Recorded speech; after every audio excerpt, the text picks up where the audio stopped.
Warm welcome to each one of you. May I request everyone to have your seats, please?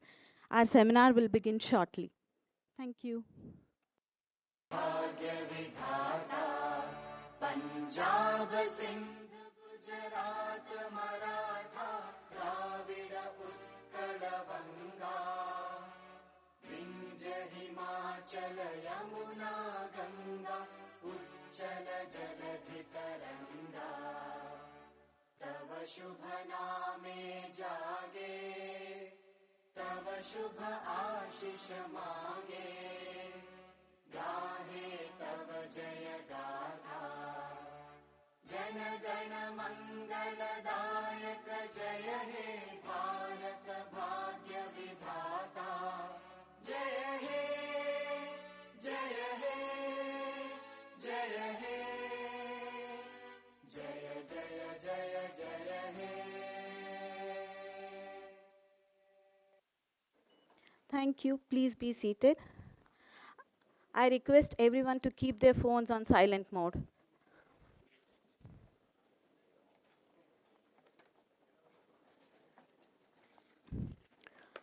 To set the tone for today, I now invite Mr. Roy to stage to introduce Mr. A N Prakash.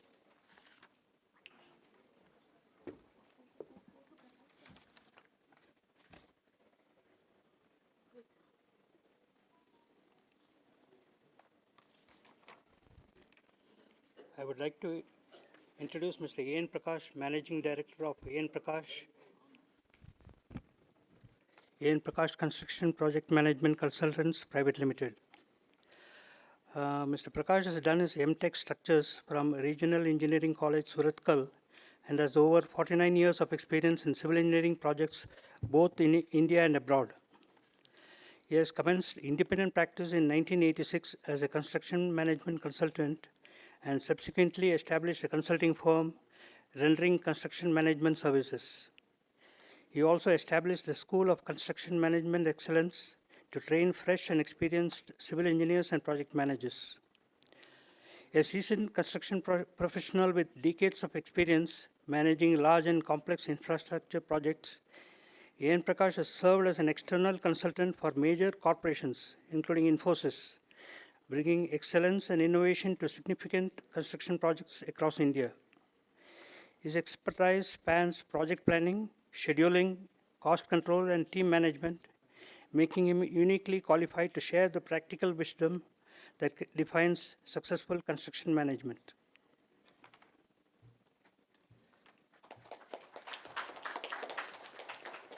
We welcome you, sir. Now I request Mr. Prakash, sir, to come on stage and introduce our chief guest.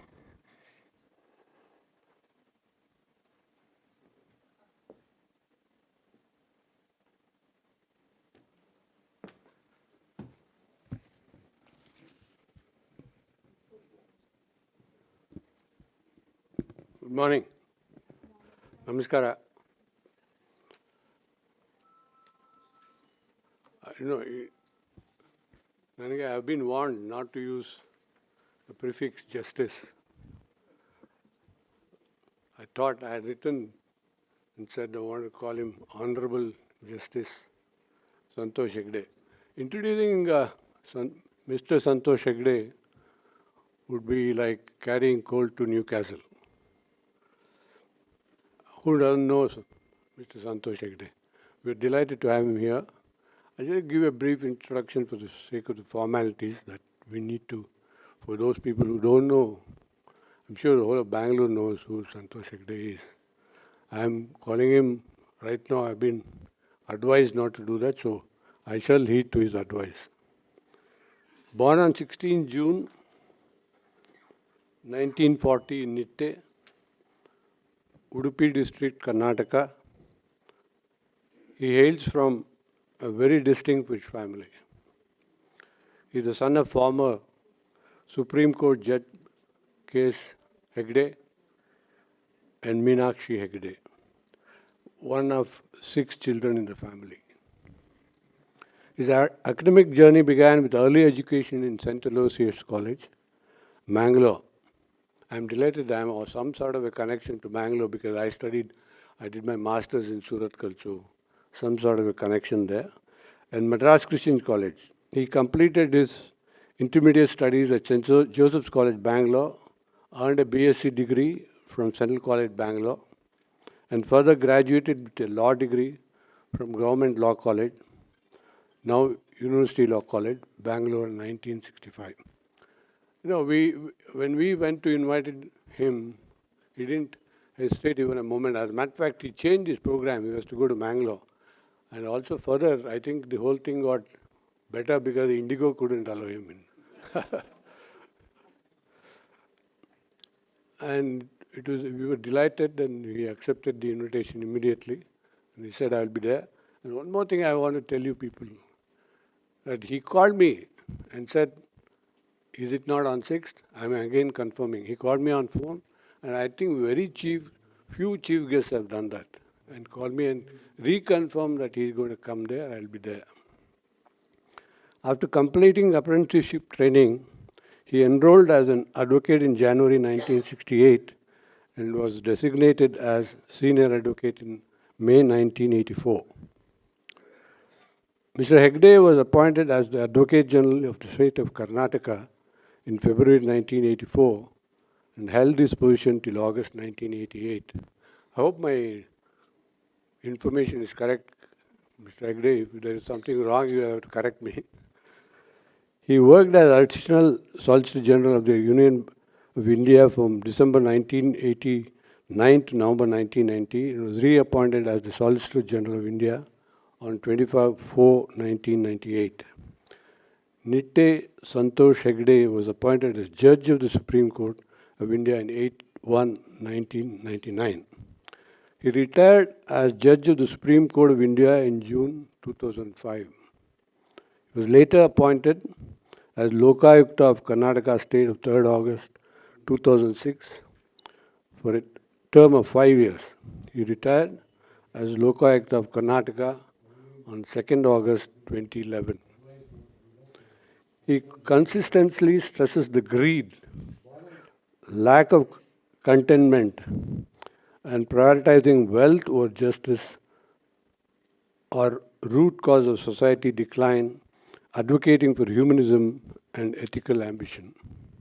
He calls for proactive legal action to protect children and empathizes the role of youth in upholding national values.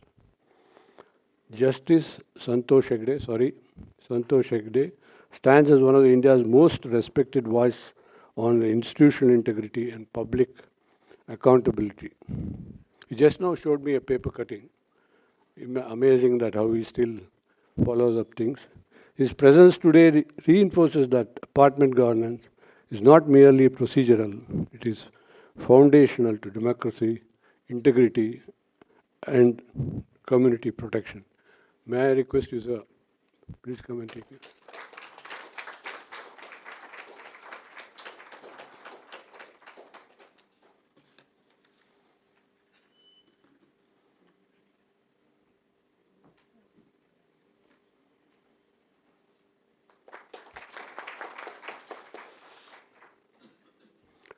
Now, may I introduce our guest of honor today, Shri Rakesh Singh, IAS retired, Chairman of Karnataka Real Estate Regulatory Authority.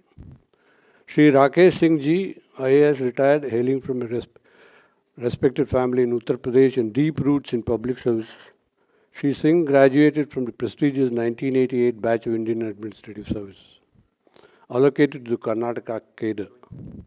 His early career showcased exceptional administrative acumen, rising to pivotal roles that shaped urban policy and infrastructure across the state. This illustrious background, marked by integrity and dedication, positions him uniquely to guide Karnataka's real estate sector to a greater accountability and excellence. As a matter of fact, just sitting across, we had a bit of a discussion as to what it should be and what our role is. It's quite interesting to listen to him. I'm sure you'll have a lot of things to say.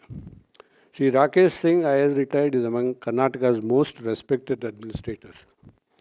with a distinguished career spanning over 35 years in public service. As the former Additional Chief Secretary of the Urban Development and Administrator of BBMP, he brings unmatched expertise in urban governance, infrastructure development, and regulatory administration.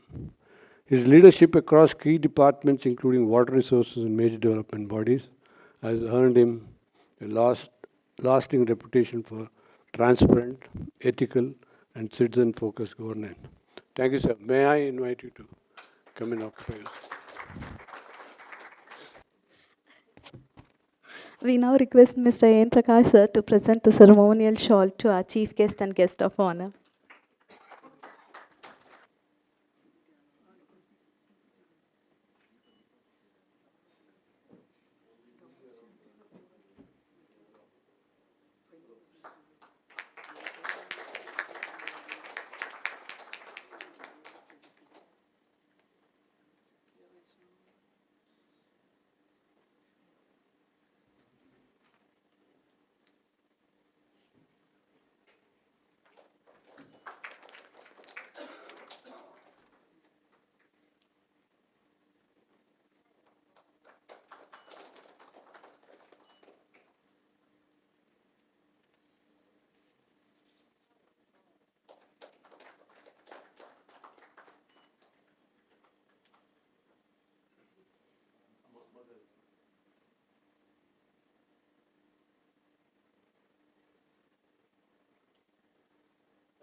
Thank you, dignitaries. I now request Mr. Uday sir and Krishna sir to escort our chief guest and guest of honor to their reserved tables.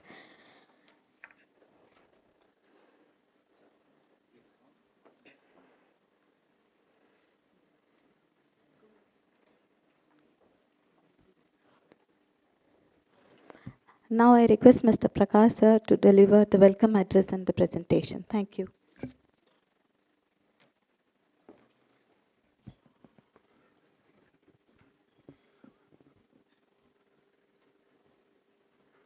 Yeah.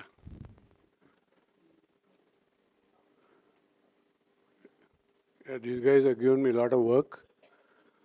So let me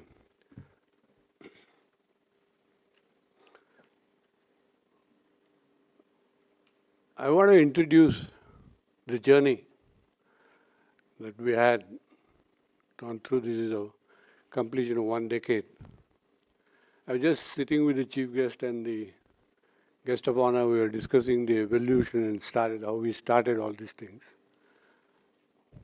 I don't know, many of you may not know that I run another company called A N Prakash Construction Project Management Company, where we render construction project management services to the builders, the developers, and so on and so forth. I mean, our line of business covers industries, hotels, hospitals, institutions, etc. So, and at one point in time, I thought that it is necessary that we render our services to the consumer also. We said that if we are doing this to the builder, there must be some our knowledge has to be shared, and we should also make sure that the client or the consumer, particularly the flat owners and the resident welfare associations, we should also be sharing our knowledge and then give that. That's how we all started. So it's 10 years where we started with home inspection.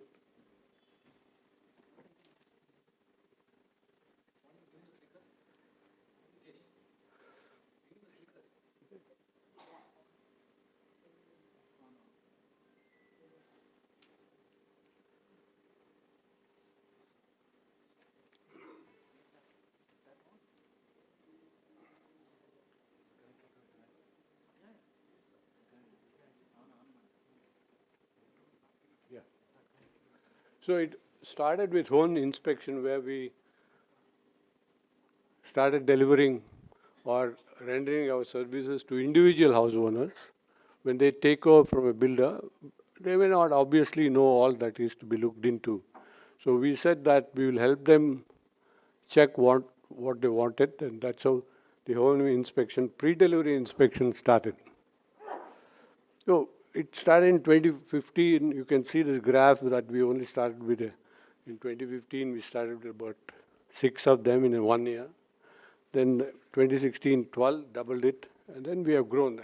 The awareness to rendering the service and the requirement of this particular services, the knowledge, I mean, the consumer increased. So therefore, we have been able to do this. So we are today, as in 2025, we have done more than 12,500 home inspections. Then came, when we were doing that, there were a lot of people who said there are resident welfare associations who would like to know as to whatever they are getting. Because when the association is formed, they were not very sure as to what they are running and whatever they got and what they are taking over from the builder was what it should be and what has been promised to them. Therefore, we said that we will render these services also to the resident welfare associations, particularly the engineering part of it. Law is another aspect of it. So we started doing this builder to society handover. And this is the growth of that also. So we started with in 2016, 2015, when we did that, we realized that people came to us and said, why don't you do it to us also? So we started in 2016, grown from 2, 5, 8, 10, and today we have done about 50. So it's quite an awareness about what resident welfare association do know, and they have realized the importance of taking over from the builder. Then came the health checkup. Once you have got that, it's like any other person that even a human being needs a regular health checkup. So they do say that you need to have a regular annual checkup. So why not do it to the resident welfare association and these large housing complexes where you need to look at them on a regular basis whether things are running or not. So we started, we'll do this health checkup part of it also, and we started rendering these services.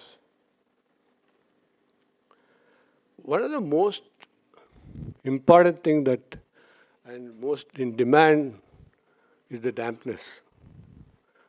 It's amazing that there's a huge demand for dampness, and we have really, and what they think is, one of the biggest misnomer is if there is even one of the leading actors in the country advertises for a product, just says you apply it, it will go. It's not, you can't have one sort of a medicine for all that thing that happens in dampness. It has to be really checked as to what dampness is and what is the root cause, and then apply it. You can't have, in Kannada there is saying, talagella vande mantra anta. So you cannot have only one medicine for whole thing that you have got. So we do it, and there is a huge demand for this, and we also conduct a dampness inspection and the root cause analysis as it is rightly mentioned. Then total quality management. There are builders who have engaged us to do the total quality management during the construction process itself. So we render the third-party quality inspection and we help them have good quality control because we have standard operating procedures, we have checklists, we have quality procedures where you check them and report directly to the big boss. So it doesn't go through. So he knows what's happening, and that's one of the things that we do is to total quality management. Now this is our spread. As far as we are from almost Indore to Noida, Mumbai, Bangalore, Kochi. We have rendered our services for the home inspection, individual inspection, and so on. And this is what is in Bangalore. Bangalore, there's a huge demand, and we're doing more than 500 plus places in Bangalore. Then the franchises. Then once we had it, we started, sorry. We started having franchise. We do have franchises in all these places where we help them and we make sure that they adopt to our standard operating procedures and processes, and we render them. They are all over now. That of course, including Noida at the top, and there are people who are. It's going well. As a matter of fact, Noida also is one of the places where there is a huge demand for this. 2015, first inspection was in Chennai. As a matter of fact. Nobody in Bangalore wanted it. It's in Chennai that we did the inspection. 2016, the first RWA audit, that is the Resident Welfare Association audits for Purva Midtown. And B2B, where we are talking about is to, and this was in 2016, Mirror on Water.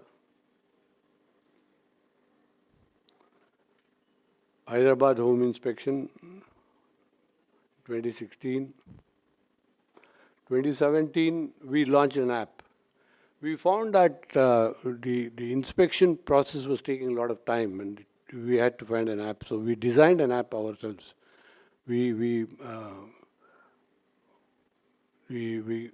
came up with this app, we developed the software, and Uday being with a background of software, he also took interest, and then this is how the software looks, where it makes the engineers' work very simple, and then they don't miss out anything. They have all the checklists that are there, and they diligently do their work, and creating of reports and all these things become easy because of the app that is there. 2018, total quality management was Monsoon's senior living in Bangalore again. The first franchisee was from Chennai. In Chennai also there is South Chennai and North Chennai. So there are two people who wanted it franchise. 2023, we had a seminar. This was the first seminar we had in March 2023. The demand was so much that we immediately had, after 6 months, one more in December. So everybody wanted to know what's happening. And that's the team. We have a fantastic team. And you can see we have a lot of people at the back of the office. There are a lot of engineers. Yeah, I think they need a round of applause. 2024, we brought out a book. This book is for people who want to know about the Resident Welfare Association management. But the HOTO stands for Handover Takeover. That's the management handbook. It's quite in demand. A lot of people have gone for it. And we also have part costs. We have Sneha who is here and she will deliver this lecture also. We have part costs. So now we have completed a chapter, but the story goes on, as he says. 12,000 plus home inspections, 50 plus RWA HOTO audits, and of course, Google reviews is one of the most important, because nowadays all these youngsters go by the reviews that you get. They would like to see how good the reviews are, so they do look at the reviews. And we have 4.8 and we do have very good reviews.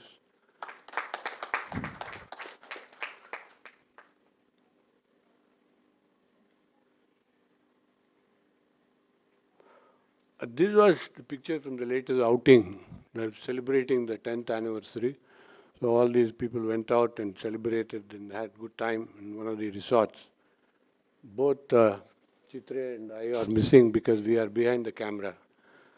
So we are missing there, but they made sure that we are behind the camera also. So this is the team, and just last week they were there, and we had a fantastic time. I think we are very happy that we have a fantastic team, very dedicated, very united. It's really a lot of teamwork.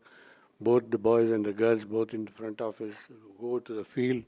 There are girls at the background, which is on the back office. They have fantastic work. So a big round of applause from all these people. Thank you. This is the brief thing that I want to talk about. That's it. That's the introduction to the 10 years of our journey. Thank you.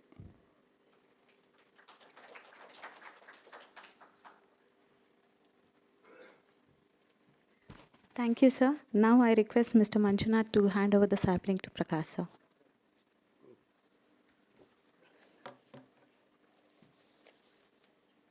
Thank you. Yes, sir.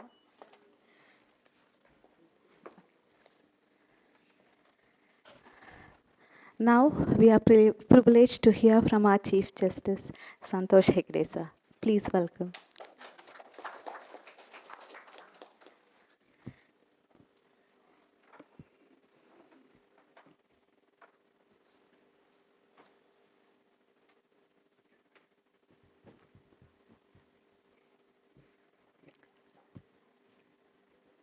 The chief organizer of this function, Mr. Prakash, and his son, Uday Prakash, the chief guest of the day, Mr. Singh, ladies and gentlemen.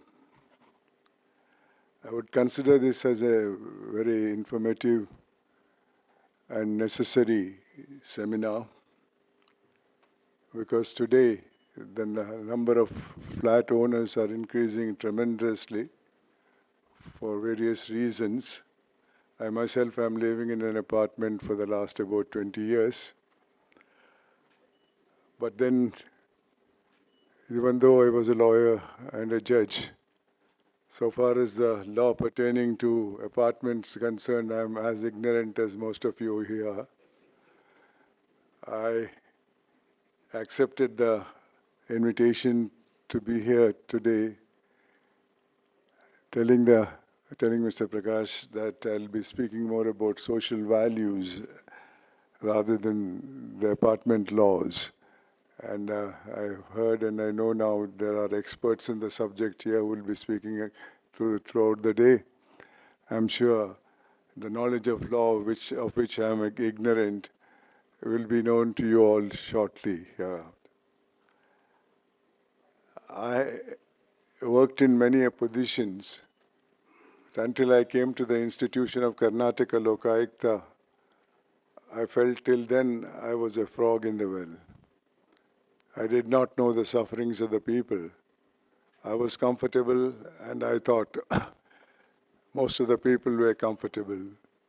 Per contra, when I worked in Lokayukta, I saw a lot of sufferings of the people. And I was wondering why this is happening so. Then I realized it is not the fault of individuals. It is the fault of the society in which we are. When I was young, I lived in a society which respected honesty, which respected public service. But things have changed very much today. Today we live in a society which respects only money and power. How you have become rich, how you have acquired power is not bothered by the society to find out. It respects the fact that you are rich, the fact that you are powerful. Therefore, there is a mad race in the society today to become rich. There is nothing wrong in becoming rich. There is nothing wrong in holding high posts, provided you reach that goal in a legitimate manner. not by stealing from somebody's pocket, not by cheating people and acquiring the post or money for that matter. Ladies and gentlemen, in the process of finding out what was the cause for this, I realized the primary cause is a disease called greed. This disease has no limit. We have developed very much, but I think the development of greed, I'm deliberately using the word development, is far more than any other development in this country. For example, there was greed even in the olden days, but the number was very small. In the decade of 50s, there were many scams were there. I'll give you one example to show the growth of greed in this country. A transaction called Jeep scam. In importing Jeep vehicles from Great Britain for our soldiers and policemen. In that scam, few people in power swindled 52 lakhs of rupees at a time when there were no crorepattis, only lakhs were there. And 52 lakhs were siphoned off by few people in power. In the next decade, again, there were a number of scams were there, but I'm giving you one example called Bofors. In purchasing weapons for Indian soldiers from Sweden, country lost 64 crores of rupees. From 52 lakhs, we came to 64 crores in one scam. Then came a scam called Commonwealth Games. 70,000 crores were siphoned off.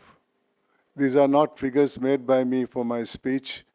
You go to Google, you'll find the answer for these questions.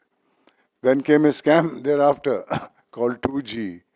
Country lost 1,76,000 crores in one scam.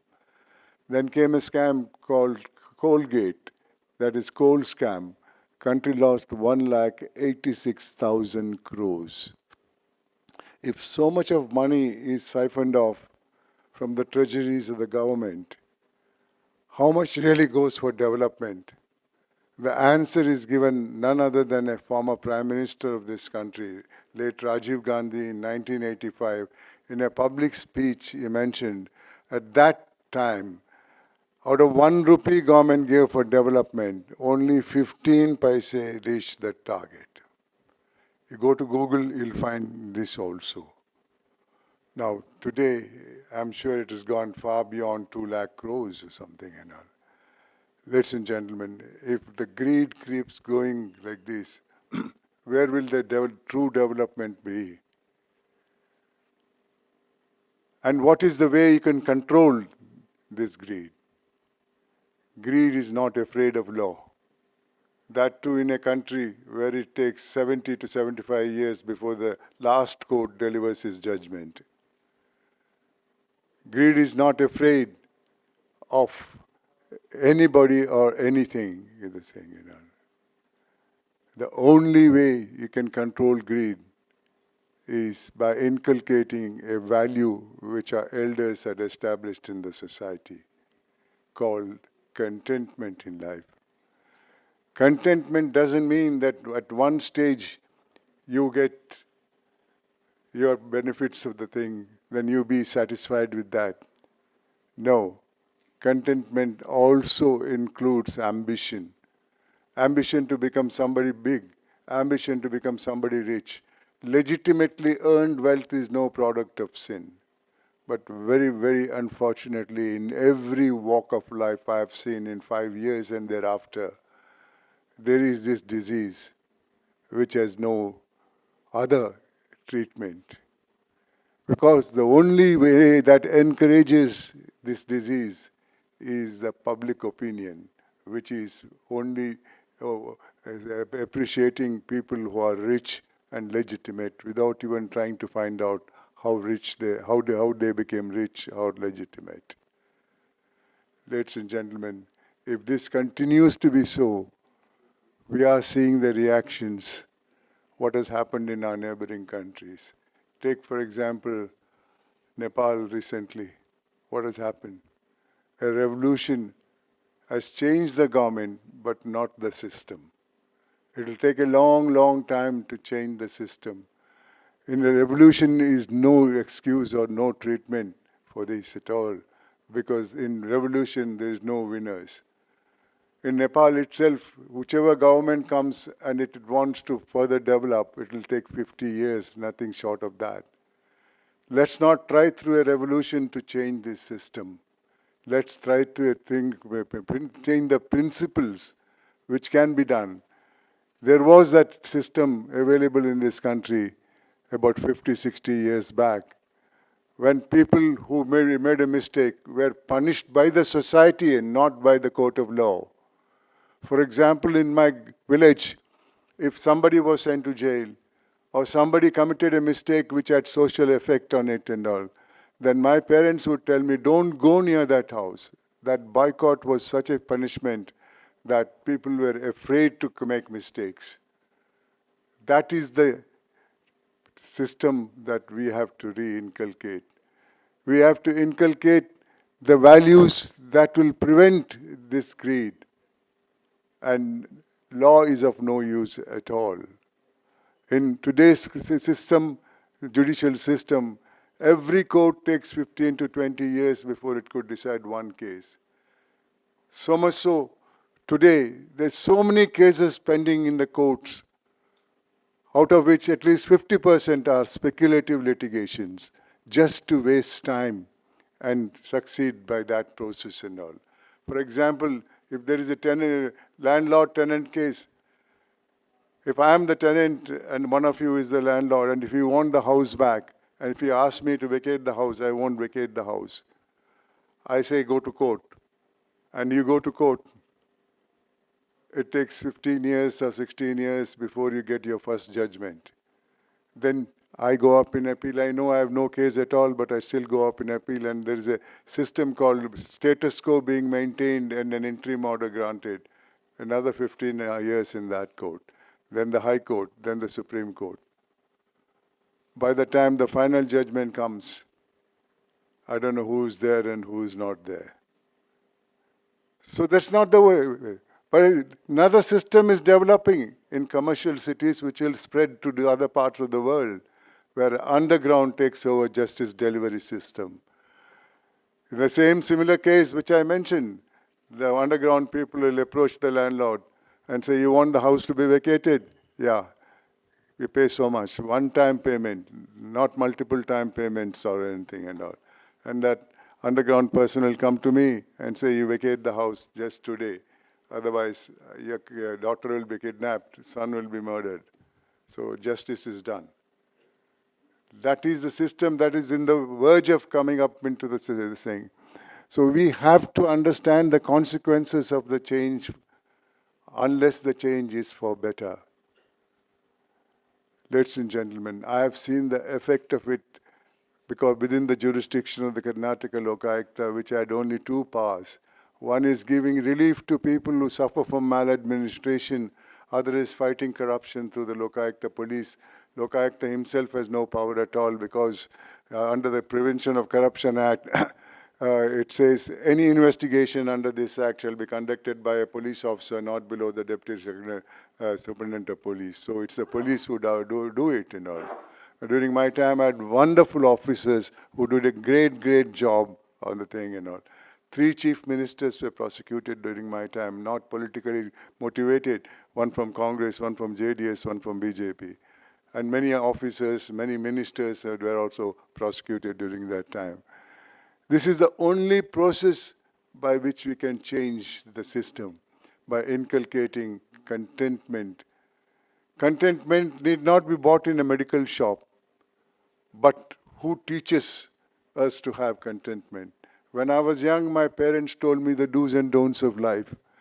If I made a mistake, I was corporally punished. When I went to school, I had a subject called moral science, which reiterated what my parents told me. Today, most of the parents are working class.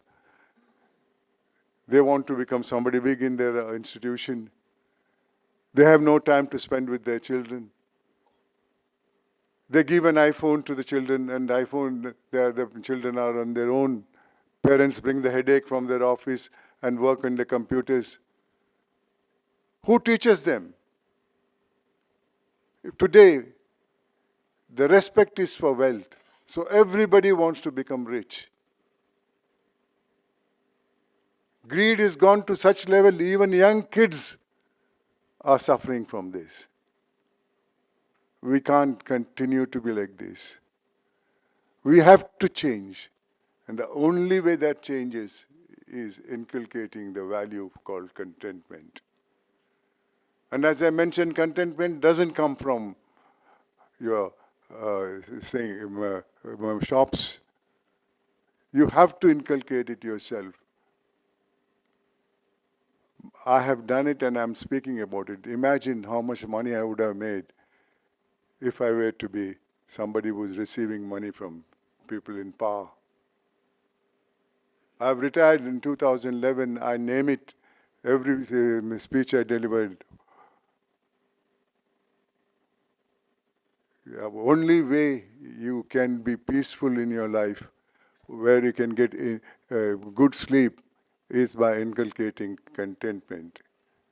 A few months back, I saw a television news item where enforcement department raided a senior politician and they found 252 crores of rupees packed and kept in the cupboard.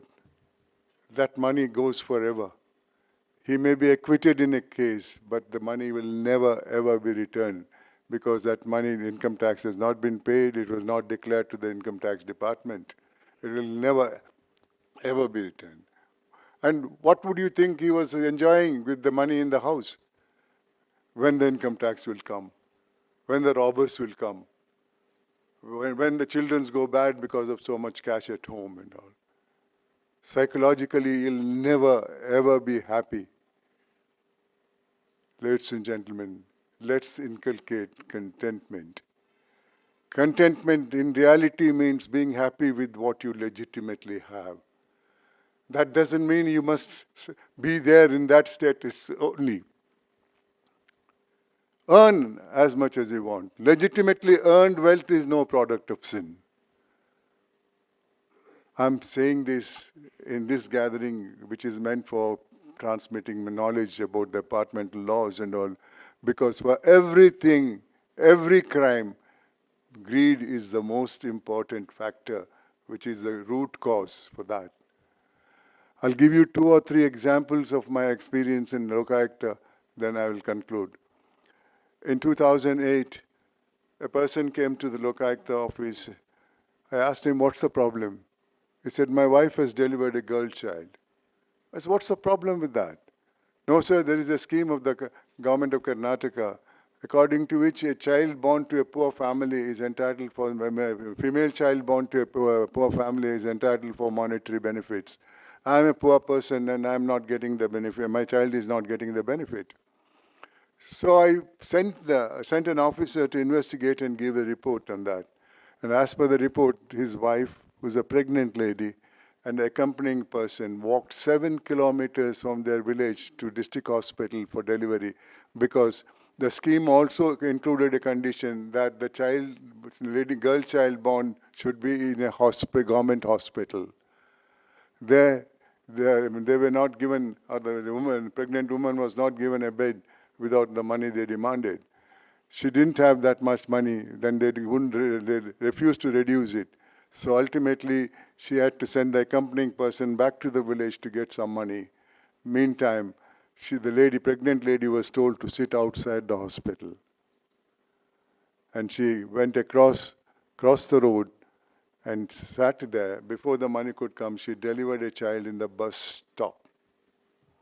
Not a story made by me. The documents are there in the Lokayukta Act. What sort of a people are they? Now, I gave a report to the government saying that using a principle called vicarious liability, the master is responsible for the mistakes of the servant. It is because of your servant that she had to deliver a child outside in the bus stop, for which you are responsible under the legal principle. And the child was given benefit by the government. But look at the system that is working. Many of you would have seen how the system functions. It's not only the government servants, it's anybody and everybody in power. And even in ordinary private institutions, you have this greed, without which I can assure you your life is perfect. You enjoy whatever status you're holding, however rich you are. So that is the most important thing. The another value which is also necessary for peace in the society is what is called humanism. We are not born human being. There is no species called human being. We are born to a species called Homo sapiens, which has got nothing to do with humanism. Humanism is a value which our elders created in the society for peace and solidarity. If you have humanism, you become a human being. I'll give you an example. About in 2011, in the outskirts of Bangalore, near Yeshwantpur, a youngster called Harish Nanjappa was riding a motorcycle. Behind him was coming a lorry with a punctured tire, which accidentally went over his body, and the body was severed to 2 pieces. He was still alive. There are a lot of people taking photograph and videographing. He asked them for a little water. Nobody gave it. The ambulance came, it picked up the 2 pieces of body and put it in the ambulance, and he was still alive. He told the ambulance staff to tell the doctor to donate his eyes. This is not a story made up by me. ZTV gave a posthumous award to his mother, and I was requested to give the award, and I was present myself at that point of time. Ladies and gentlemen, these 2 values will make you a perfect human being, and that will bring to you the satisfaction in life. The difference between rich and the poor has always been ever since the world was invented. Human beings by themselves are not responsible for this separation, but they are responsible for the consequences. About 50, 60 years back, the society didn't respect the people who became rich unlawfully. But today, they are the respected ones. Therefore, if you can inculcate the value and then transfer it to your children, I think the future also will be very good. I hope the subject you are going to discuss today will also be influenced by the fact that if you have contentment in life and humanism. Thank you very much for giving me this opportunity.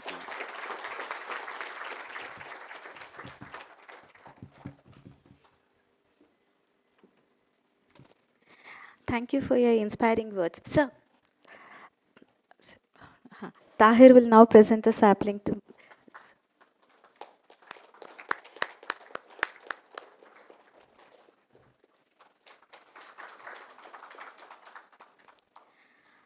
I now invite our Chief Guest of Honor, Shri Rakesh Singh sir, to deliver the keynote address.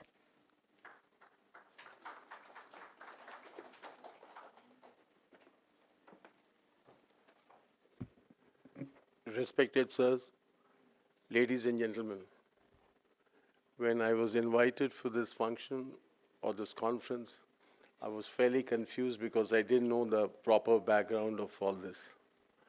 Having come here, I was still confused. When I reached, I had a small discussion which made me little enlightened. But after listening to sir, I really don't know what to talk. For the simple reason, if one can inculcate what sir said, then these seminars, conferences, laws, they will certainly take a back seat.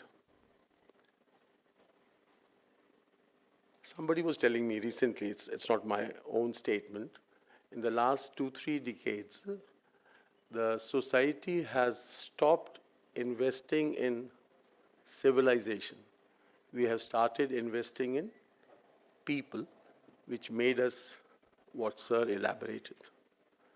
These are so sentimental, emotional issues that it need not be preached, talk. One has to understand oneself and try to improve upon that. For me, this real estate has been almost learning for last 15, 16 months. It is a good learning, but there are still a lot of gaps. People are deliberating on different aspects of it. God willing, in next few months, some better enforcement, better framework will evolve. I don't know, many of you must be knowing, some 5 months back, Honourable Prime Minister had a very detailed review of this RWA Act. And under his direction, a team was constituted. Many terms of references are there which I am aware. But this aspect, what Prakash sir briefed me, I don't think it has found a place. I promise that I'll try to get it included. We meet, all the chairmen, we meet once in 3 months. Next week we are meeting.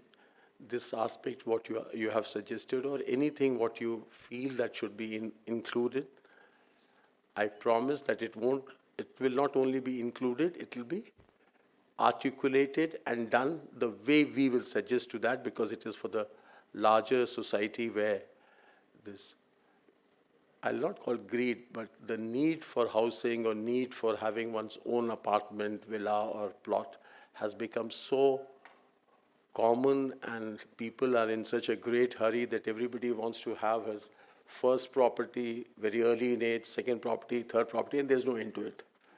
Then we'll come to what Sir said, but both these things have to run parallelly. And if we are honest, the trust, the confidence, if we are honest, we'll be certainly delivering a right property to people. Where I sit, whatever little experience I have got seeing the promoters and the allottees, it becomes very difficult for me, sir, to decide who is more good. I'm using the right word. I wanted to speak who is more confused. I have seen promoters vanishing. Their interest was that they wanted to swindle money. I have seen projects where they have sold the projects where the land itself was not there.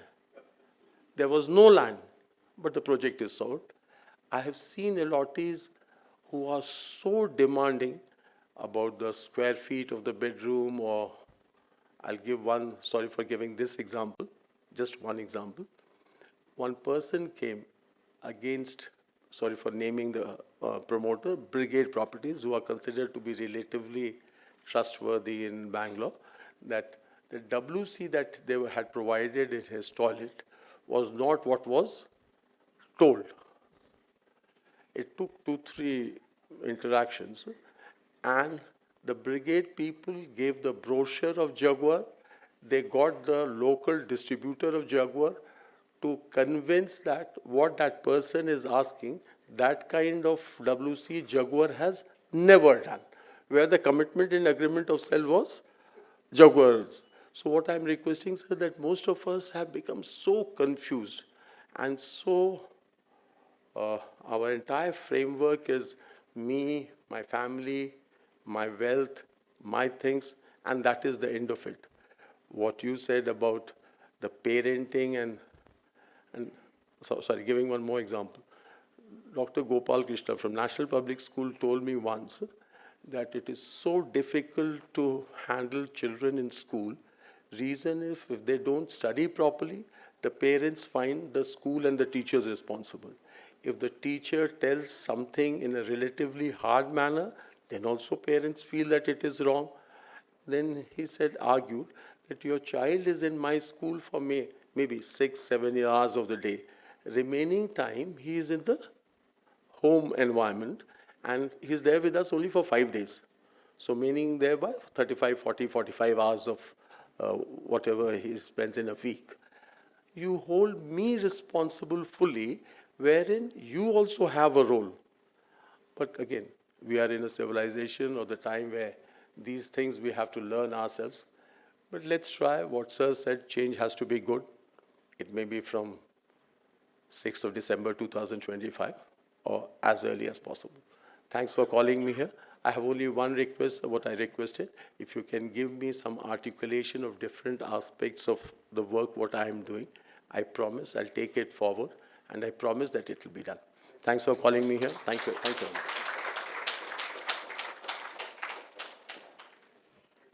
Thank you so much, sir. Swati will be presenting the sampling.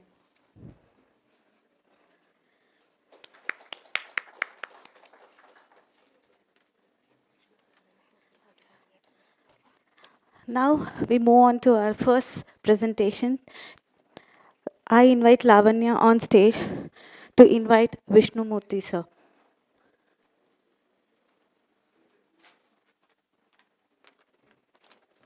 Good morning, everyone.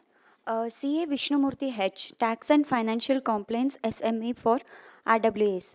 CA Vishnu Moorthi H, BCom FCA, is a senior chartered accountant and founding partner of Vishnu Daya and Co LLP, with over 3 decades of practice in direct and indirect taxation, financial audits, and regulatory compliances for business and residential associations. As the tax and financial compliance subject matter expert, he focuses on educating participants about association formation structures, builder to RWA financial handover audits, GST and income tax implications, TDS obligations, and practical internal control and accounting systems, sharing knowledge in an objective professional manner. Thank you. We welcome you, sir.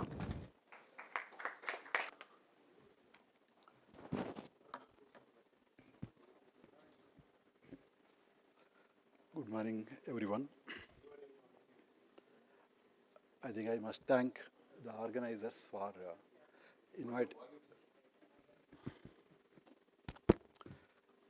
I must thank the organizers for giving me this opportunity of being here.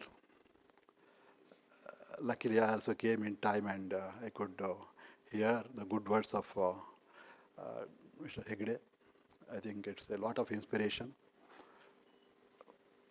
This morning, I was also thinking about this concept of this seminar, where they said a 360-degree approach, to the subject.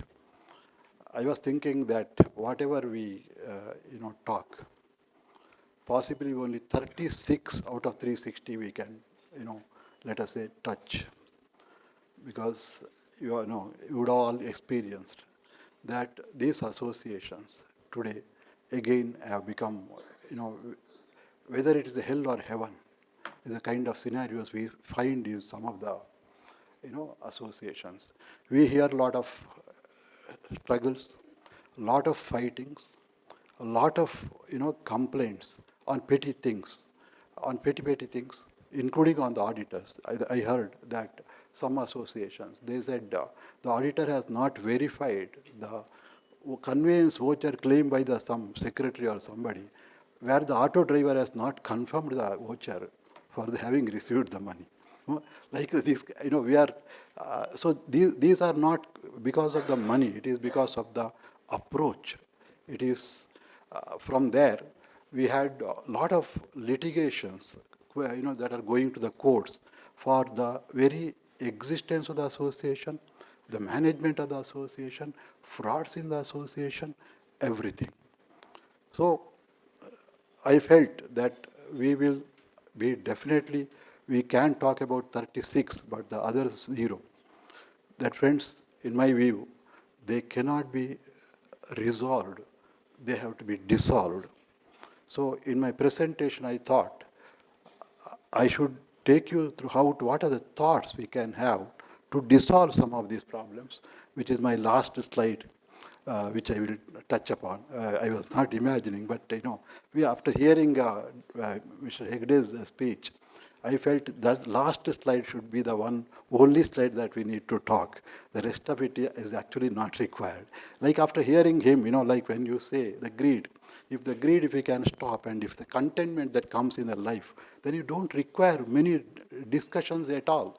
We don't require the course to go, because all these questions will start from the, right from the whether the association, should it be an association which has to be registered through a as per the Karnataka Apartment Ownership Act, or can it be a society? Can it be a housing society? Which is the right forum? And whether the society which is performing, is it, illegally performing?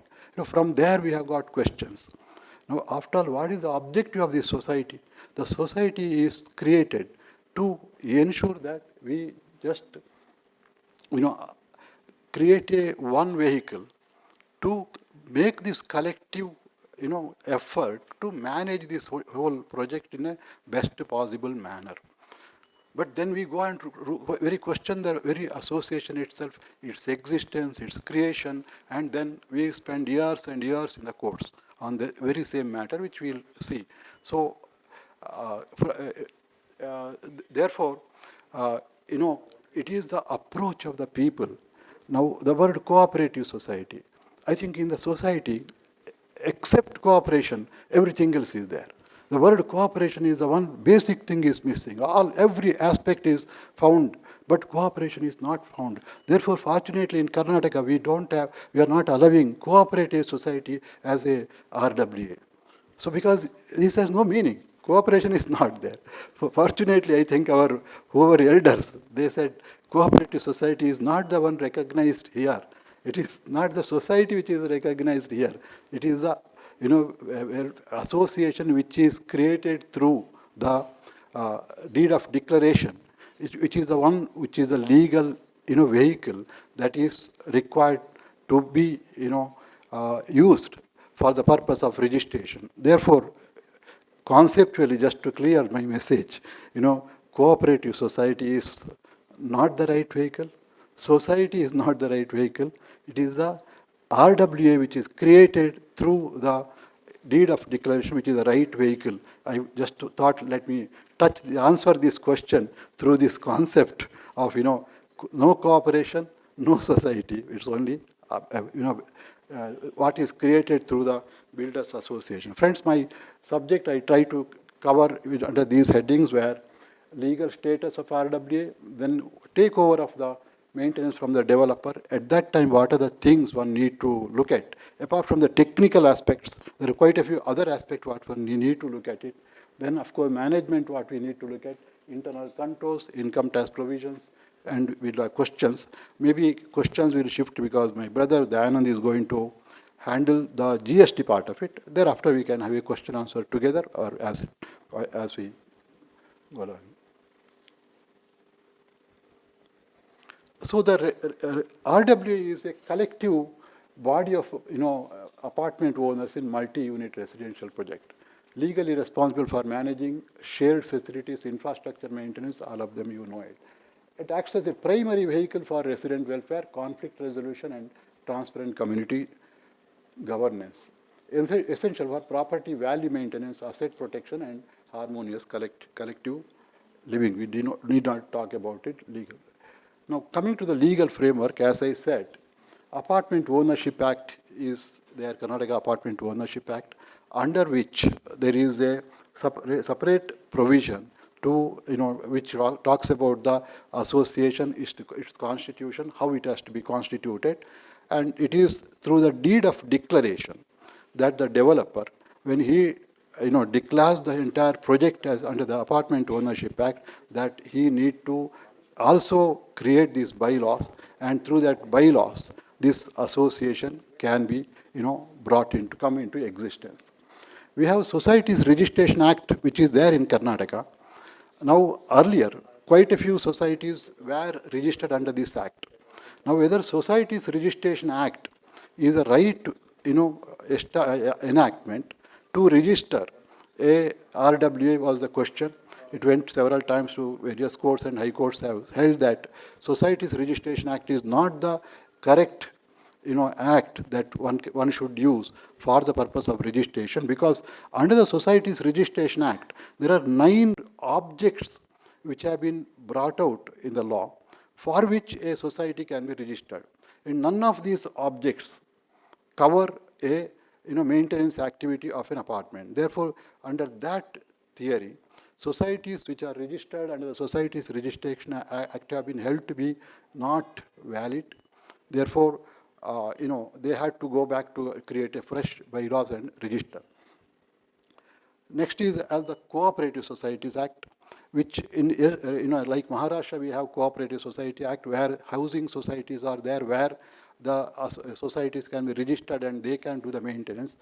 Unfortunately, in Karnataka, again, Cooperative Societies Act, the objects for which Cooperative Societies Act, societies can be registered, they do not have the maintenance of these buildings as the objects. And therefore, Cooperative Societies Act is also not the right act under which one can seek the registration to run a RWA activity. Now, like we just heard that there is a big work that is happening behind us, where they want to come up with a framework, proper framework to regulate these RWAs, register and regulate. We hope that a good law will come shortly. I think our government of Karnataka is working, while central government is also working. I think we expect this to be there shortly. RERA, of course, we have subject expert in the afternoon going to speak on RERA, where there is a requirement that within a period of 3 months from the date of the completion, the a builder has to facilitate creation of the association for RWA activities. Coming to registration process, you need to have a bylaws. Now, as far as that developers are concerned today, they themselves are doing through, while they declare the deed of declaration. In the deed of declaration, entire common areas in the project. Now, in Karnataka, the apartment owners will own their unit, and they will also own the corresponding undivided interest in the land. Unlike in Maharashtra, where the undivided interest in the land is owned by the society, in Karnataka, it is the flat owner. He also owns undivided interest in the land. In other words, to the extent of the built-up area that is there in the complex, the proportionate land area is allocated to each of these units based on the area, and then each one of them own undivided interest. Nobody can seek partition. They own it as a collectively as an undivided basis. Now the developer is required to declare this what is called as all other areas in the project, which are other than the specific area which is owned by the purchaser. His specific area is only the apartment. When he comes out, the corridor is a common area. Then whatever he does, everything else is a common area. So those areas are declared by the developer under the deed of declaration as a common area, and that is the subject matter what we are going to talk. The unit which is to be handed over to the owner, the maintenance of that unit inside is his responsibility, while everything else other than these individual units, it becomes a responsibility of the collective responsibility of all the people, and that is what declaration the developer does. Now, in the process of that declaration, developer also declares the bylaw. He creates the bylaws, and he says that how the association should be formed, what are the administrative methodologies, and what are the how to create the how the appoint the whole president, secretaries, how the voting should happen, how the quorum. Even there are some cases where in a smaller society, even getting a quorum itself is a problem. Let us say we say that 50% of the owners should attend the AGM. Unfortunately, you will not get it. So what is the remedy in such a scenario? So we provide a simple thing that, let us say the board, AGM will be adjourned for another 30 minutes. And thereafter, whoever person present, that itself is the quorum. That way, these kind of regulations are provided in the bylaws so that the administration of the association is facilitated. So entire bylaws which are required for the administration is provided by the developer. Then, of course, they also create a EPA clause that the residents, once they take over, then they can amend these bylaws from time to time. It is not that what developer writes is the final. Always the association can pass a resolution and amend every clause so that what they feel more appropriate for their community, they can go and amend it.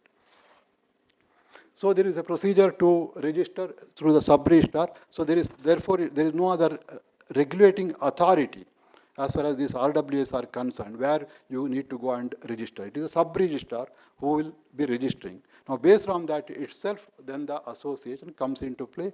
Then, of course, you appoint the office bearers to take it forward.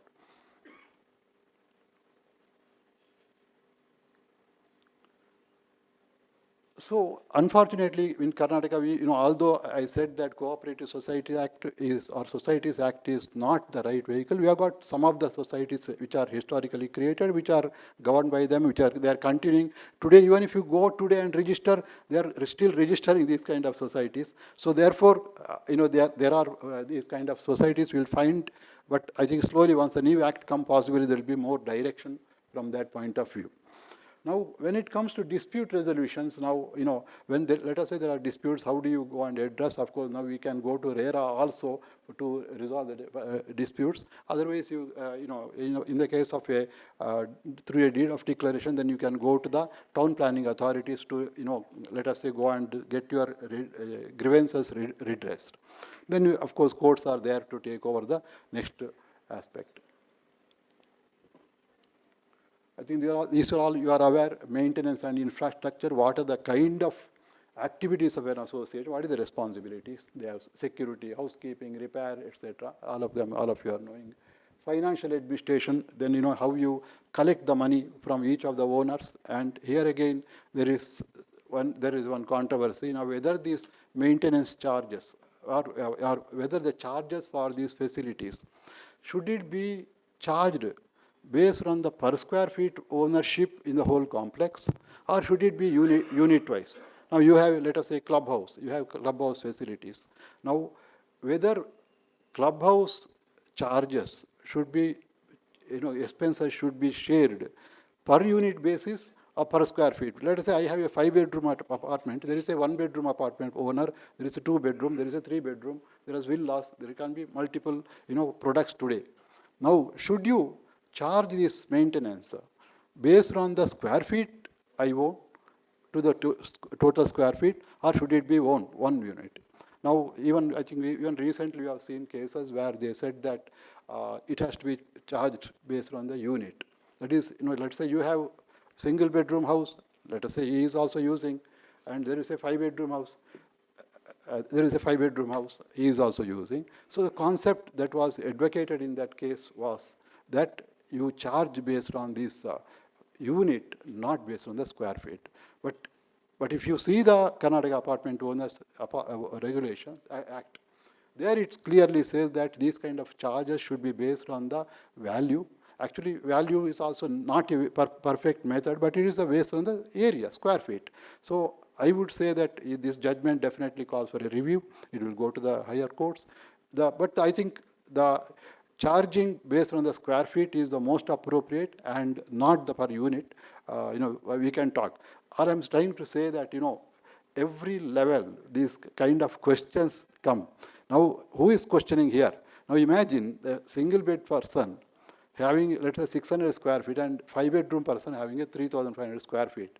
Now, we want the maintenance to be shared in the same area. What is coming behind? So who is questioning here? It's not the single bed person who is questioning. It's the 5-bedroom person who is questioning the methodology that is adopted. Again, go back to the same principle what was highlighted. Otherwise, this kind of question should not come. You are having 5-bedroom apartment, you are having 3,000 square feet. You should be ready to pay for it, because the whole common area, what is built, it is based on the whole area which are built up for the stay.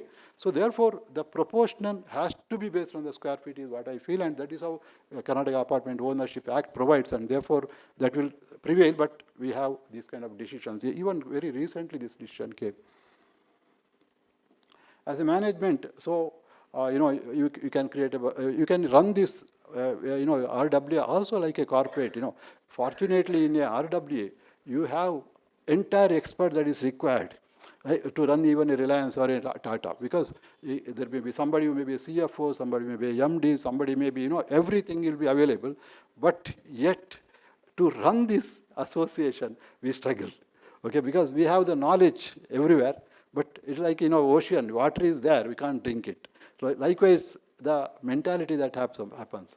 We'll see that in the last slide, we'll talk how we orient to change the environment of an association and bring communal living as a, how to improve that, you will see. I got some thoughts on that.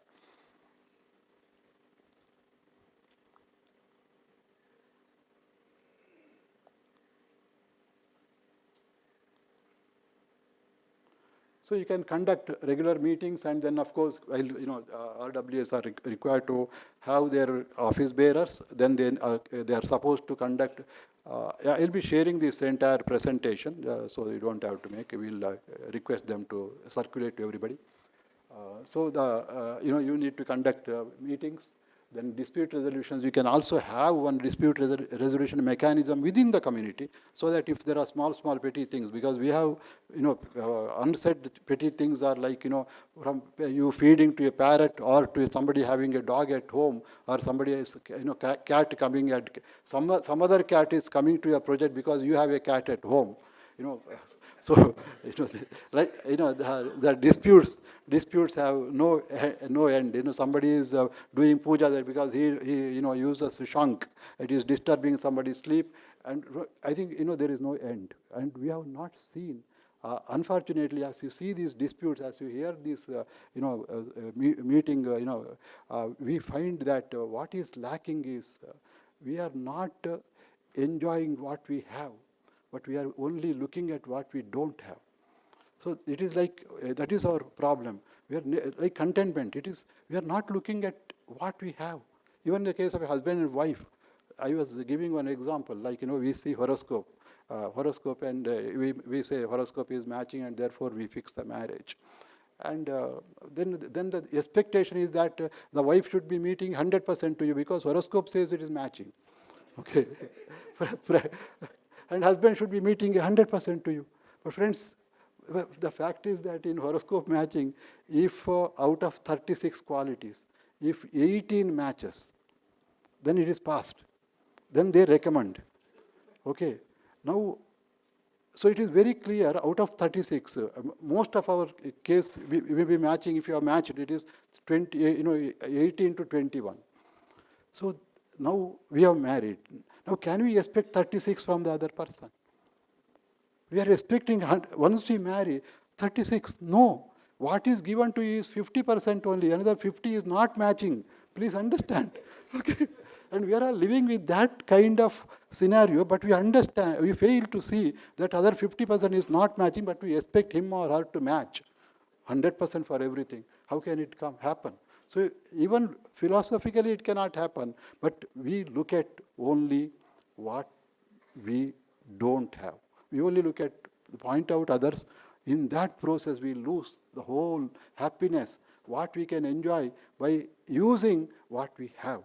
So we have to learn to live, how to live with what we have, and how to, not to worry with what we don't have. That is the same concept, goes back to contentment.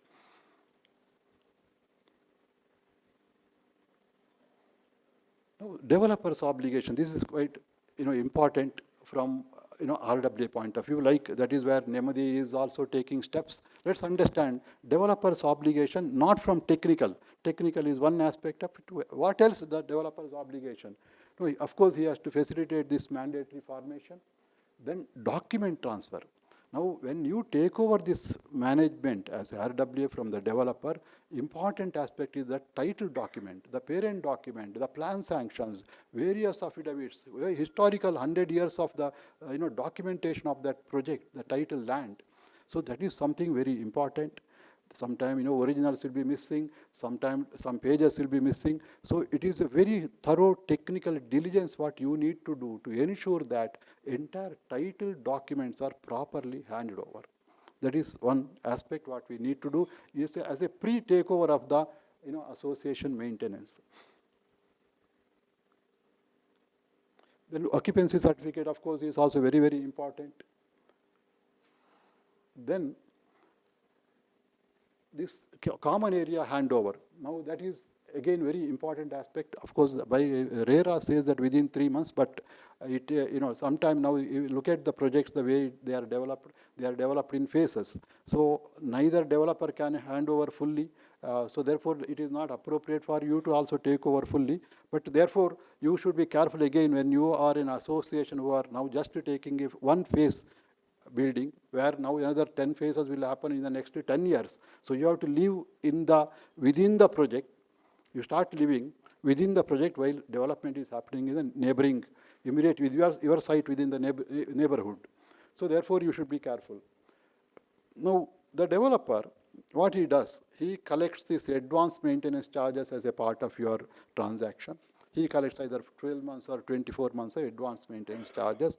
Then he spends this amount during that period. Some of the developer will say that I will charge you on a open book concept basis. That is, whatever I incur the cost, I will charge you, plus I will charge you 15% for his administrative charges, because he has to also ensure that his team oversees during the period.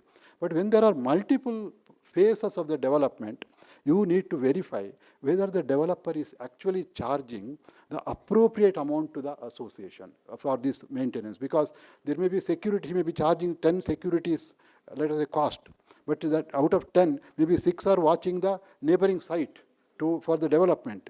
So you should be careful to see what is the charge actually he is doing. And that is one aspect. So the entire cost that has been allocated for this amount, which are collected from all of the purchasers, how that has been charged can be verified to ensure that there is a transparency in that. Another important thing happens is, some of the people, they don't pay this maintenance. Let us say, landowner does not pay this advanced maintenance. Now, you, as a society, you take over the entire project management. You have some units of the landowner, some of the developer, which has been sold, some of them are not sold, that will be sold in future. So you need to, when, let us say, he hands over the money. Now, he is giving you a lump sum amount. He is saying, hereafter, you be the responsible person for maintenance. Here is an amount. Now, that amount pertains to how many person-wise, how many purchases it pertains, how much is uncollected, how much to be collected. That aspect also you need to have a clarity, because that is the first point with which the new management takes over. So you need to have a person-wise, unit-wise breakup of the amounts which are collected or yet to be spent. Now, of course, when the money comes, there is a GST aspect of that. That is our next speaker will cover that. I'm not going to touch on the GST part of it, but this is the financial part of it. As a due diligence, what as an association, you need to understand that person-wise, how much is collected, how much is uncollected, because non-collection is also a biggest problem in the societies. In every society we have today, at least there are 5-10 people who, for whatever God-born reasons, sometimes, of course, financial difficulty, they don't pay. And then it ends with a lot of disputes. Therefore, and whether you can charge interest, whether interest can be waived, that also becomes a very big aspect and big difficult propositions in a RWA. And therefore, one should be careful about it.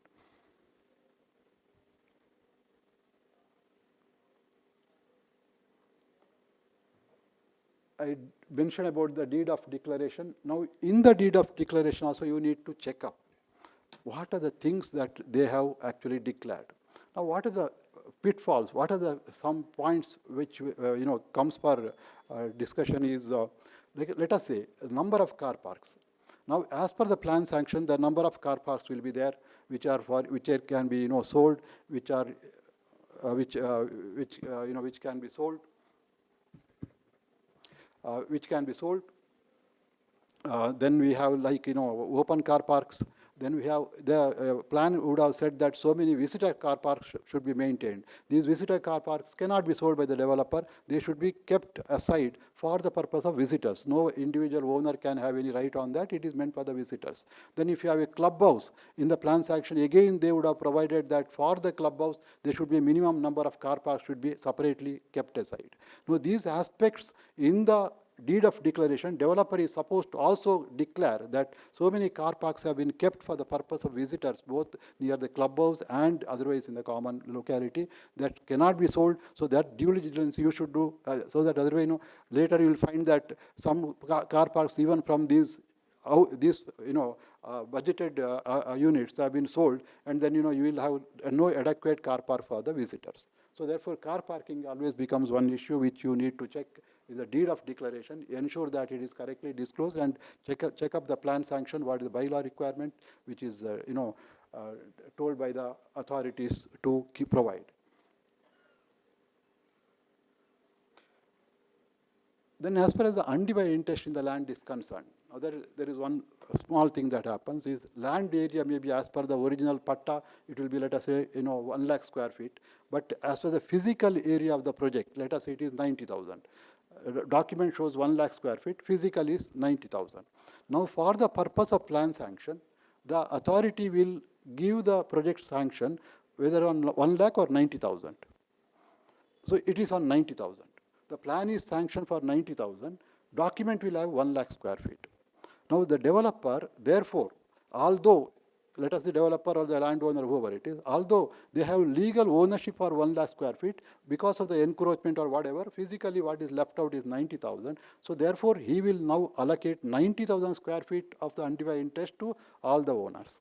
So there can be some errors even here. So one has to look at to ensure that you title, both in terms of title and both this clarity comes in the deed of declaration. That title shows 1 lakh, but physical is 90,000. Because these questions will arise when you go for a redevelopment. See, in Bangalore, we are yet to go for a redevelopment. None of the projects have come for redevelopment. In Maharashtra, all projects in Bombay, a lot of projects have come for redevelopment. When you go for a redevelopment, we need to have, have these kind of things fully. So therefore, that becomes very important. If there is a TDR that is loaded on the land, how that is dealt with. Because this TDR is just an additional facility. But when we go for redevelopment, we should be able to get the same kind of FSI what was available in the historical. Of course, if we get more, it's good. But if, let us say, for any reason, if you are not able to get, so that aspect also need to be checked in the deed of declaration.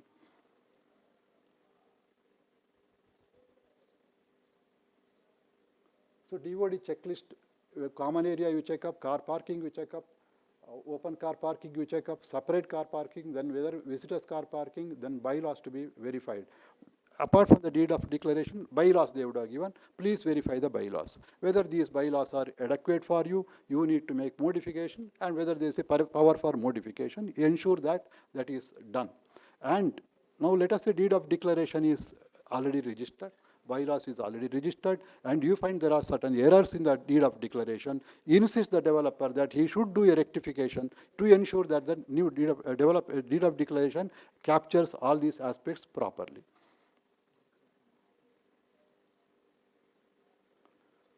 Now, collection of maintenance charges. Of course, the developers I mentioned already.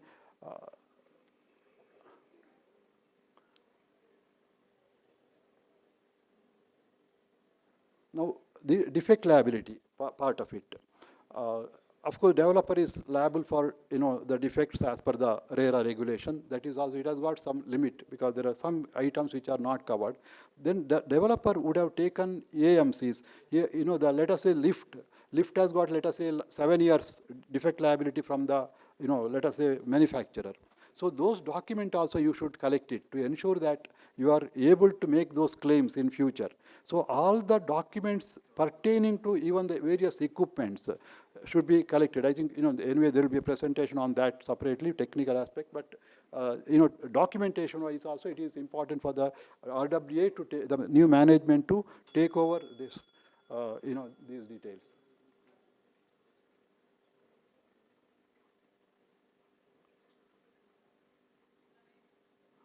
So you should take also the equipment's inventory. Ideally, Nemmadi will teach you a lot of it. You should know every nook and corner of this common area. Thereby, tomorrow you are able to manage it better. So entire plans of this common area, some of your technical person should go understand that. So it is required that some of the residents who are having the experts, they should go and get entire knowledge. It's like if you are having your house, what and all knowledge you have acquired, you should acquire now for the whole project, and that should be some voluntary, somebody should come forward to understand that and take it.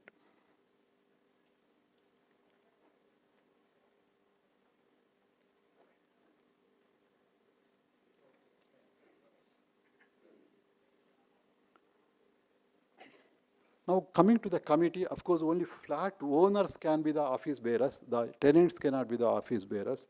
Tenants will be called as a non-voting members, so they can enjoy, but they cannot come into the management part of it. And so that is how it is. So you conduct the election, then election process, of course, it is normal. Then you have tenures, whatever it provides as per the bylaws. Then you can have the filings for the election. Now, committee members' obligations. Now, this is again, what we talked about today. We know the corruption is not only in the government, corruption is there in the corporate, corruption is there everywhere. Corruption is a way of life for every individual. Either we are giving or we are participating. I think there is no one who is not connected to corruption. Even if you are not having any affairs with the government, you are in way or one or other way, either you are a giver or you are a receiver.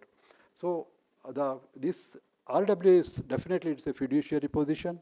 So therefore, it's like a trust. All the residents in the community, they have put trust on the management.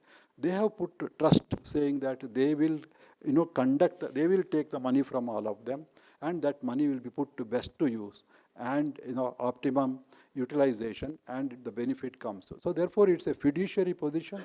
Whoever comes forward, they should have that kind of mentality to ensure that I give my time and ensure that it is not my money, I am managing somebody else's money. I will have responsibility one level higher than my own money. If my money, I can go and do what I want, but I should do all the due diligences, while whatever comes with the affairs of this association, including financial prudence, like you should ensure that when you give contract, let us say security agency, when you take quotations, ensure that you are utilizing the money in the best, and you are getting a best value for the money what you are giving.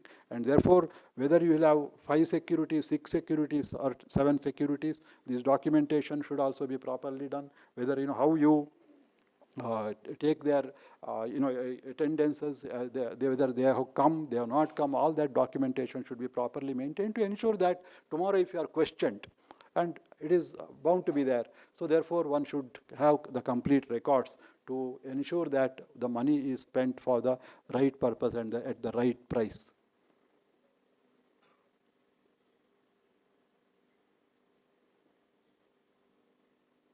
I'll skip some of them. Most of it you are aware. Just I put it as in the slide so that even somebody can read later. But what is important, I will highlight. One of the things is like a bank account operation. I just want to also tell you now, after the COVID, you would have found a lot of, heard about this bank frauds, like online transfers, where there is a risk. Now, just to give, as per the RBI, if you, let us say, make a RTGS request for the transfer of money from your bank, now you have to declare 2 things. Who is the beneficiary?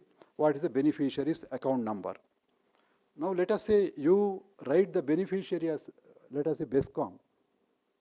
Beneficiary is BESCOM, and you put the account number of, let us say, one employee.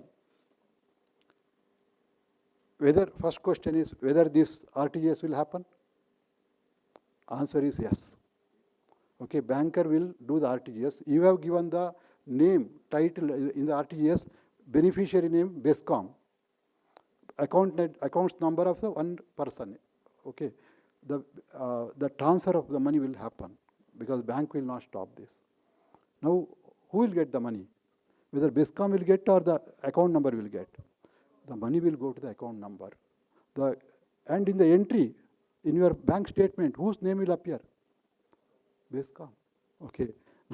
Now Vishnu and company, the auditors, we have seen this happened. Payments have gone to Vishnu and company as per the passbook. In our bank, it is not there. These are the kind of frauds that happens in a online payment system. So I'm sure you are all, many of people will be running the corporates. So these kind of frauds have happened, thousands of crores in India already from the time COVID till today. Thousands of crores have happened. People have siphoned funds by just doing this trick, this online.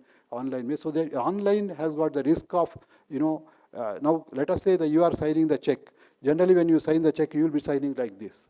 So can you see this account number, whose it is? It is not possible to verify the account number every time. So therefore, one has to be careful if you are making online payments. And so one of the things that we suggest is, you have an online payment account separately, keep minimum amount, and then transfer the funds. Then you know, of course, in RWA, fortunately, your payments are limited and it's going to a specified party. If you don't pay today, next day security will not come, so therefore there is no problem. I'm just saying the difficulty in a online payment, so management should ensure that there are proper checks and balances. You should have a maker-checker concept properly so that it's not one person. Don't ever have one person signatory. People say, I'm the president, I should sign check. Don't take that responsibility. It is better that at least two people sign. At least you can put the blame on the other. Okay. If you are signing like this. But let me tell you, today's world, everybody sign like this. So therefore, even in our firm, I have signed checks for the salary, like we are 300 people, so payroll slip comes with 300. I don't check this 300. I just look at the total so that I know my monthly budget and is it matching. So we have paid, transferred money to the left to people. After 4 or 5 months, one day we came to know, where is this man? He left 5 months back. So therefore, it is nothing. Don't think auditor means perfect. Okay. So therefore, these things can happen. We should be careful, but because we are having a fiduciary position. So you should also have a fixed asset register, maintain all those kind of registers as how you run a corporate.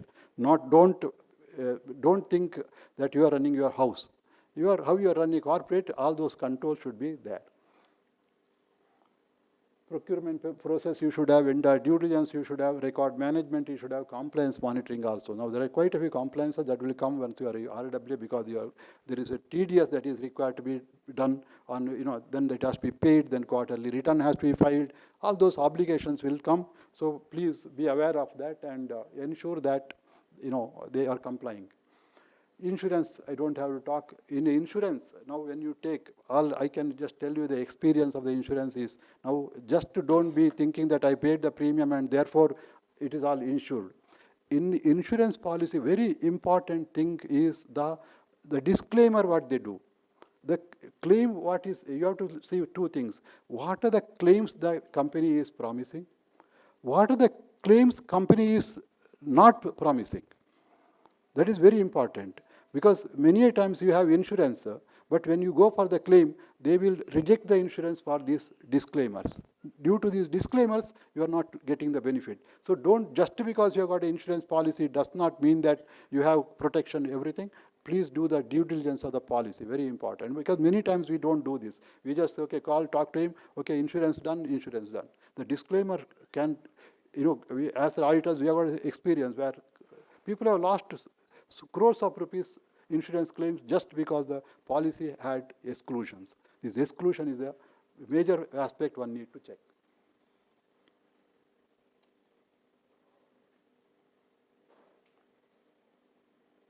Of course, this DOD liability risk, whether you want or no, you can always decide. I think it's not required for RWA, but one can look at it. Now, AMCs, again, when you have this kind of various items, AMCs, you need to ensure that, again, what he excludes is in the contract. Just don't sign AMC. What are the classes he excludes? What is the class he covers? And why you are paying the price? Understand those things very clearly. Then contract types you have comprehensive, you have got item-wise. Of course, RWA is also liable for professional tax, 2,500 rupees per year. Please register that. And for if you have got employees where you are paying more than 25,000 rupees salary, you need to have the professional tax registration for that and do the deductions and remit it. Then you have got provident fund also can apply if you are a large organization where you have got people exceeding 10 or 20, the PF, ESI, these kind of aspects also will come into picture. I'm not going to detail that because you are all aware of it. And the income tax, now comes to income tax, of course, you need to have a PAN, you need to have a TAN, and you need to have the periodical filings. Now come to income tax. One fundamental concept of RWA is that, what is this RWA? RWA is nothing but let us say there are 100 apartment owners. Instead of they spending money for whatever the maintenance, etc., they are pooling the funds and then that is being spent. So therefore, this money what is collected, can it be an income of the RWA? is it an income or it is your own money? You created a RWA for the purpose of collecting money from everybody and spending. Is there a distribution of surplus to the owners? Answer is no. The profit earned cannot be distributed. The money is collected in one manner. It has to be only used for that purpose. Of course, you can use, not misuse. Okay, so you use the money for the designated purposes. So therefore, in a RWA, the fundamental concept is that you cannot do trade with yourself. You are collecting money, then you can say, now you cannot say, because it is, this RWA is a collective enterprise of all the people, created only with the purpose of spending certain money for that purposes, not to earn profit. So therefore, it is the extension of 100 people as they are coming together. So therefore, there cannot be any income. Whatever money comes from these members cannot be any income of the RWA. So that is one fundamental. It's a principle called mutuality concept. In the GST is going to explain it in a better manner, because the GST is currently still this concept is not fully accepted. It is controversial. It is pending before the Supreme Court, and therefore he is going to cover it in a better manner. From income tax point of view, it is well accepted that whatever money that is collected from the members, it is exempt under the concept of mutuality. I think we'll stop there as far as this concept is concerned, because on income tax it is very clear. So the income money what is collected, we'll see what are the kind of monies that are collected and what is the actually taxability of that under the Income Tax Act. So you collect maintenance charges, you collect penalties, you collect sinking fund, you collect transfer fees, RWA charges, amenity charges from the members. So whatever money you collect from the members, it is not an income for the RWA. That is clear. Therefore, the money what you spend also is not an, money you collected, money spent. The surplus, if any, is not your income. It is not taxable income under the Income Tax Act. Now, one concept is if the services are exclusively provided to a specific group of members while being denied to others. Now, then it becomes a service, then it can be controversial, it can be taxed. You have one facility, but everybody is not allowed to use that. Okay, either in a rotation, of course, same day everybody cannot use it, but if there are certain facilities of that nature, then that income can be controversial. Even if it is used finally by one of the members, there can be some controversy on that. Otherwise, any money collected from the members, there should not be a difficulty. Now, so long as the services are made available to all members, but are availed only by few, there is no problem on that. It will be allowed as a exempt income under the concept of mutuality. Now, let us say this RWA want to do one activity, collect money from the members, but with a profit motive. Okay, then there can be some controversy, but our department is not going through that to that extent. So money, so long as money is collected from members, I think by and large they are exempting it. There is one section 44A of the Income Tax Act. Whether this is applicable to these RWAs, the answer is no, because this talks about professional bodies and trade associations, and therefore that is not applicable. So the concept of income tax is that whatever you collect from the members is not liable to tax, because it is covered by the concept of mutuality. GST we'll see separately. Now, what are the books, of course, one need to maintain? Then, of course, today you have got software, you have got softwares for collection, software for buildings, then financial accounting. You need to still have cash book, bank book. In that, of course, these softwares are already inbuilt with those kind of facilities. Now, under income tax section 139, you are supposed to, apart from the just filing the tax return, you are supposed to attach income and expenditure account and balance sheet also. Even Karnataka apartment ownership, of course, there is nothing to file under that. But under the Societies Act, if you are continuing as a society, then you need to file the annual accounts with the society.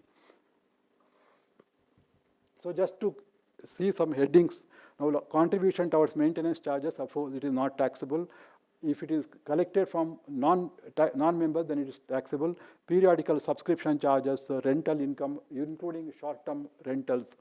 Let us say you have some 5 rooms in the whole complex for the guests. Then you charge rent for those. But so it is paid not by the guest, it is paid by the members. Then there is no tax. Of course, member can collect from his guest. Okay. when parking charges, let us say, if you collect parking charges, you can, that can be exempt.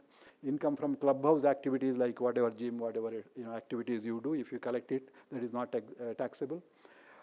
Then fines, penalties you charge, let us say shifting charges you charge, and so let us say somebody you penalize him for having damaged one part of it, or lift, let us say they have used for the carrying their goods, then you charge some extra charges because they have damaged the lift. All those charges, what is collected, although it is collected from one person, excluding all others, it is nevertheless, it will have the concept of principal mutuality, therefore not taxable. Advertisement income also, if it is collected only from members, then it is not taxable. But if it is all collected from non-members, this is subject to taxes separately by under income tax. So RWA is not altogether exempt from tax. RWA can have incomes which are outside its members, and they are subject to tax. Now, let us say the invoice is raised on the member, but payment is coming from the tenant. So, will it change the color? Answer is no. Even if the tenant pays in respect of these kind of charges, there is no change. That income is still covered by what you call mutuality concept.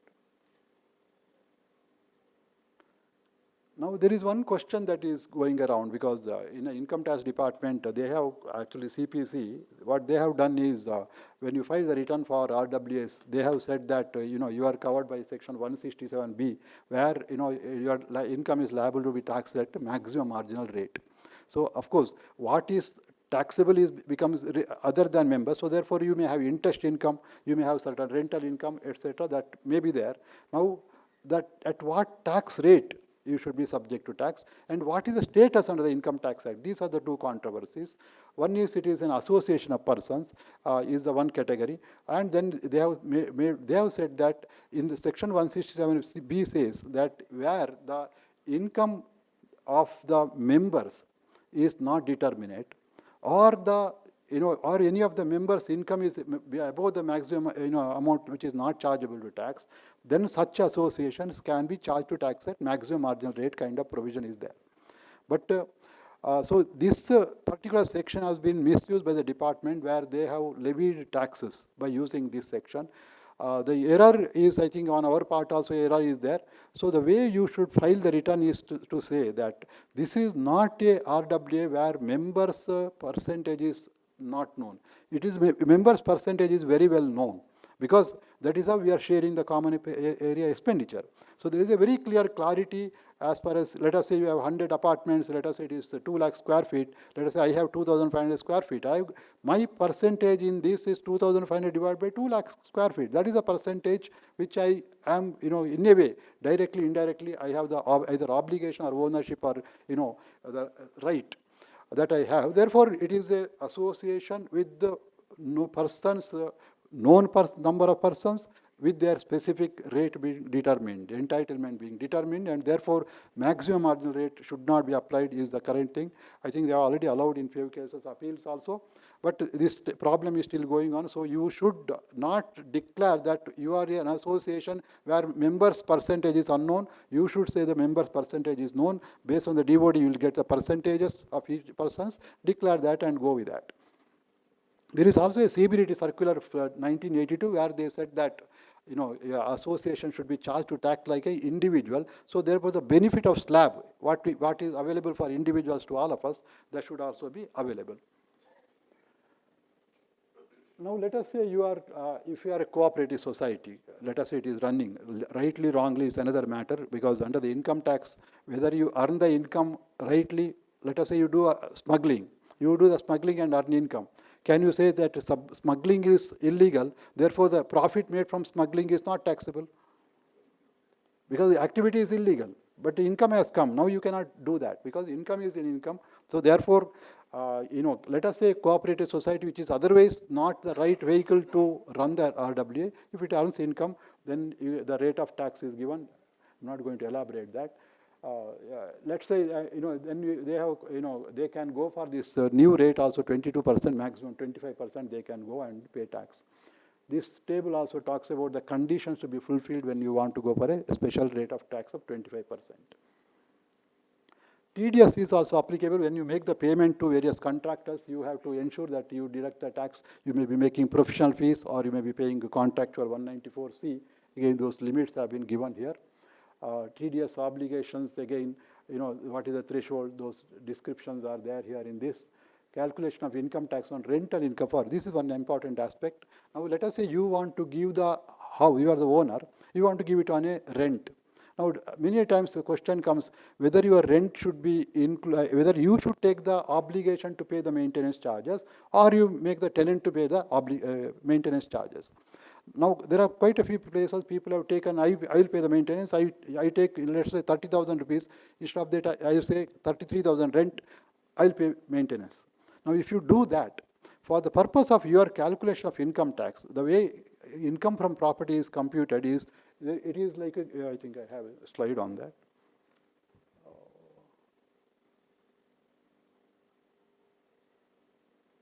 I think there is a slide is missing. Okay, it's here. So gross annual value, higher of the actual rent or expected rent, less municipal taxes, that is the net annual value on which there is a standard deduction of 30%. Now, if you collect, now this 30% deduction is given to you whether you have spent 1 rupee or no. No questions are asked, there is a standard deduction. Now, if you collect the maintenance also as your rent, that maintenance what you pay to the RWA is subsumed within 30%. Therefore, you will not get extra deduction. So therefore, you should always make the tenant to pay the maintenance. You take the net rent, then you go for this formula. It will you will get, apart from 30%, you will get that maintenance also as a extra exclusion from income. So therefore, when you rent it out, don't rent inclusive of maintenance. Annual filing with the registrar, you have to file, once the AGM is over, you have to file the balance sheet with the registrar, and you also have to ensure that AGM is also conducted. Otherwise, there is a penalty.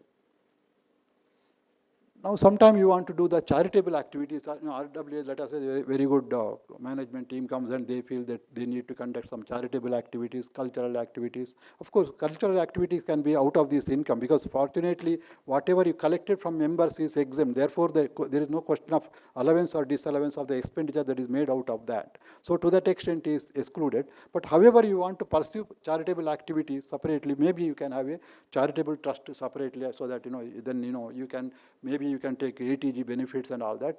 Donors can get the ATG benefits. So you create a separate charitable trust. Okay. Now, what is the time now? Huh? Okay. I think 11:27. Sorry, are we waiting for tea or anything? No? Oh, okay. So 8 minutes, 27. Okay, 10 minutes. I'll just take this one concept which I thought I must share. I'm taking the liberty because he started with the positive mind. So let me carry it a little bit more positively. Okay. So now, we know what is the difficulties in the RWA environment. I'm sure each one of you, so what is the problem? What is the root cause? We have to look at it. What is the root cause for this problem? Apart from what Sir said, now we have, India has got such a big heritage of our literature. Vedavyas Rishiji has written, and we got Bhagavad Gita, we have got Bhagavatam, we have got so many 18 Puranas. What are these books prescribing? And because these are not available to us today in the school, it is not available to us in the house because parents don't know, because we don't know. So therefore, now, but collectively, can we bring some of these points to the residents? Can we use the facility for these kind of good things is what we can look at as RWA. Collect, there are very good speakers are available to teach. Of course, they may not be practicing, but they are very good speakers. There are speakers. Don't go with, because one person told me that, you don't watch what I do, but listen and practice what I say. So that you look at like that, okay? So because doing, I got my own difficulties. I can say that, karmanye vadikaraste mafaleshu kadachana means, it says that you put your best effort, don't look for the results. Okay, so that is what is told in Bhagavad Gita. But generally, let us say I am a CA, when a client comes, Now, what do I do? Look at how much fees I can get. That is the first thought comes to my mind. One client comes, first thought comes is how much will I earn out of it? Okay. But let us say I change myself to say, what can I do for him? How can I help him?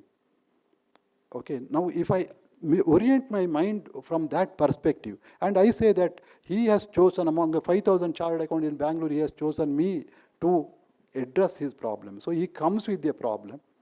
So my duty is to solve that problem.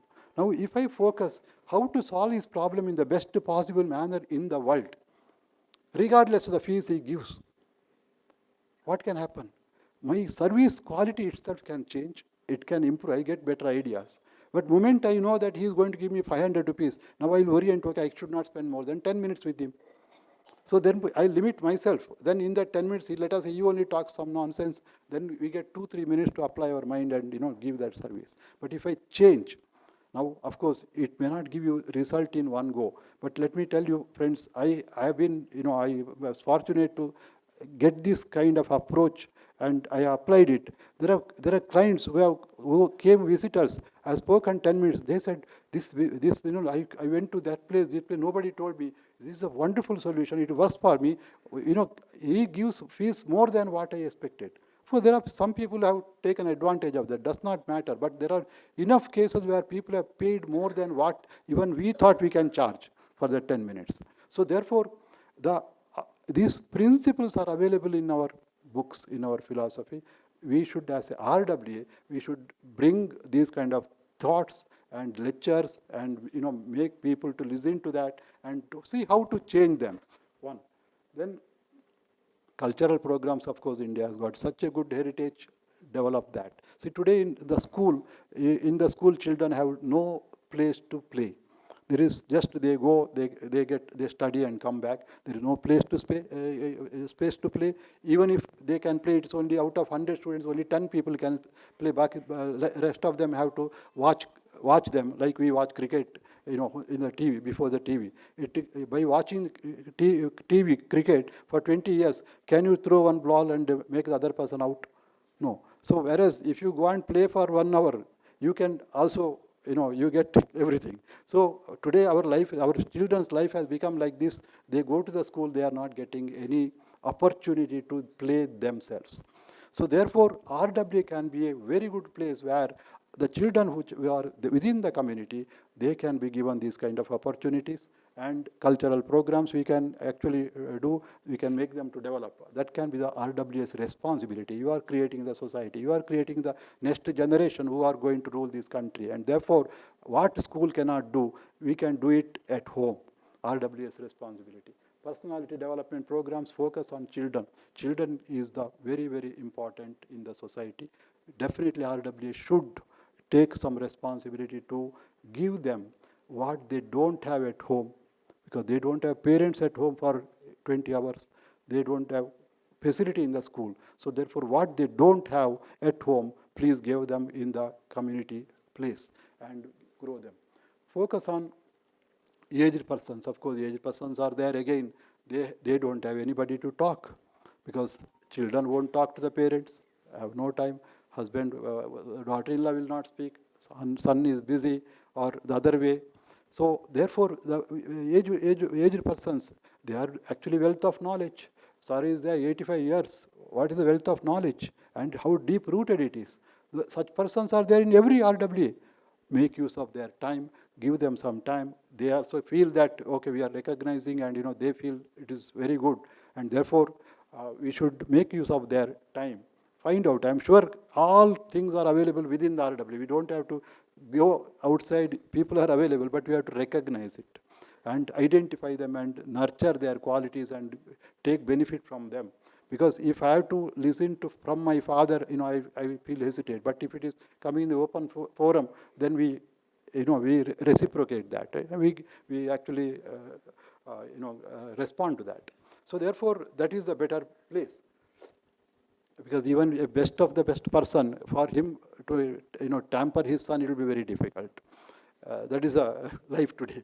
So the person may be very successful, but his children will not be successful, need not be successful because there is a difficulty.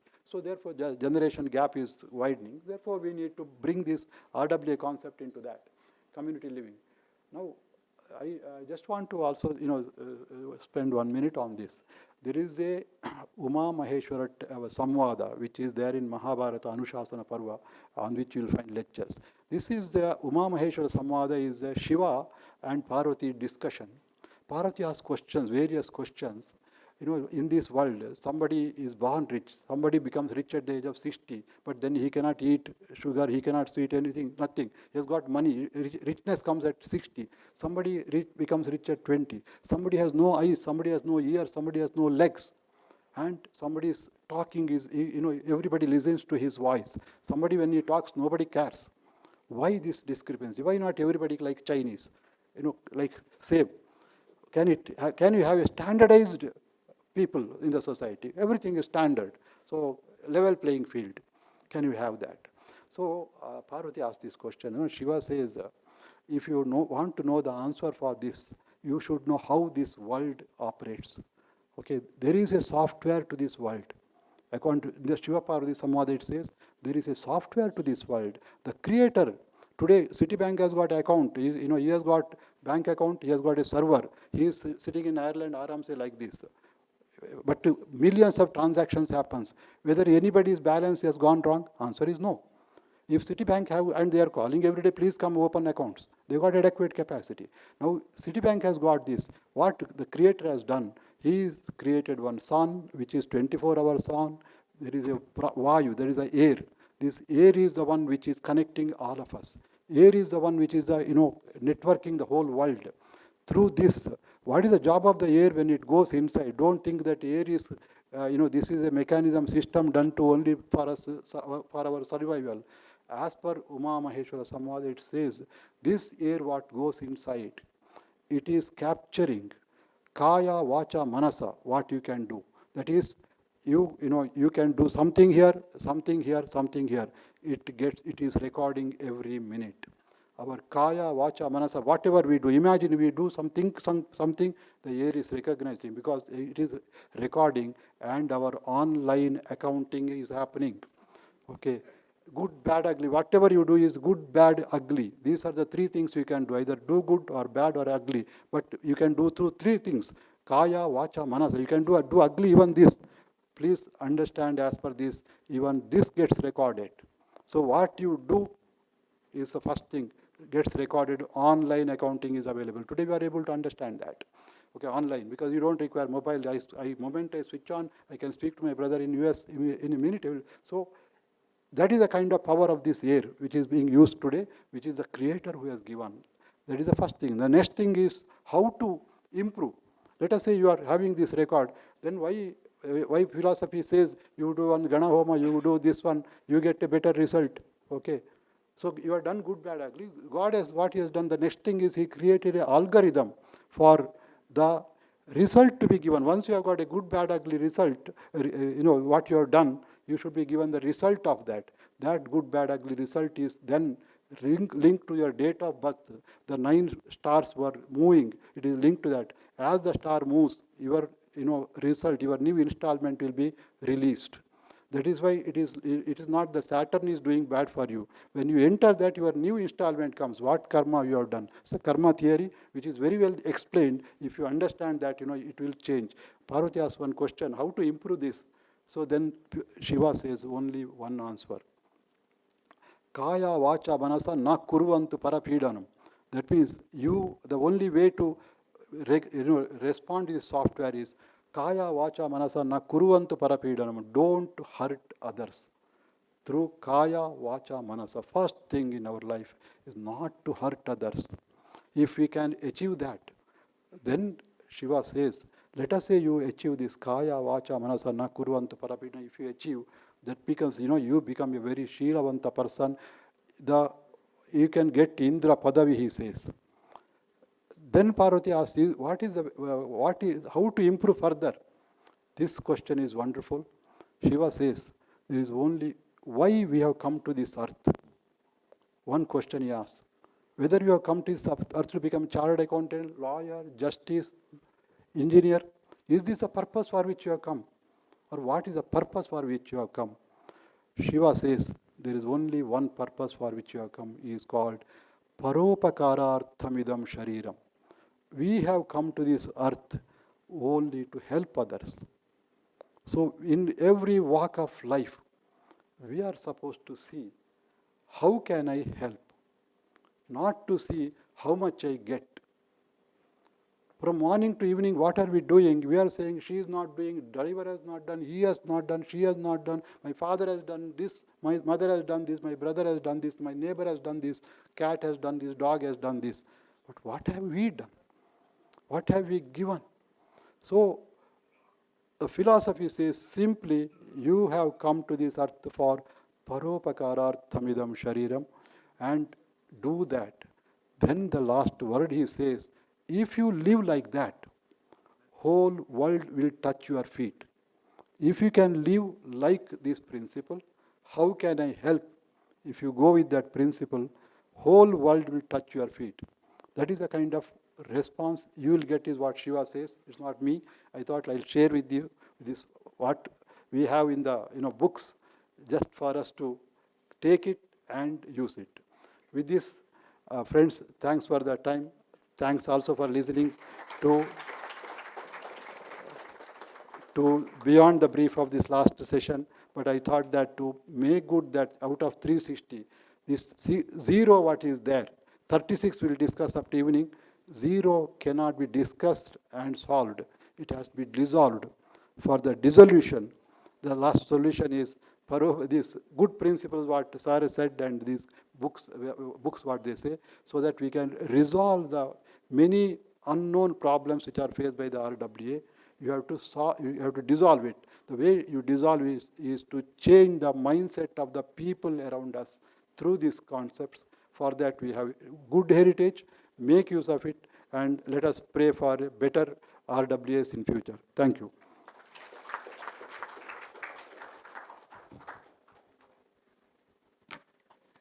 Hope all of you are enjoying the presentation.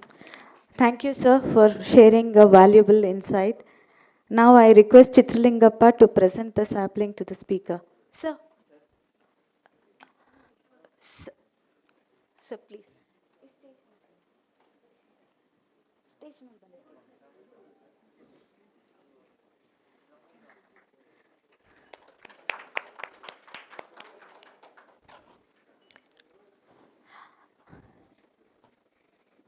We'll take a short break. We'll resume after 15 minutes for tea. Yeah, thank you.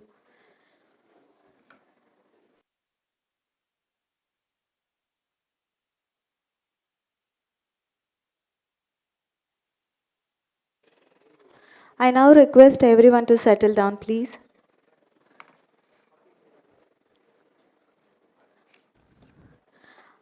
Our next session is CA Dayanand sir. I now invite Sridhar to introduce our next speaker.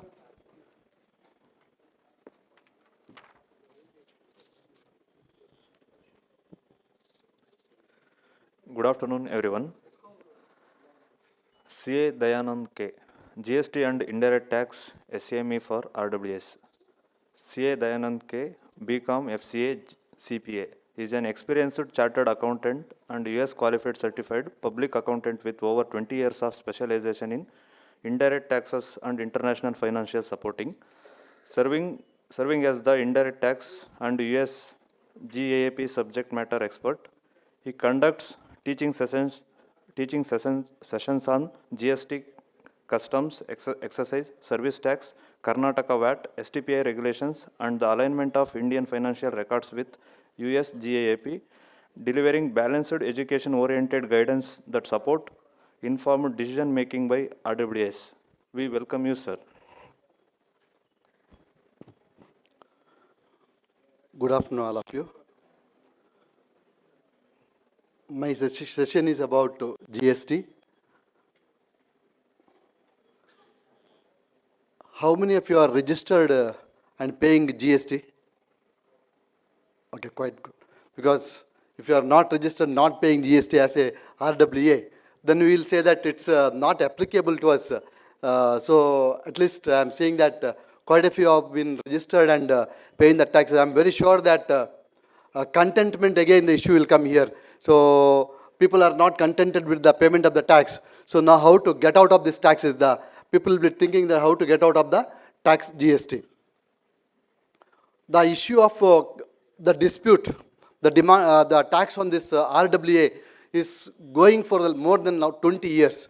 When the service tax was introduced, the tax was there. Introduced on tax was introduced to RWA, but matter went up to the Supreme Court, and Supreme Court said that no tax, no demand can be made. The RWA is not at all liable for the service tax because it is a concept of mutuality. But again and again, the government is coming by way of amendment to the provisions. So whatever the Supreme Court said that this is the reason for which the RWA is not liable for the taxes. Again, the government will see that how to tweak the provisions of the law. And they come out with the amendment and say that, look, this is amendment, I am making it. Now you are liable again for the services which the RWA provides to its members. So with this small brief, so let us go to the this topics and explain what was the this provision we had under the service tax regime and what is the tax provisions we have under in the GST regime.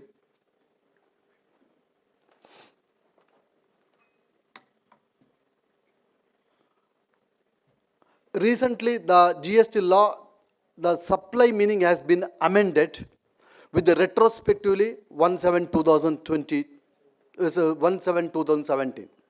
The amendment came into effect from 1/1/2022, but made it as a retrospectively from 1/7/2017.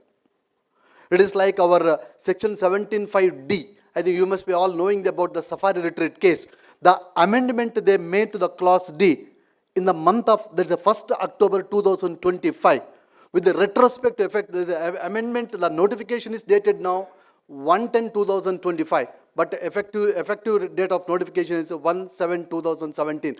Like this kind of an amendment to the section 1 has been made with the retrospective amendment. What is this amendment? It reads like this: the activities or the transactions by a person other than an individual to its members or constituents or vice versa for cash, deferred payment or other valuable consideration.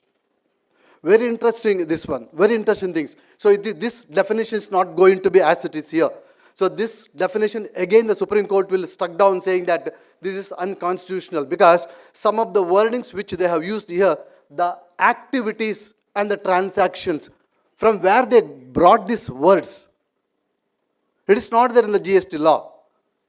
So how the taxes can be levied on the activities and transactions?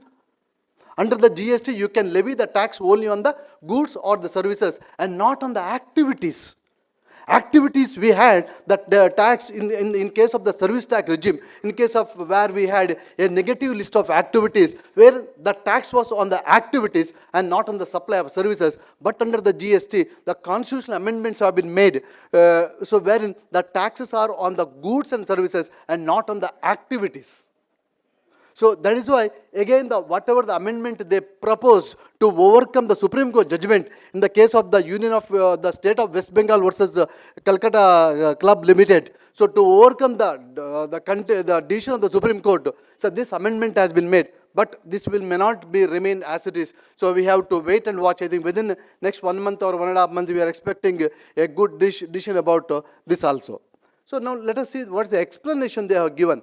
For the purpose of this clause, it says that, so whatever the outcome of the judgment, whatever the rulings of the courts of the Supreme Court, so the person and its members or constituents shall be deemed to be the two separate persons. So why this amendment? Why have they done like this?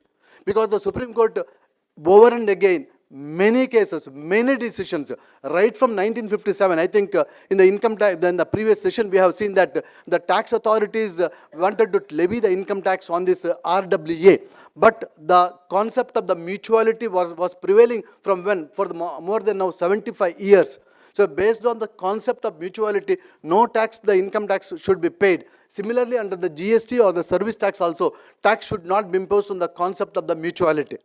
But to overcome the concept of the mutuality, they are bringing the words like the persons and its members or the constituents. Suppose now, so we are forming the association as under the deed of resolution, or as under the Registration Act, or under the Societies Act, or under the Limited Companies Act as a company. See, any of the formation of the mode of formations. So they're instead of using the members or the members, they're using the word constituents, so that it takes care of any mode of your formation, any mode of formations. So they are bringing a new word called constituents. Any transaction between the member and its constituent, irrespective of the outcome of any judgment, should be considered as a supply. Should be considered as supply. So this is the amendment they have made effective from 1/7/2017, but retrospective amendment they brought it on 1/1/2022.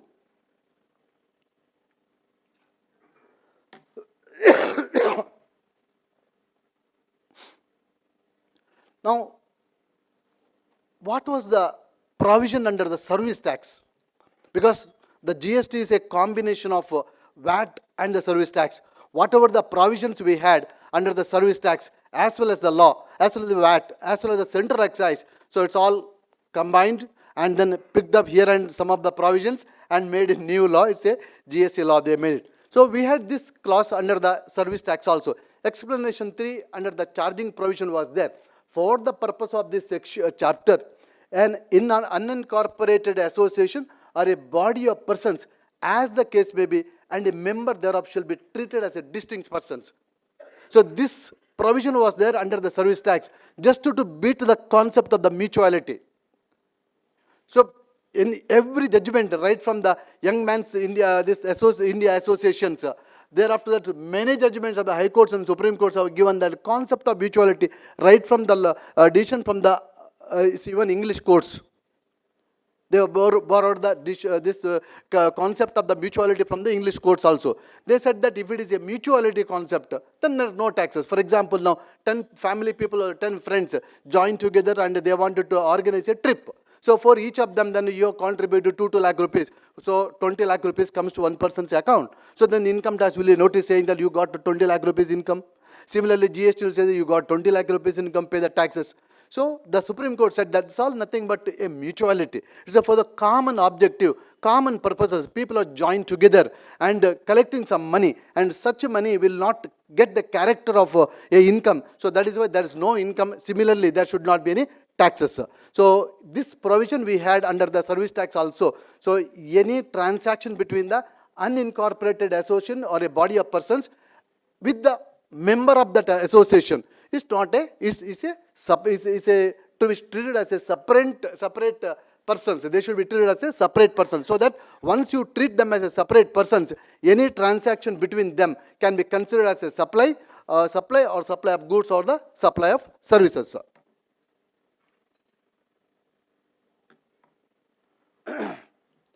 What is the basic requirement to levy the taxes? Under the GST, there must be a basic requirement that there should be 2 persons to consider anything as a supply and supply of goods or supply services, so that it will attract GST. So the basic requirement of any in the GST law is that there must be minimum 2 persons, and there must be a supply, and that supply should be for a consideration, and such supply should be done in the course or furtherance of the business. Very important aspect. So if you look at if you just recollect my previous slide, wherein the amendment of the section 7(1)AA, wherein you don't see that one, the requirement of the business consideration, all those things are not there. It's not there. So if you, I'll just go back and see this one. If you look at the activities or transactions by a person other than individual to its members or constituents or vice versa for cash, deferred payment or the other valuable consideration. The conspicuous word of the business and in the course or furtherance of the business is not there here. So then, whether when we go for the taxation of the RWA, whether the basic tenet of the law, wherein it requires two persons, that fulfills there. If the deemed definition of when we consider the association and the persons are different, if we consider that, then the basic requirement of two persons have been fulfilled. Then valid consideration, yes, it says a consideration. Then what about this? Should be in the normal course or furtherance of the business. Is it fulfilling that requirement? Again, we go back to the Supreme Court judgments. Young Indian Owners Associations, latest one, Calcutta Club Limited, wherein it said that it's a mutuality concept. So once it is a mutuality concept, where is the basic requirement of furtherance of the business and in the course of the business? In any law, when we read that the main requirement of the section 7(1)(a), it requires, it should be, the supply should be in the course or furtherance of the business. So even for other clauses also, 1A, 11A, B, C, for all the clauses, anything to be taxed as a supply, it should be in the course of or furtherance of the business. So to tax the associations also, RWA also, it should be in the course of the business. So I'm sure the Supreme Court, again this amendment, they will look at from this angle also that whether this is fulfilling. So whether whatever the judgments so far they said that, so it's not in the course of business, it's a mutuality concept. Again, those things will be tested here by challenging the these provisions. So now let's see what is the meaning of the business. Business is very widely defined under the GST Act. So I will not explain all. The important is here the clause E. I'm not sure whether you will be able to see it, or I will read for your convenience. E means provision by any business includes provision by a club, association, society or any other such body for a subscription or any other consideration of the facilities or benefits to its members. So government has taken care of it. Government has taken care of the requirement of the business, they have taken care of it. But when you come to the definition under 7(1)(a), wherein they have not brought this meaning of the business, but as a business, they have included within the provisions of section 217, they have included any transaction between the members and associations falls within the meaning of business.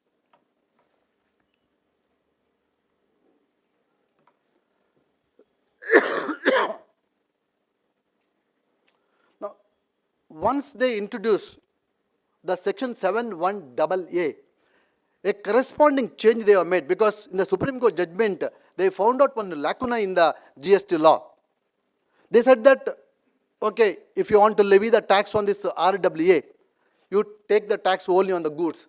If the RWA supplies the goods, you take the tax. But there is no tax on the services. As all of you know that RWA provides only services. There is no goods.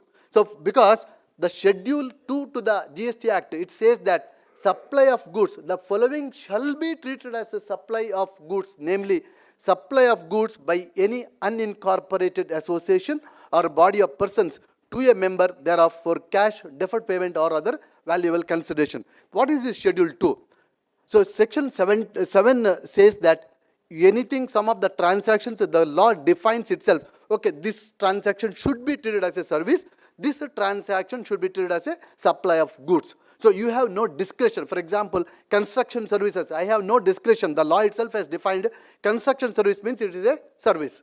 If you go and have the food in the restaurant, so it is defined already that it is a service. I cannot treat it as a supply of goods. Similarly, under clause 7 of the second schedule, so where the government has defined that if the RWA or the associations supply the goods, it should be treated as supply of the goods. But they have not considered or they have not covered that what happens about the services.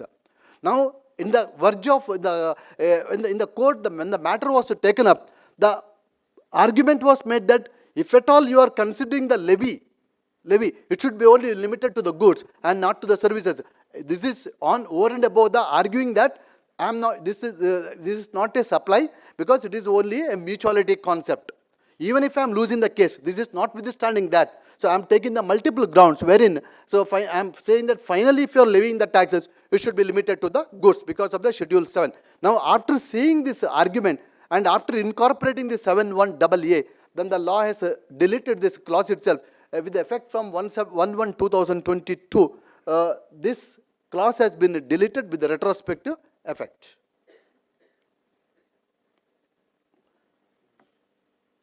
Is it required to show the supply in the course or furtherance of the business? Already I have explained this one. So if it is not in the course of furtherance or not in the course of furtherance of the business, whether the tax can be levied. Because of the basic tenet of the 7(1)(a), there is a 7 is that anything to be taxed under the GST that such a supply should be in the course or furtherance of the business. So even for the RWAs also, to tax the transaction between the association and the members, then the association should be into the business. Now if you form that association as a non-profitable entity, in such cases, how that takes care of the requirement of the business? Though the definition of the business includes any transaction between the members and the association is called as a business. So these aspects have to be addressed by the Supreme Court.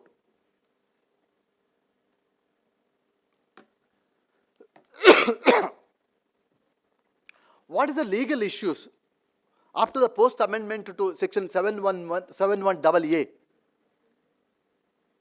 Article 366(12)(a) says that goods and service tax means any tax on the supply of goods or services or both, except on the alcoholic liquor for human consumption.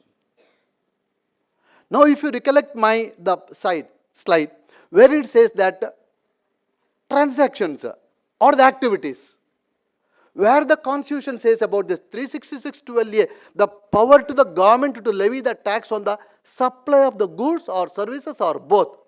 And there is no power under the Constitution to levy the tax on the activities or the transactions. So this is where the lacuna, this is where the problem in the amendment to the section 71AA. So with this, I hope that again the Supreme Court will struck down that the provisions, whatever the 71AA they made. I hope that the lawyers will they will explain whether our understanding is correct. Then next to the Article 246, power to make the laws. Under Article 246, the central government has got the power. Equally, state also has got the power to make the rules and the provisions, the taxing provisions in respect of the supply of goods or services.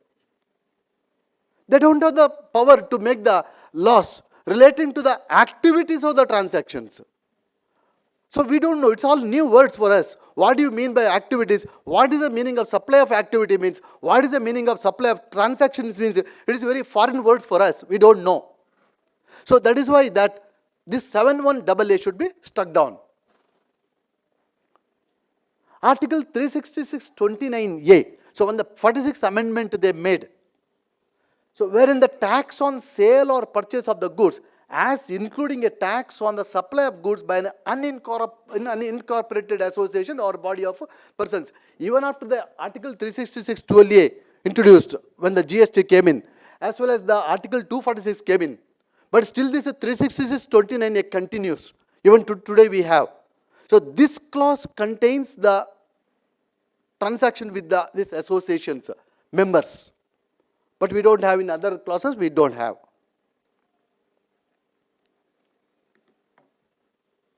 So what is this meaning of service? Because why I am bringing this section 102, the definition of the service, just to bring the word transaction is here. Service means anything other than goods, money and securities, but includes activities relating to the use of the money. So under 71AA, they brought the word activities or the transactions, but that should be related to the goods or the services. But the activities word they used under 102 while defining the services, it only relates to the activities relating to the money and not activities relating to the supply of goods or services. So that is why the 71AA, again it has got the problems. So activities word in the whole GST Act. So we are seeing only under the section 2102 where the service definition is there. So only this contains about the word activities, but it only restricts to the activities relating to the cash. Suppose it's an exchange of money. So dollar to this very foreign currency or local currency, wherein somebody charges some transaction amount, for that it comes within that. But otherwise, the more meaning to these words cannot be given.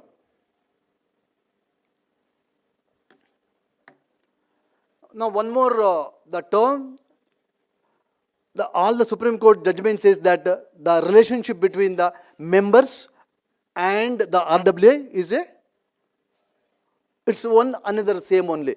There is no two different persons. So that's what the Supreme Court's conclusions in all the cases. The members and the associations are one another same only. Whether it may be a company, it may be a society, it may be any other the entity, or it may be associations, both the parties should be treated or should be looked as a one person only. But the GST law has defined the definition of the persons. So in that, the term person includes individuals also, then an association of persons or body of individuals, whether incorporated or not in India or outside India. So the law has made every requirement, like definition of the person it includes, definition of the business it includes, supply they have brought in, but they have still made some kind of errors in bringing a new words, new levy, and without addressing the mutuality of the concept. When the Supreme Court, from 1950, I think, so they were saying that in case of the associations, it is a concept of mutuality. Over a period of 75 years, when the same thing the Supreme Court says, whether the amendment can be done to the statutes. I think in the case of the R.C. Mittal, the Supreme Court says that when continuously, say around 50 years, decades, when the Supreme Court says that it is because there is such provisions are not there, it is a mutuality concept, and for such kind of judgment, an amendment to the statutes cannot be done. Then it requires an amendment to the Constitution itself. So they cannot tweak the law by introducing one, say, this section 71AA like that. So it requires somewhere amendment to the constitutions. So that's what the Supreme Court says. So this is how that in the medical associations of the Kerala cases, the argument has been done. Whether mutuality concept will prevail over the meaning of supply is the next question. So club cannot be treated as a separate legal entity of the nature of a limited company carrying on business.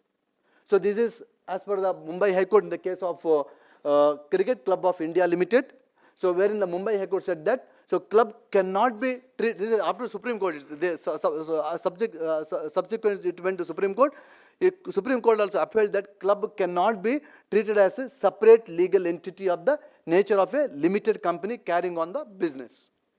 Even though it's a limited company, so we cannot treat the company, so because of the company is carrying on a business, so this cannot be held as a separate person.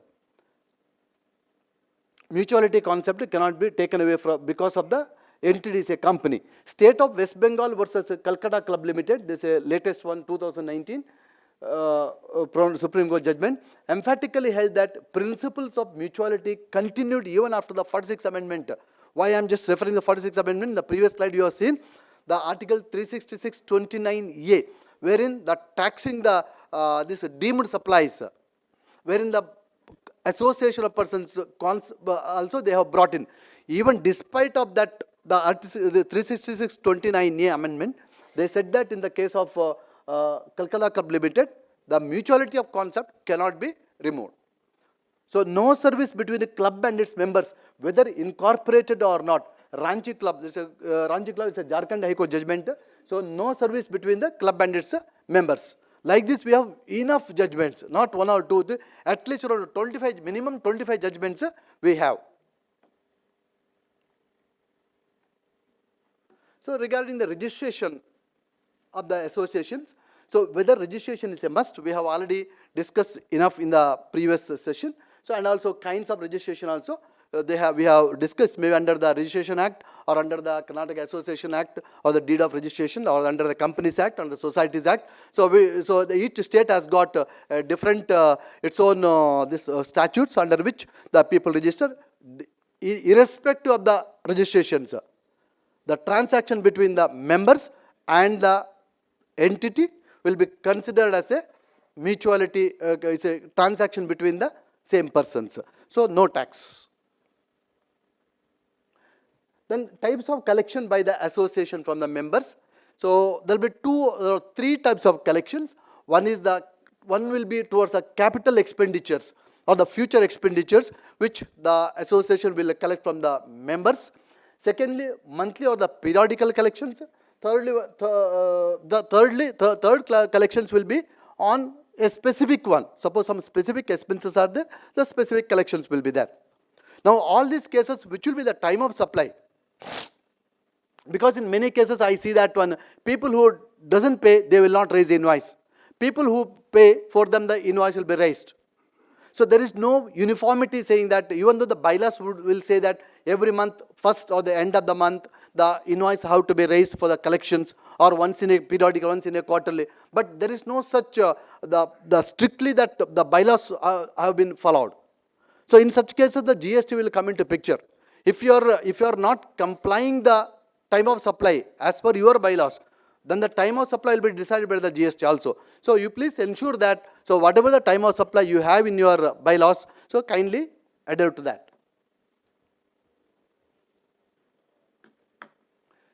What is this meaning of consideration? Because in the it may be cash, deferred payment, or any other valuable consideration. That's what the section 71AA says that. So for us, it's important to understand what is consideration, because this slide is connected to the previous slide. You people will say that the capital contribution, whatever I have paid, it is not a contribution, it is not revenue of the association at all, because this money have to be kept, or a sinking fund or any other fund. This money has to be set aside, or it has to be kept in the bank for the future expenditures. So when the money is given for the future expenditures, whether the GST can be demanded. So for this purpose, we have to understand the meaning of the consideration. So consideration is very widely defined, but I will, because of the limitation of time, I will only say that, I will only read the last proviso. Provided that a deposit given in respect of the supply of goods or the services, or both, shall not be considered as a payment made for such supply unless the supplier applies such deposit as consideration for the said supply. So if the amount given is a deposit, what do you mean by deposit? It should be a refundable deposit. If it is not a refundable deposit, but it is a deposit for the future expenditure, which I have to keep it in the bank as per the bylaws, I have to either invest in the mutual fund or the bank. So unless it is a refundable, then the GST law will not give the concession to you. So that on that such money also you have to pay. It may be sinking fund, it may be for any funds. As long as that money is not refundable, you have to pay the tax on that. So many advance rulings are there. We have exceptional, one or two exception advance rulings also there, wherein they said that the deposit, if you take a sinking fund, if you deposit, if you take it, so there is no taxes. But I don't agree, because so this is subject to the levy. So once a supply is passed, we consider, okay, it's a supply. So we are contented, we want to do a contentment now. So government also, either the government should be contented or the association should be contented. If the government is now contented, they will at least, okay, they will remove altogether this tax on this RWA. If the association is contented, then we will not go to the Supreme Court. Again and again we will not go, because for the last 20 years we are reaching the doors of Supreme Court. So if you collect any deposits, but if it is not a refundable deposit, then on that also GST is payable. And of course, this is if the association registered and if the turnover is more than 20 lakhs, only in such cases arises, otherwise there is no tax on the amount collected. So exemption. So we have an exemption. The government is not charging the tax from the rupee one. So of course the government wanted to safeguard this interest of the individual owners. So there is an exemption available for us. So the exemption entry is entry number 77 in the 12 of 2017 notification. I will read the first as well as the last, because in between the two, two paras of the middle, that's not applicable to RWA. Service by an unincorporated body or a non-profit entity registered under any law for the time being in force to its own members by way of reimbursement of charges or share of contribution. C. Up to an amount of 7,500 rupees per month per member for sourcing of goods or services from a third person for the common use of its members in a housing society or residential complex. Lot of care should be given while reading this exemption. The exemption is not given to all. If you look at the first line there, unincorporated body or a non-profit entity. Now suppose if you make it as a society, is it a non-profit entity? If you form it as a company, limited company, is it a non-profit entity? If you form it as an association of persons, is it a non-profit entity? So exemption is given, either it is it should be an unincorporated body or a non-profit entity, and not for all. So we have to be careful after reading this notifications. So what type of association we should form it, we should be careful about it. Now the exemption is only up to an amount of 7,500 rupees per month per member for sourcing the goods or the services for the benefit of its members. If the amount is more than 7,500 rupees per member per month, then the tax will come. It's only for sourcing of the goods or sourcing for services. Sourcing. It is not for providing. So if the association itself provides the services, then it is not coming under this. So they have to source the goods or the services from the third parties, from the outsiders. Suppose now, you tomorrow put up a plant, okay, you put up a plant, and then the power is generated out of that solar plant you put up. And then the solar power is used it, and for that I recover some amount from the members. Whether that can be considered as a sourcing of the goods or sourcing of services. It is a generation, it's a self-generated. So the department can say that this is not sourced. Maybe so members will have some different view about it, but so it is a means of production. It is a means of production of the goods. Electricity is also always a goods, okay? Electricity is a goods. So there is a HSN classification is there.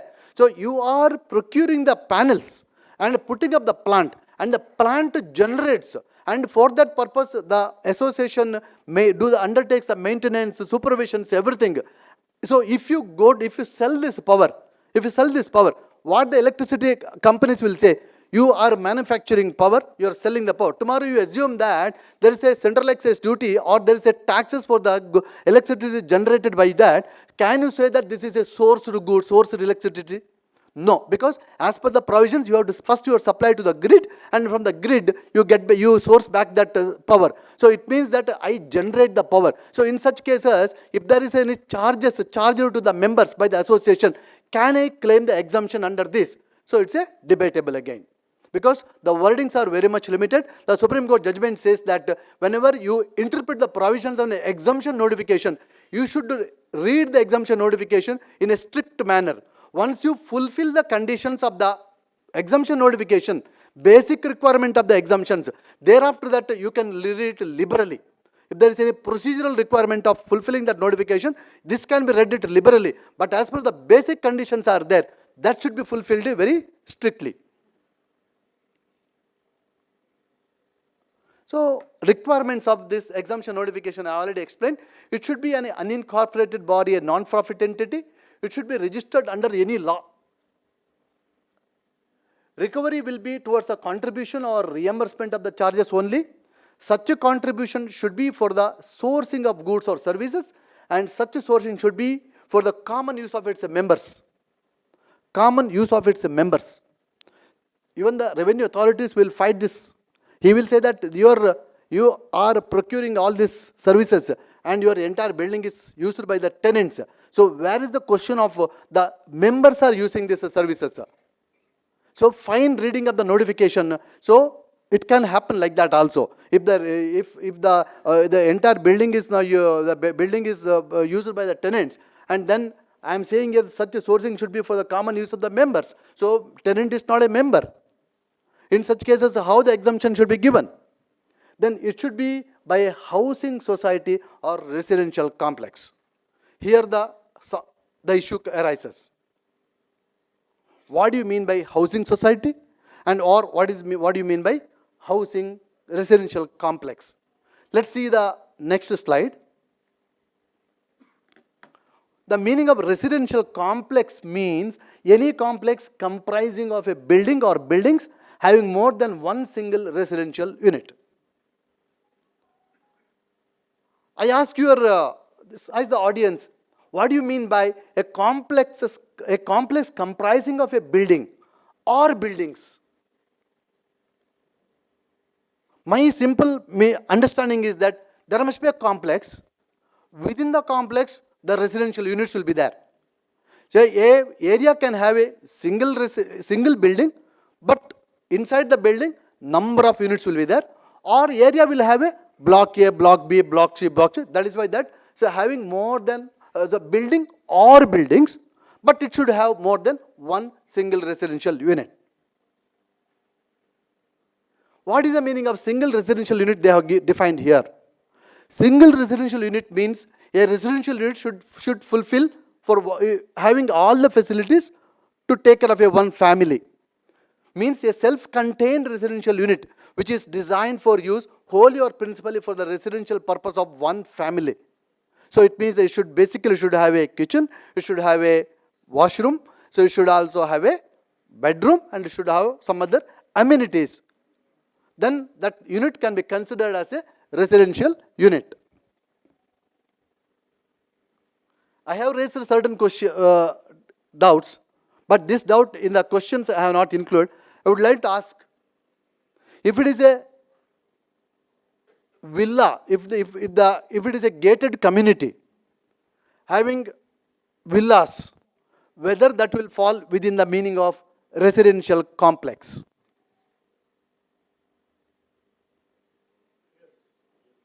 How and why?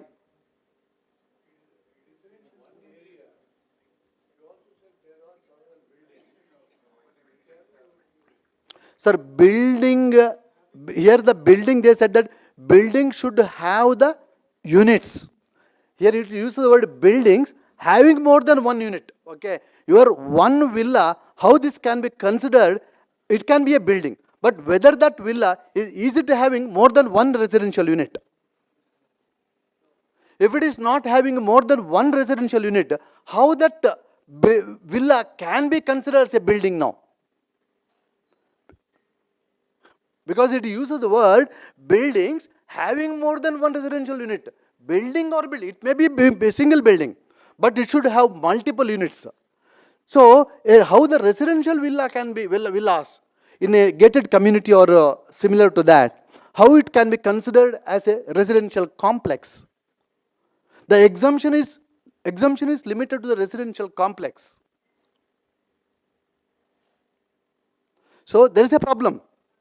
But currently, the associations or the units may be claiming the exemption of this 7,500, they may be claiming it. But we have to really see whether the villa projects will come within the meaning of this residential complex which is defined here. And also single unit they have defined. And for your information, in the case of the Macro Marble Projects Limited, the Supreme Court said that this is a Madras Sesta judgment, and then it went up to the Supreme Court.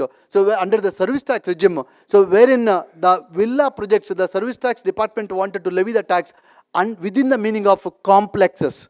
There also under the service tax we had the meaning of complex, wherein the complex means having the unit more than one unit. Here also same definition is there.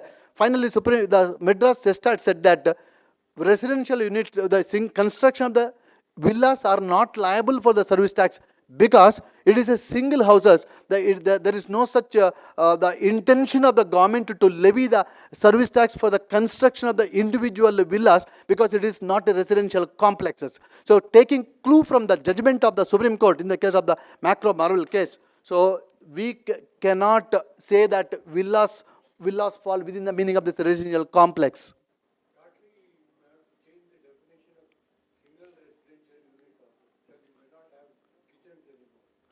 No, I have that question in my question. Suppose now you construct this service apartments, okay, and it's all owned by the owners, and then it is given to the another company for running the service apartments.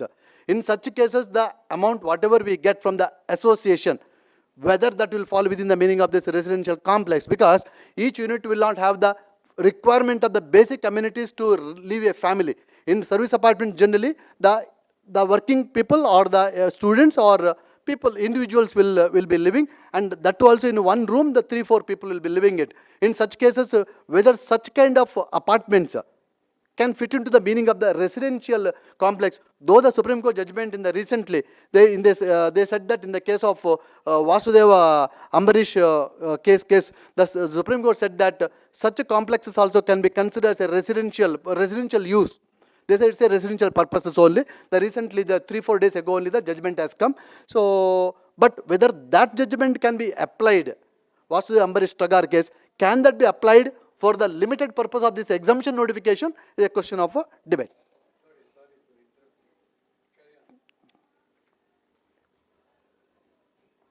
State of West Bengal versus, so meaning of unincorporated body of persons, because this is everywhere there in our definitions, exemptions. So they are using the meaning of the persons. So they are using the word unincorporated persons. In the case of Calcutta Club Limited, Supreme Court said the club or association service tax levy thereon. Body of persons in explanation 3A to section 65B 44 of the explanation 3 I already given in my slide. So it says that unincorporated association includes persons who join together in common purpose or action. As case may be refers to different groups. I can have different set of unincorporated association, but this doesn't include companies. This doesn't include companies. Corporates will not be included within the meaning of body of persons. So that's what already concluded by the Supreme Court. But the reason and basis under which under the Calcutta Club Limited they said that no tax is there. It's a different reasons also they are given. But as far as the body of persons, it doesn't include any incorporated companies. What was the exemption entry under the service tax? Because it's very important. What was the entry under history? What was history hours? And what was the entry under service tax? What is the entry under the this central under the GST? There is no change.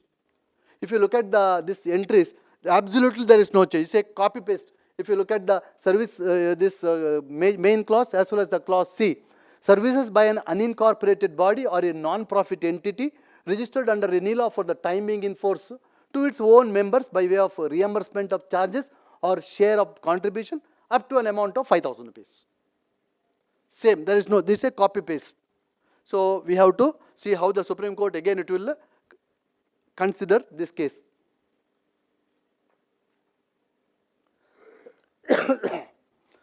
Notification says that, so what is your understanding about this notification or this, or we need not go back to the word, up to an amount of 5,000 rupees per month per member.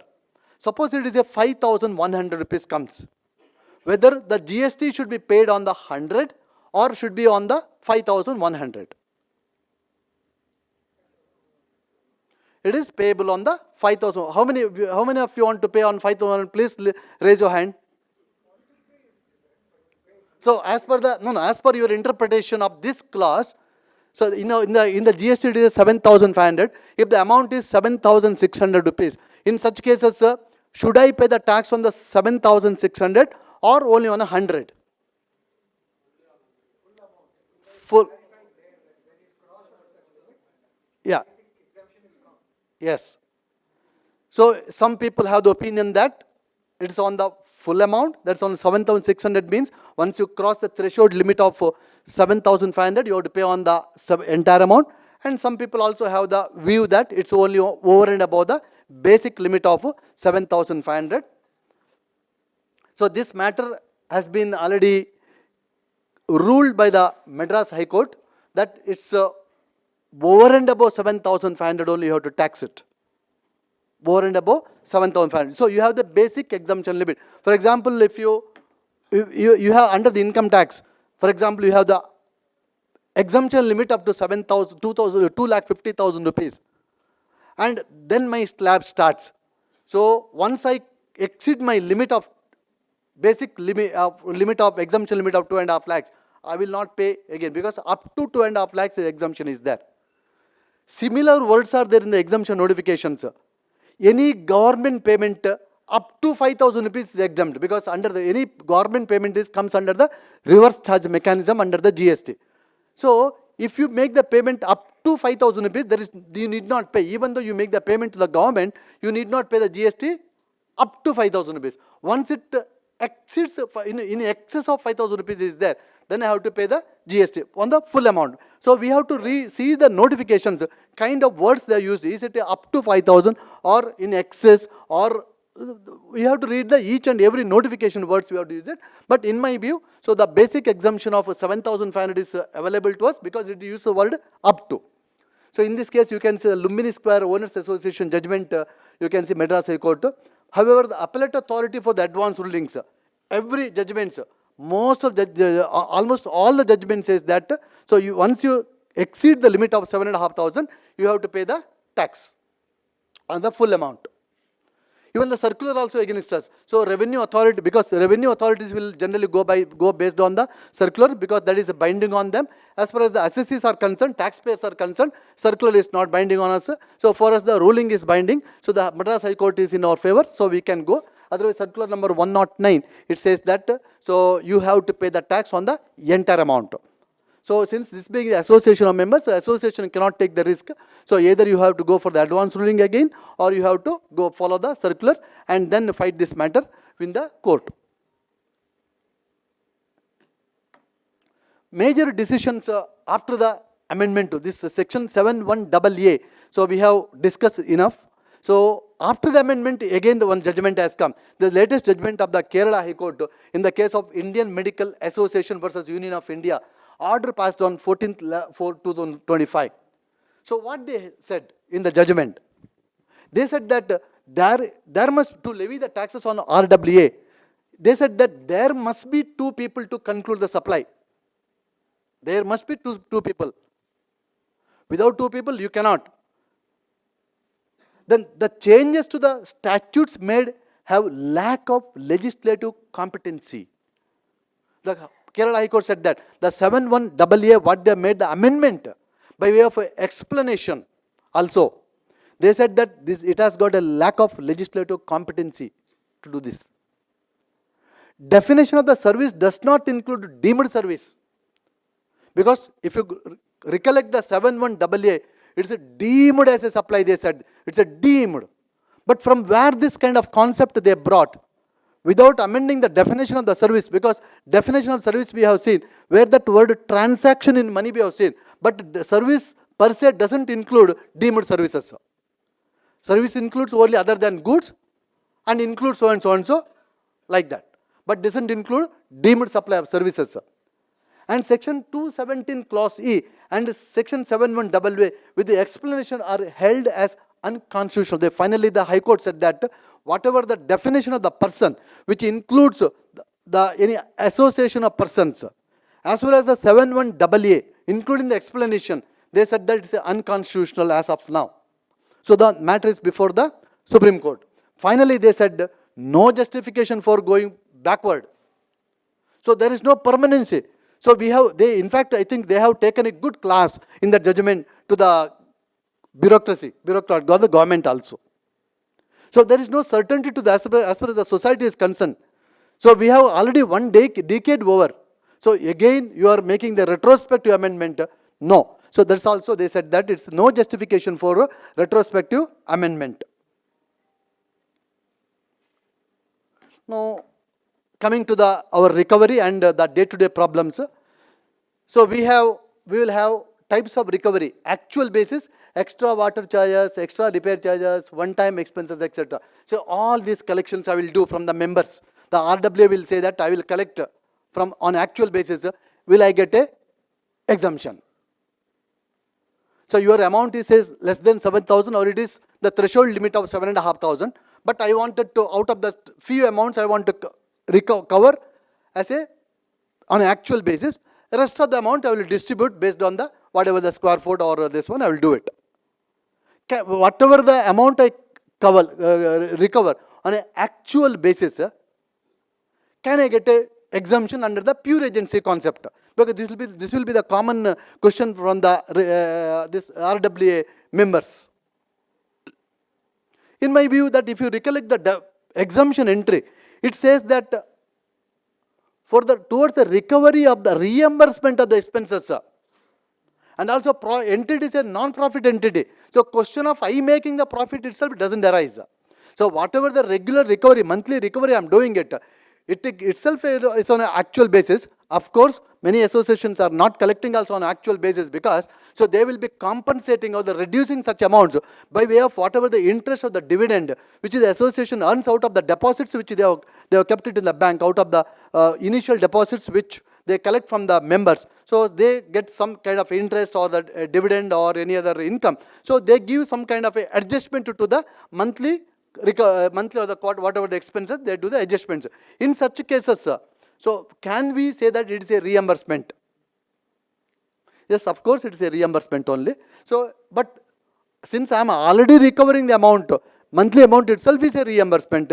In my view, that again a special expenditure, a one-time expenditure, recovering as a this one-time expenditure also on an actual basis, though you can do it, it doesn't arise. Whether can I act as a pure agent? In my view, yes, you can act as a pure agent, but there is some problem because pure agent means what? So there must be a supplier of the service and there must be a recipient of the service. In case of the association of the persons, it will have hundreds of members, where the hundreds of members have given an authorization to the RWA that you source this much of activity or the goods or services. There is a problem whenever a common product or the common goods is procured from the third party and then it is charged on an actual basis. So for a multiple the persons, we have a real problem of classifying or taking the advantage of a pure agent. So it will be very difficult. Then the distribution basis, the association will decide the maintenance charges on a area basis and some other basis. Anyway, the Karnataka High Court judgment is on different basis they are given. Specific charges like usage of club, hall and other facilities also will be there. So one-time charges. Suppose you wanted to use the club today for one day, so they will charge you separately for such usage. Now we have few issues. I have raised few issues. So I think we can discuss this one, and I am sure this will take care of the many issues which you may be having in your mind. So is there a basic exemption limit of 7,500 which we have already discussed? So my view is yes, we have, but we have a risk because of the circular 109. So as per the circular, we have no basic exemption limit once you cross the 7,500 limit. Kindly note that whatever the exemption limit is not applicable, I am saying I am assuming that your turnover is more than 20 lakhs rupees. Okay. So if your turnover is less than 20 lakh rupees, in such cases, even if you recover, even if your monthly charge is more than 7,500 rupees, there is no tax because you are coming within the slab of 20 lakhs rupees exemption. Whether pure agency can be claimed for claiming the reimbursement on actual basis, my view is difficult because of the recipients are multiple recipients. Generally in a pure agent, there must be one supplier, one person who is arranging, and finally one recipient. There must be 2 people, 3 people. So one person should be the recipient, one should be the supplier. In between that, one person will be sourcing and then handing over. So in our cases, in the RWA cases, final recipients will be multiple, hundreds of recipients will be there, and the supplier will be only one person. So that is why it is difficult to convert the transaction into a pure agent basis, so that we cannot take the shelter of this pure agent and get out of the taxes if the amount is more than 7,500 rupees. If association is of a plot owners, whether exemption is available. It's a plot. It's a plotted. So wherein the people have constructed houses or the commercial buildings or not constructed, or some apartments are there, some are vacants are there, but association is the only one. In such cases, whether the our basic exemption of 7,500 is available. Please recollect the exemption entry. It uses the word residential complex. Building or buildings having a residential complex. So, plotted owners associations will not come within the exemption. So, if you collect even per month 500 rupees also, and your turnover exceeds 20 lakh rupees basic exemption under the GST, you have to pay the taxes. So, the exemption is available only for the residential complex. If the association is of gated community, whether exemption is available, so it is a individual villas. So, whether exemption is available, so I have discussed that in my view, the exemption will not be available because of the Supreme Court judgment. So, they said that gated, this individual villas are not complexes. In the Marvel case, they have already said that. So, because of that, we have a issue. If the layout has a commercial and residential buildings, whether the exemption will be available for at least residential units. So, you have the residential complex as well as the commercial buildings. And individual house, it's a mixed. So, individual also is there, residential complex is also, commercial buildings also there. So, can you get the exemption at least for the residential building?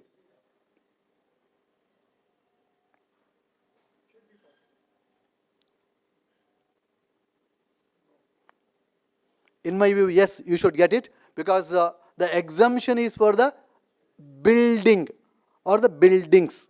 So, this one part of the building has got this. So, to the extent of the residential complex what we have, I should get the exemption. As far as the other part, that's maybe plot or the commercial building or something else, on which whatever the amount I collect, so I will not get the exemption.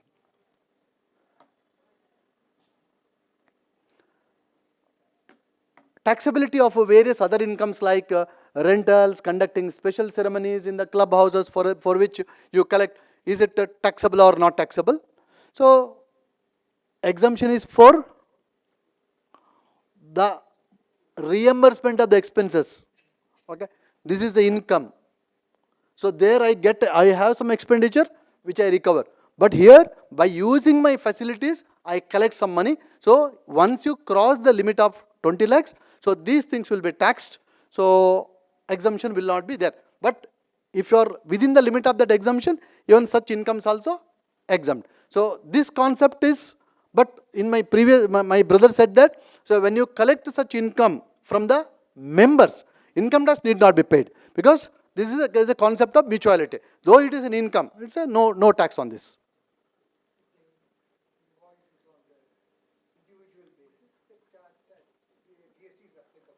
Yes. In the mass invoicing monthly or quarterly or this thing for all the members, it's a common facility, so common expenditure, so there is no. Not. Correct, sir. Whether move in and move out charges are taxable?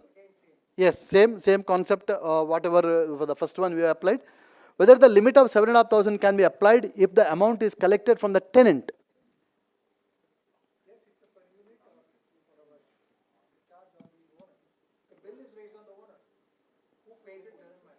If you raise on the this tenant itself, you say owner says that you don't raise on me, you collect from him. Normally the system issues to the owner. We don't issue to the tenant, we issue only in the system to the owners. Okay. So, if you raise on the owners, the exemption is available. Is GST payable on the amount received from the developer while forming the associations, advance maintenance? So, he will be collecting the advance maintenance while forming the association. Suppose he transfers around 25 lakh rupees, he transfers.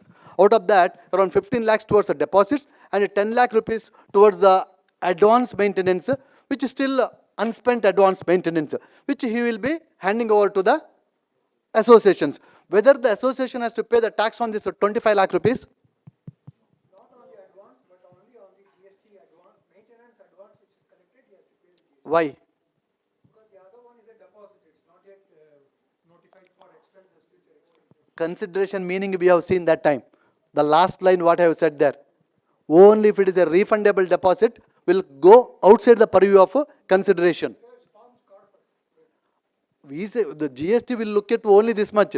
Is it refundable or not refundable? It may be corpus. Simple thing is, even if you make corpus contributions, they are taxable if collected from the members. So you cannot do this. Initial stage, if you collect corpus 2 lakhs, transfer to the new buyer. Right. When it is transferred, it is a transaction between 2 entities. So it becomes very difficult to justify. I request you to please use the microphone. Increase the volume. I have a case where recently I have purchased a flat. They have not collected on the advance of whatever deposit they have collected. Only on the maintenance of 1 year, 12 months, they have collected GST at 18%. Okay, so you are very lucky. So having not collected, but the definition of the consideration, it excludes only if the amount is refundable, then it is not a consideration. If the amount is not refundable, then it will not, we don't have any concept like capital receipt, revenue receipt, such kind of concept under the GST is not there. So in my view, even that also will be taxable. You have 1 or 2 advance rulings which is in your favor also, wherein they said that the tax is not there on the sinking fund. That's also in the Bangalore advance ruling only. In the case of, I think, on the group company of the Prestige. Sir, so what is the consideration for the refund itself? Now, I can always qualify that, hey, I'm going to refund it after 5 years, 10 years, right? So where is the duration or determination of something should be refunded within a stipulated period of time? So there is no such the duration. It can be on 50 years also. So this, as long as it is a refundable and shown in the balance sheet also refundable, so it's a refundable deposit. So in such cases, that is not taxable. But there is nothing which is qualifying as refundable. We only say it as deposit. The moment you say also deposit but not refundable, in such cases it will come within the purview of consideration. Sir, yeah. Sir, once we association get the fund from.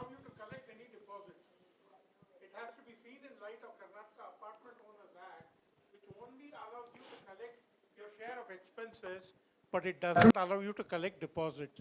This also must be seen together.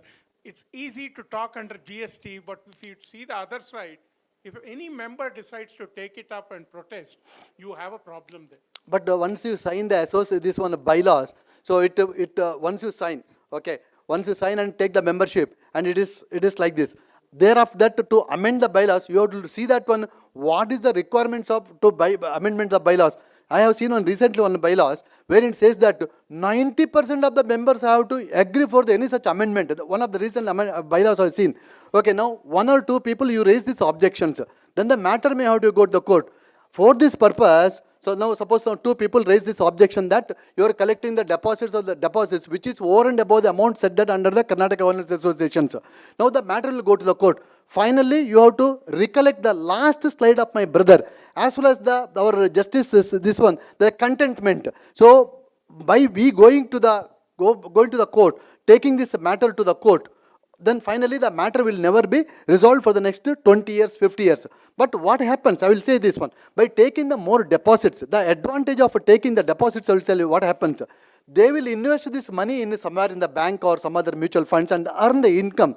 And that income, they'll give the adjustment to your monthly expenditure, so that the objective of these members to show that your monthly payout to this association is less. One. Secondly, it should not exceed the limit of this 7,500 rupees. For these reasons, many associations will collect these advances only to have this relief and not for other reasons. In reality, nobody collects such deposits to meet monthly expenses. It has always been a case of just trying to avoid GST. You are doing an interim. Maybe, but it also has got other side effect.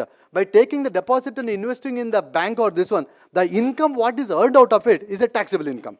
Okay, on one hand, I get the relief of this GST maybe by getting the abatement from abatement. But on the other hand, whatever the income I earn out of that, I have to pay the taxes on a maximum marginal rate or whatever the rate. So we have to pay the tax on the income which is earned. Sir, basically once we collect that income, I think is not set up. Sir, that I'm not sure, because I think he will. Sir, once we collect the corpus fund or the deposits, from the builder, it comes to the association accounts. That time, if we, don't show it as a refundable deposit, maybe I put it as 50 years or 100 years, whatever it is, then when it comes to my hands, it is, GST is applicable in my hands. That's what is the conclusion, sir. How is it? Sir, you are saying that it is not refundable, no? Yes. Once it is not refundable, generally it is a taxable. Okay. Here question is that when you are getting from the developer's hand, Correct, sir. okay, Correct. is it taxable again? Correct, sir. We advise you that you take a certificate or the letter from the this developer. This money has already suffered tax. I have already collected or the GST or the paid GST to the government on this amount. So that letter you collect it and also you submit, or RWA, so RWA, I suggest that you also submit a letter to your jurisdictional GST office saying that this much of amount I have received from the developer on account of at the time of formation of my RWA, and on this already GST has been paid, so that no GST, we are not going to pay the GST on this amount. On that amount I will not pay. Fine, sir. So, sir, one more question, sir. If, he gives a letter telling that he has paid the GST, should I also collect any proof that he has made that much payment to the government? If he gives, well and good, because what happens, he is a developer, he will be, there will be no separate amount in this returns will be applicable. Okay. So he will be paying along with this other income. So if you take one letter from him, it should be sufficient. So it should be sufficient. And also then he would have issued an invoice to the individual owner, the unit owners. So while collecting this deposit as well as the advance maintenance rent, they would have given one invoice with the GST invoice. That portion of the document also you have, along with this declaration from the owners. I think that will be a complete proof that the tax on this amount has already been paid by him. So, sir, one last bifurcation in this, sir. If there is landlord and builder both, so is it required for me to collect that from both of them, or only the builder is enough? See, land, how this is a land, because somebody would have purchased from the landowner also. Yeah, JV. If there is a JV and there is a landlord share. And, see, now regarding the deposit, he also collects the deposits from you. Correct, sir. So from him also you take it. One certificate. Certificate. Yeah. Certificate as well as anyway the invoices given by the owner or the developer will be available with the individual owners. So that copy also can be collected by the association as a proof, so that it safeguards our interest. Fine, sir. Sir, one last question, sir. Regarding the clubhouse charges, you told, it is under GST because individually it is done. Suppose I, just to, safeguard the interest of the owners or like just to avoid GST, if I try to, after a month, if I get, some 10 bookings, all the 10 bookings, I'll just put it as, in the name of association that this much, all the members put together have booked it, something like that. Will I be able to save something? But what is the size of your club? Suppose your size of club is around 25 by 25 or the 50 by 50, okay? And association has got 300 members. Correct. So how 50 by 50 will accommodate 300 members? Then auditor will come, okay? So we will come and do the audit. So we will say that no, there is some problem in this. So how all the members, what type of function it is? I'll question. Thank you, sir. Thank you so much, sir. No, correct. At least once this is there means nobody will escape. Function people will escape. But for this they will not escape.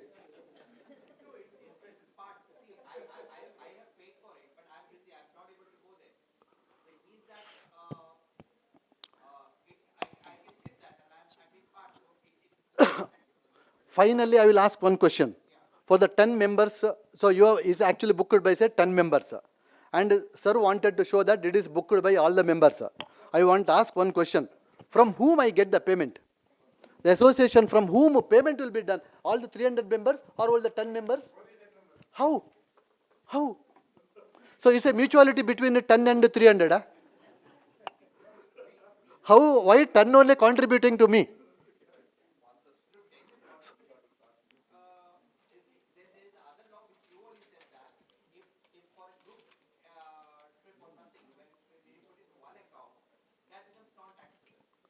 No, in that association is you are using the facility of the association, okay? So it is not that I collect the money and then all the 10 people will go for outing. Now you 10 people collect the money for the function, okay? And then come and celebrate the party, whatever it is. That's fine. Whatever the money you collected, that is not taxable. then you have to pay something to the association, which for the facility which you have used it, that is not coming within that.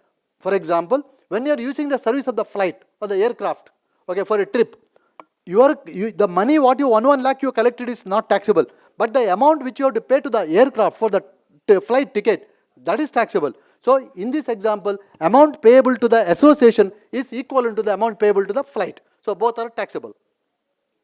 So will this help me? So it's a part of your monthly this one. Then anyway your your bylaws itself says that you can always use your club, no? So why I have to again 50 rupees and so monthly I collect 50 rupees and then I will give them 1 day this one advance for using this one. Anyway the monthly itself, bylaws itself permits you to use that swimming pool or the club or anything, anyway it allows you to use it. Now for the special function purposes, so you wanted to collect every month 50 rupees and then you want them to use it once in a year, so that they don't pay GST on that. It's a part of, so if it is a part of a monthly reimbursement, that's fine. But if your bylaws itself says that monthly charges of the 50 rupees to be given for the purpose of 1 day usage of the club, in my view, it will not fit into the exemption entry, because exemption entry uses the word reimbursement. This 50 rupees is not towards the reimbursement. Fine, sir. Thank you, sir.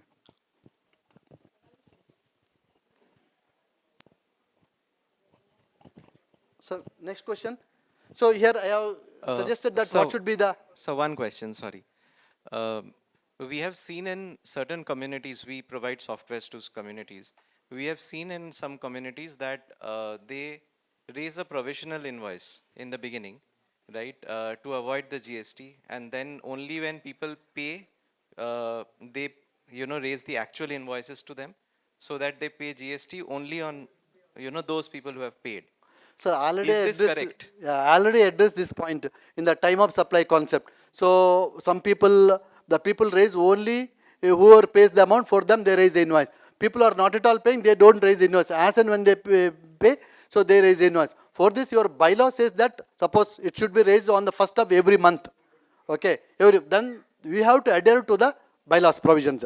If you don't comply that bylaws provision, then the GST provisions will come. Within 30 days from the date of the providing services, if you don't raise the invoice, the tax is payable on that. Section 13 comes into the picture. So you have no choice. So either it has to be applied. Whatever the time of supply is applicable, it has to be applied uniformly to all the members.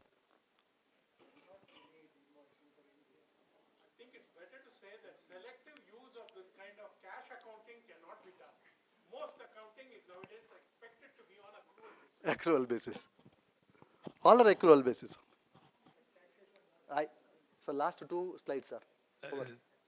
You will have to maximum 5 minutes because the time is really gone by. Okay, sir. Thank you. Last 2 slides. I am concluding. Whether valuation issue will arise if interest income earned on deposit is adjusted or abated. So far the department has not raised this issue. Okay, so in my view, this should not be questioned because you will get some kind of abatement for the interest earned or the dividend earned from the monthly expenditure. Whether the department will say, no, you are undervaluing to the members, and so that GST is payable on the full value. If the developer holds many unsold units, whether the exemption is available? Now for him also this 7,500 is available to him. If exemption is available for per unit or per member, it's a per unit or the per member. If commercial units are more than 15%, you know that in many complexes we will have commercial as well as residential both. 15% if it is more than case, it's a RREA comes. So like that is there provisions. If the commercial units, because in the front you will have a commercial building or the mall will be there, in the back side we have the residential units. In such cases, whether the exemption will be available for the residential units? Yes, because the exemption is for the residential complex. Residential complex we have seen having in a building more than 1 unit. So there is no restriction that it should not have the commercial buildings. There is no such restrictions. So exemption will be available for the residential units. Whether exemption is available for RWA of all units given for service apartments. Suppose it's a service apartments and all the owners are given to the to a company for running as a service unit apartment. Whether the exemption of 7,500 will be available? No. We have to not look at from that. So whether the unit which is designed or constructed, is it fit to live a family? So if the unit is having say kitchen, toilet, all those things are there, and such things are given for the running a service apartment, still the exemption will be available. If it is available, if it is like only rooms, like a hostels, and then the common toilets, common other things are there, in such a case the exemption in my view will not be available, because it will not fit into the meaning of residential complex. Applicability of the input tax credits, anyway, if you are paying the tax of taxes, then you also get the input tax credit. So I think I will not explain more on that, because it will go to the another big session only as per the input tax is concerned. So with this I am concluding. Hope you all got some knowledge, whatever the knowledge I gained after the commencement of GST, I have shared, and I thank the organizers for this opportunity given. Thank one and all.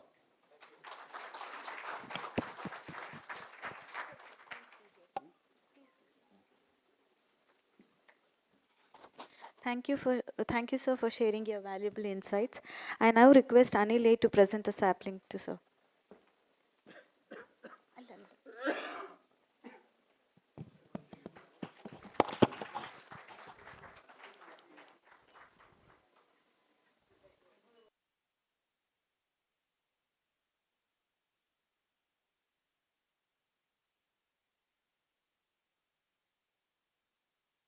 We now begin with our afternoon session with our sponsor presentation by ADDA. I request Srinath to escort the ADDA team.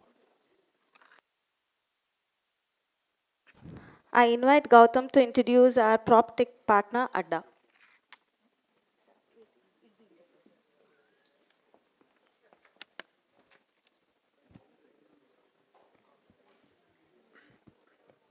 Good afternoon, everyone.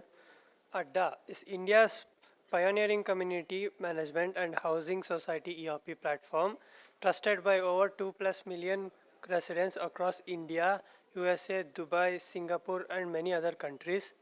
Founded in 2009, ADDA created India's first subscription-based, ad-free, and privacy-first society management app, setting the benchmark for secure and transparent community living.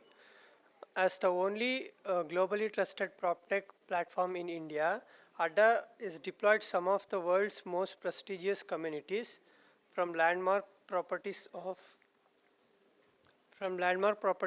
Prestige, Brigade, Shobha, and other well-known developers in Bangalore, across India, to world's tallest residential buildings like Prince Tower, which is located in Dubai, premium island communities such as Eid Al Sadiyat, UAE, and luxury beachside residential properties in Mauritius like Azori.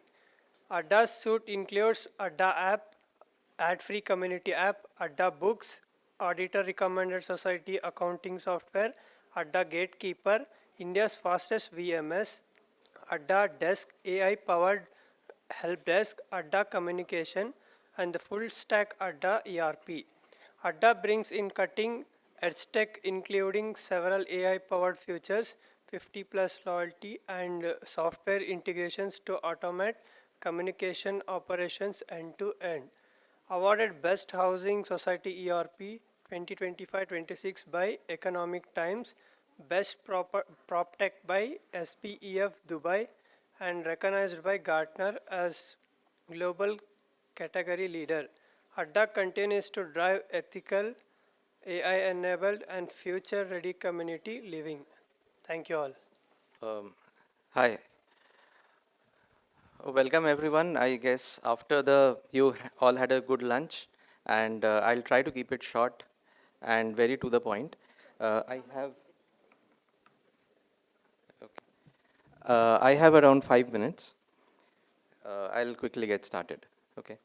So I'll start with a small story, and this happened in January 2025, when a treasurer of a 3,000 unit apartment community in Bangalore reached out to us and said that we have got a GST notice of a very substantial amount. We have to provide them with all historical facts that we have done it right. Okay, can you help us? So, of course, we said, yes, definitely we'll do that for you. And this is a community that has been using ADDA since last 10 plus years. And we know that, their accounts are in place because, that is what the product makes you do, right? So we helped them, we worked with them over the next, 30 days or so. We helped them with all the justifications to the GST department, and they came out of it. And, it all became very worthwhile for us when we got a glorious thank you from their treasurer telling that without ADDA, we couldn't have done it. Okay. Now, Mr. Vishnu Moorthi sir in the morning was talking about, having financial controls, having AMCs in place, right? Taking care of compliance and all of that stuff, right? Now, this is the software which works in the backend and helps you do that, okay? So, we are one of the original gangsters in this segment. We had set up this segment in 2009. So we are there in this market since last 16 plus years. And today we have grown into multiple other countries, not only India. India remains our largest market, but we have grown into multiple other countries. We are there in UAE since last 8 years. We have gone into USA, Mauritius. We recently got our first customer from Congo even, just a couple of days back.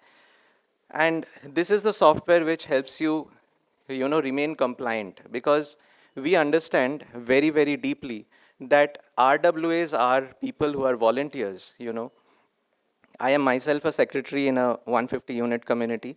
So we as a team, we are very passionate about this. We understand very deeply that RWA members are people who are volunteers. They sacrifice their personal time, and they are very busy professionals, career-wise and personal-wise.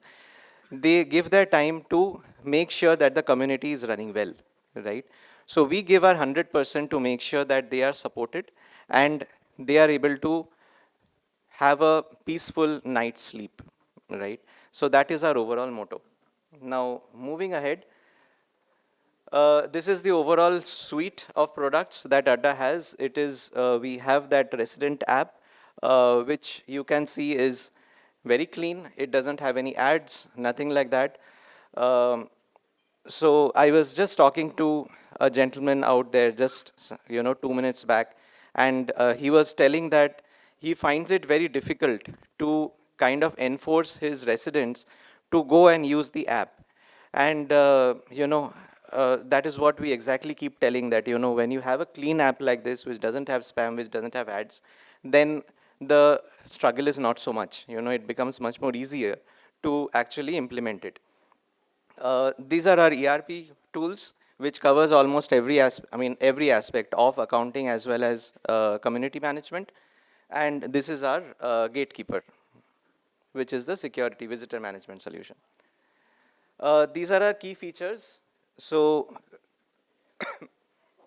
it's our overall holistic solution which takes care of all software, all technology requirements of a community. Zero ads and zero spam, that is one of the main things that we stand for. We are very clear in our subscription model, we are very clear in our business model that we are only subscription based. That means that, we do not have any other boss other than the communities, right? We are not answerable to anybody else other than the communities and the RWAs. So our survival depends on making the RWAs successful, okay? And that's what we strive for. And hence, we are very strong about this point, that we will always remain only faithful to one boss, which is the RWAs. We have always been an innovator in this segment. So since last 2+ years, we have been introducing a lot of AI features as well in the product. For example, if you go to ADDA's help desk, in the app, it doesn't matter if you are not very comfortable in typing in English. You can just speak out your issue in any native language that you are comfortable in. be it Tamil or Telugu or Bengali or Hindi, whatever it is, the app will translate it in English for the community manager to process it. So there are many, many such nifty things which makes the overall usage of the product very, very easy and comfortable for all the users of the product, be it residents or community management team. This is where we stand apart. As I said, we are a very transparent SaaS, whereas other players, many other players in the market, they are being driven by advertisement revenue. We have a global reach. As I said, we are present in 7+ countries, including countries like UAE, Singapore, Dubai, USA, etc. So what happens because of this? Why is it important? Because what we get into the product are the best practices from all of these different countries, right? For example, UAE as a country, I don't know if you are aware, but UAE as a country, their land department, which is their RERA, their land department, their government, actually raises their invoices. Okay, their maintenance bills are not raised by the RWAs, it is raised by the government. Okay, and we are very closely integrated with them.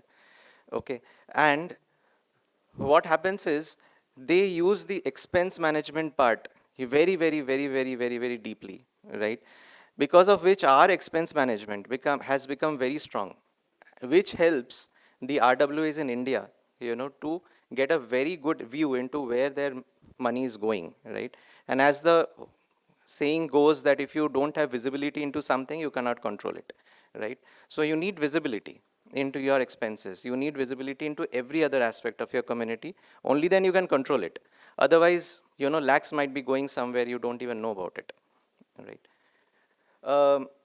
Auditor approved accounting, we are working with many auditors, and there are a lot of, we have a network of 300+ professional accounting service partners all over India. And we are the only software in this market, we can claim this, that we are auditor approved and auditor recommended everywhere in India. Our support is again award winning and globally acclaimed. There are a lot of awards that we have got around it. Our support function is directly led by our CEO, and again, because of the same fact that we very clearly understand that this support is for RWAs, and hence we really want it to be the best. Implementation onboarding, very quick. If you have the data, we can implement it within 7 days and get your things live. A bit of customer love from all across the world, right? I would want to point out to one very special one. This is from Mauritius. It says that in ADDA, owners can find answers to most of their questions. We now have time to focus on real projects instead of being on calls all day. I think that's a struggle for a lot of RWAs, Vishnu sir talked about, freeing, taking care of or implementing a lot of projects in your community about the children, about overall spirituality and all of that stuff. The point is, if you are not freeing yourself from the operational tasks, right, the day-to-day calls from your residents and all of those firefighting which keeps going on, then you cannot do any of those things, right? So ADDA empowers you, yeah, right, so that you are freed from those and you can actually take care of these real projects which can be uplifting for residents. These are many, very, very prestigious clients that we have. One notable thing, we are working very closely with Embassy Group, and they use ADDA for all their properties. In fact, they have taken our branded app. So they have a separate app, Embassy Residential app, which is powered by ADDA. And they get all the facilities, all the features of ADDA in their app, right? And they are one of the developers who are using ADDA for all their properties through their app, right? But in the back end, they have actually replaced tools like SAP, and are using ADDA's accounting tool. Okay. These are some of our international customers, very august list of customers. Uh, Riverside apartment complex, this is one of the largest riverside complexes in the world. This is in Singapore, and they also use ADDA. Princess Tower is one of the tallest residential towers in the world. They also use ADDA. So a lot of very august communities. That is an island villa complex. So that entire island is a villa complex, and also the UAE's royal family stays there. So they also use ADDA, and they have also taken a branded app which they use for their own operations. That's about ADDA. Again, to end it, we are India's first housing society management software, and we have been continuing very, very strong since then. And we are the by de facto choice of well-run communities all over India and abroad. Thank you so much. Any questions? Our team is there. Please feel free to reach out to us. We are there in the corner. Thank you so much. Thanks for your attention and support. Bye.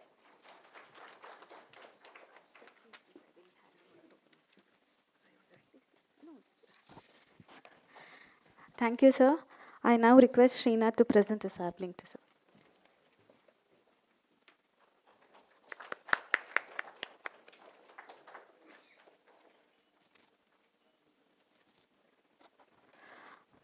Moving on, I now invite Dilip M to introduce our next speaker, Ms. Sneha Nagaraj. Good afternoon, all. Sneha Nagaraj is a Bengaluru-based dispute resolution professional, arbitrator and mediator with the over 15 years of experience across civil, commercial, corporate, real estate and insolvency disputes.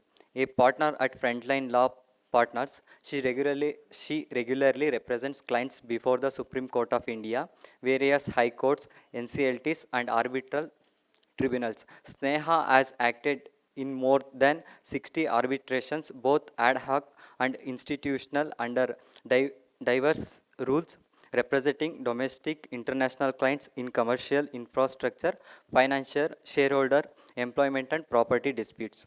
She has been appointed as an arbitrator by the Bombay High Court and currently serves as an arbitrator with institute across India.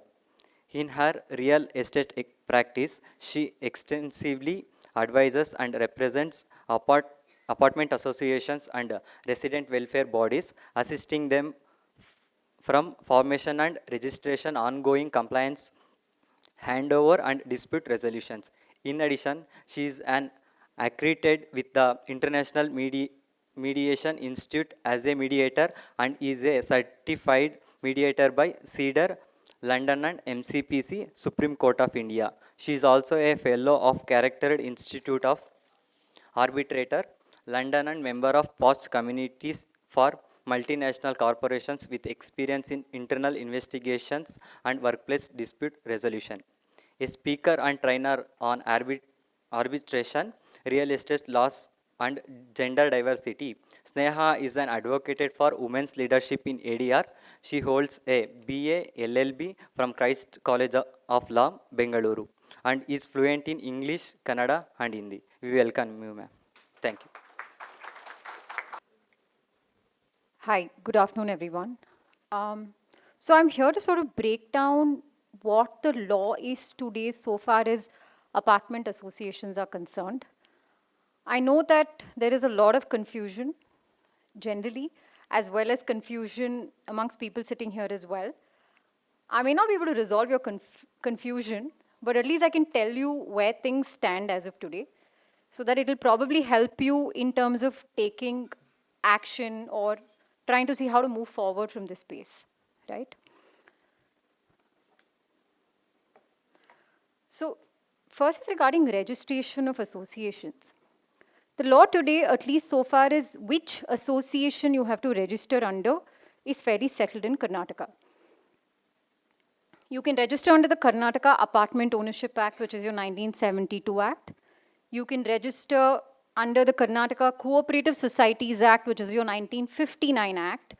You can, of course, register a Section 8 company, which is a non-profit. You can also register a partnership firm, even though the 3 and 4 is generally not something that people register under purely because of the compliances that you need to undertake. And when it comes to either company or partnership, there's a lot of shares and certificates and all of that that needs to be issued. So people generally don't advise associations to be formed under a Section 8 or a partnership firm. But these options are available under law, number one. So what is today generally preferred, or what the court says today, is your Karnataka Apartment Ownership Act 72 and Cooperative Societies Act 1959. I've also put about 5 cases over from 2019 till 2025, what the law or what the High Court of Karnataka specifically has ruled in these cases. Don't get lost in the names. Those are just, if you want to Google, you're free to. But I will break it down for you so that you know how the law has transitioned from 2019. So the first case the Karnataka High Court ever dealt with was this VDB Celadon Apartments Association. Now, before this, or even today, I think a lot of associations have registered under the Karnataka Society Registration Act, which is your 1960 Act. Now, unfortunately, what the court said is, look, the 1960 Act, if you look at the objectives, a society registered under the Society Registration Act 1960 does not have the power, or it's not designed to collect maintenance. And because it is not designed to collect maintenance, and since maintenance is one of the most important functions of an apartment association, Society Registration Act 1960 is not the right law. And this is a division bench of the Karnataka High Court, which is 2 judges. Both of them concluded saying that, look, if you've registered under 1960 Act, that sort of gets cancelled, and you have to go register under the Karnataka Apartment Ownership Act, which is 1972. Also, in this particular case, the sale deed also recommended that they have to register under the 1972 Act. And I will come, and I'll get to a point where I'll tell you why it is important to look at your sale deed, if at all there is any such clause directing you to register under a particular act. The next is a 2021 judgment of the Karnataka High Court. This was a single judge. And I'm also saying 2 judges, single judge, because in the legal jurisprudence, if 2 judges have given a verdict, a single judge has to follow that verdict. He can't go against it. That's the jurisprudence. So, therefore, it's probably also important to understand that Karnataka, when I say Karnataka High Court, both 2 judges as well as a single judge, both have made their decisions, and generally it has to be aligned. And there is some small disagreement here which I'll point out. Now coming to the second one, which is a 2021 judgment. Now what that said is, there is a distinction between the Karnataka Ownership of Flats Act and the Karnataka Apartment Ownership Act 1972. It said, if you are registered under the 72 Act, then COFA, like it's called, is not applicable to associations registered under KAOA. Especially if you're a residential unit. So it established that if you're a residential unit, you have to get registered under KAOA, and COFA does not apply to you. That's typically what this judgment said. It also said commercial units or mixed developments, for that COFA applies. And if COFA applies, then the right association to register under is the Karnataka Cooperative Societies Act 59 and not KAOA. So that's a fundamental distinction that got laid in 2020.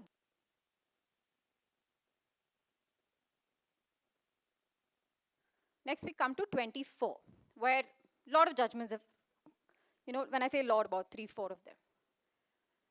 First was the Arun Kumar judgment. This was again a single judge. In this case, again the sale deed basically had a clause which said that builder will form an association under the 1972 Act.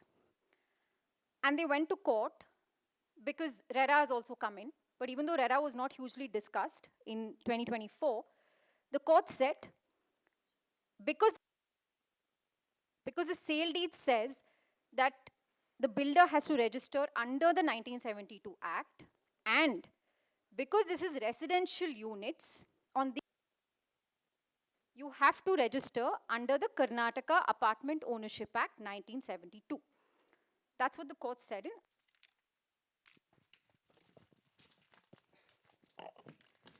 Now, the next judgment is the proposed star nest versus state of Karnataka. So here what happened, the single judge gave an order which went on appeal to the division bench. So single judge order can go on appeal. And that's what happened. Okay. So the single judge said similar facts like, the Arun Kumar case. There also the court said, look, the sale deed says the builder should form an association under 72. And because this is a residential complex, you have to form an association under 1972 and not 1959, which is your Cooperative Societies Act. So therefore, please go form association under the 72 Act. This is what the court confirmed. So basically in line with everything that's happening so far. And then there was a writ appeal that got filed from the proposed star nets case. The division bench confirmed with the single judge. They said, yes, the single judge who's passed his order is right.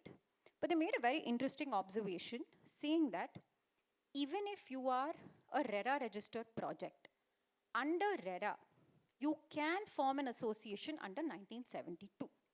It was a finding that was given in the 2024 division bench of the Karnataka High Court. Contrary to that finding, the latest judgment that we have is the Akhilesh Anand versus State of Karnataka. The facts here are slightly peculiar because there were 5 towers, 3 were sold, 2 were only allottees. So what the court said here is, it said the 3 towers which has already been sold, because you are already owners, now you can go register under Karnataka Apartment Ownership Act 1972.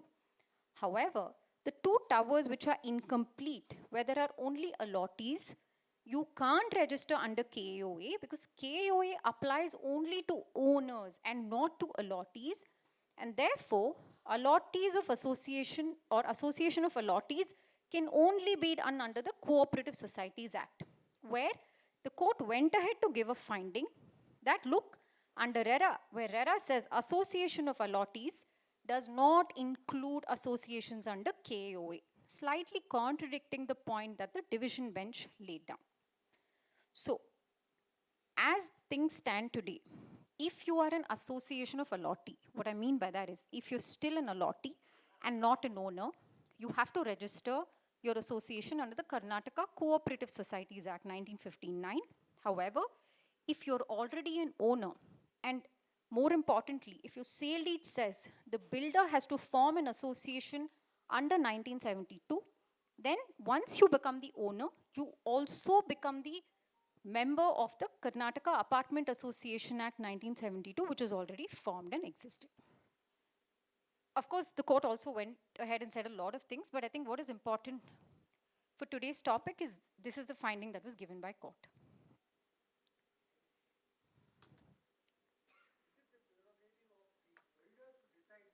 I will take questions once I'm done, sir, because the counting time. Yeah. So, the next topic that I'm dealing with is how disputes play out with RWAs, right? Now, let's also understand that RWA is a very loosely used word where people use it, I'm okay, where people just use RWAs, but in law, there's no definition of an RWA because you come under specific acts. Of course, you can call yourselves that, but we also have to importantly understand which act we come under. That's very important. Now, generally, the disputes that associations have is one is against builders, one is against members, and members also filing cases against the association. And in many cases, there's also conflict between office bearers themselves, which I'm not taking up here, but that's also, one type. So let's look at the issues that generally the association faces so far as the builder is concerned. One is regarding encroachment of common area. Now, this is a settled law even as per the 1972 Act, which says, look, common areas cannot be retained by the developer.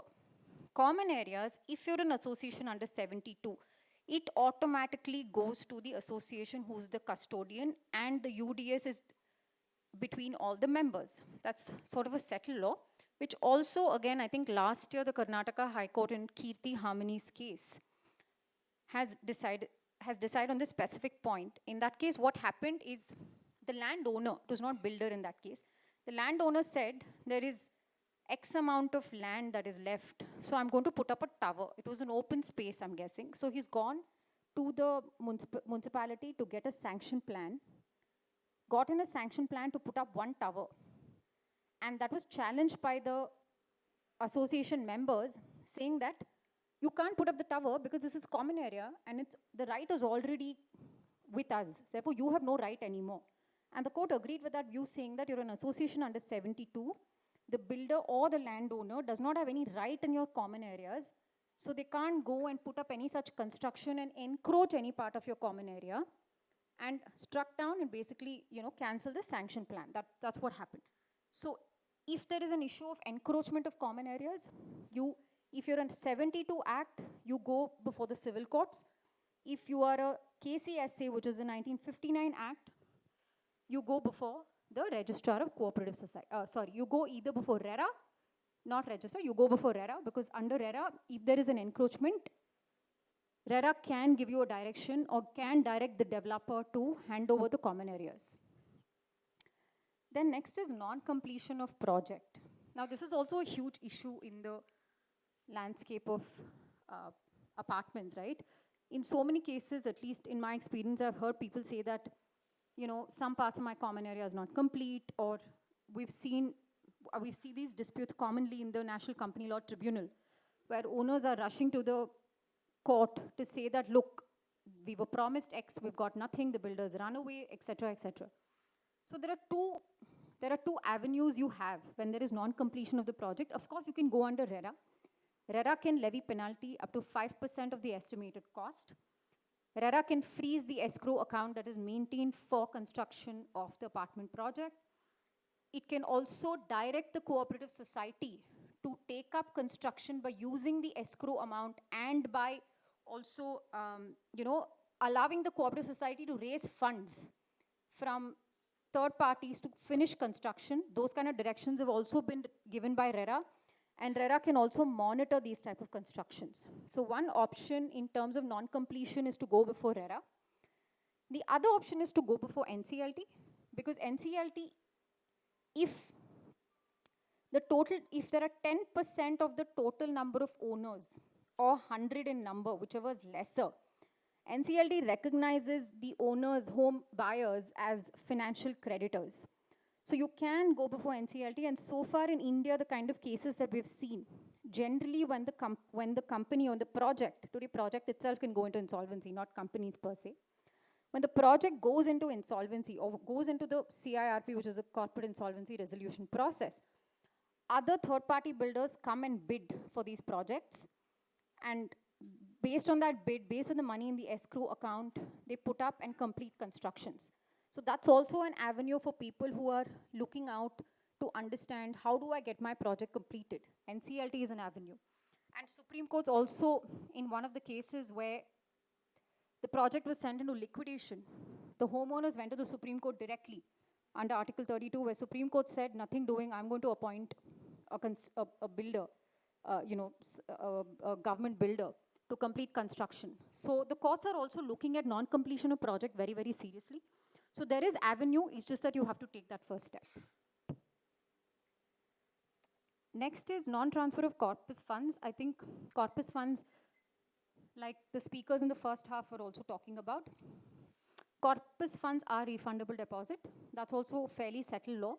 If any builder is taking corpus funds, generally we also see in the sale deeds that they say that we will refund this to the association, etc. So those kind of clauses are binding. You have the option of going to RERA if you are an association under the Cooperative Societies Act 59, or if you're a KOA 1972 Act, then you have to go before the civil court.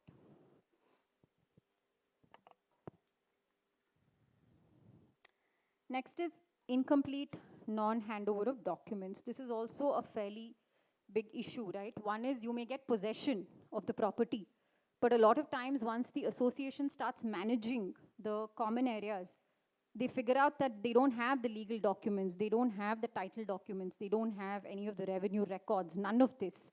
So this is also a huge concern amongst RWAs. What do? You have the option of going to RERA if you're a 59 Act, or even individuals who have gone to RERA, right? They have gotten directions that the documents, the legal documents of the project ought to be handed over to the association that the builder is going to form or already formed. So it's not a case where only an association has to approach the court. Of course, associations approach the court because, it's more of a collective voice and they're representing all members. But even individual members in many of the examples that I gave, they can also go to court and get orders, especially under RERA, where RERA is issuing orders even to individuals saying that, of course, in a situation like non-handover of documents, they can't give it to an individual, right? It has to be given to the association at the end of the day. So these kind of directions are also being given by RERA. Last is non-handover of common areas. I think this is something that we've discussed, but there's a conundrum in law so far as non-handover of common areas is concerned. I think when RERA was made, RERA is a central legislation. Obviously, a large part of it, the way each state works in terms of handover of common area is very different. In Maharashtra, it's very different, versus in Karnataka, it's very different. Karnataka, fundamentally, we've always given UDS to owners in their sale deed. There has never been a concept where UDS has been given to any association thus far. So when RERA came, and when they introduced a section saying that flat will be sold to the owner, but the UDS will be sold to or conveyed to the association of allottees. This was the first time that a legislation like this came so far as Karnataka is concerned. And the difficulty in implementation has been this. The builder's story is, if I've already given UDS in the sale deed to a owner, how can I reconvey the same UDS to the association, right? So in the last judgment that I was referring to, which is the Akhilesh Anand's judgment, the Karnataka High Court has made an observation and has directed that judgment copy to be sent to the union and the state legislation to take a look at how this can be implemented. Because our implementation today is not only at a legislative level, but also practically. Which sub-registrar office is ready to convey? Today we're already stuck with this whole renovation of the entire property system saying e-khata without the Rakandu registration. And today if they have to register UDS of all the allottees put together, and if this registration has to happen before the sub-registrar, are we even equipped technically is the fundamental question that we have to ask. So can this problem be solved today? No. Is there a law which says you have to hand over common areas to association of allottees? Yes. But is that being implemented? No. How can this be implemented? The state legislation has to step in. They have to step in, they have to make rules around this, and then only implementation can happen. So until then, it's a wait and a watch situation. Because thus far, this probably in the Akhilesh Anand judgment, which I think is commune one, right? Yeah. So that will be probably the first association. Because there are 2 towers of allottees, like I mentioned. And there's not been a sale deed that is issued to any of the allottees. So the court has directed that sale deed should be given to the, sale deed of the apartment should be given to the allottees, and common area has to be given to the allottee of association which is already formed. So that could probably be the first case in Karnataka where we're going to see a conveyance deed so far as association of allottees holding UDS is concerned, right? So the law in this space is still developing, and I think law is always about citizens, judiciary and legislation coming together. Then coming to disputes between association and members. So one of the common problems that association have is people are not paying maintenance, and there could be many issues. Today, one of the biggest issue is a group of people say we have formed an association under the 1959 Act, so therefore we are not going to pay maintenance to the 1972 Act. That's a very, very common issue that we're all seeing today in this landscape of recovery. Or generally, most flat owners have some reason or the other to not pay maintenance. Now, what do? You have to file a suit for recovery. And when you do file a suit for recovery, If you're a KAOA 1972 act, then you go before the civil court. Now, recently, I think maybe last week, we had a judgment from the Civil Court of Karnataka, the Civil Court of Bangalore, that passed that's a KOA association, which passed a ruling that maintenance has to be collected equally from all flats, irrespective of the UDS or the interest in the land that each owner has, right? That is the judgment that's come out. But the consensus in the fraternity is that this is not the correct law. Primarily because if you look at section 10 of KAOA, it very clearly says common expenses have to be collected based on the undivided interest. And we also have a Bombay High Court judgment which came out in August 2025, which was regarding the Maharashtra Apartment Ownership Act, which is in pari passu with the Karnataka Apartment Ownership Act. So section 10 of the Maharashtra Apartment Ownership Act and section 10 of the Karnataka Apartment Ownership Act are the same.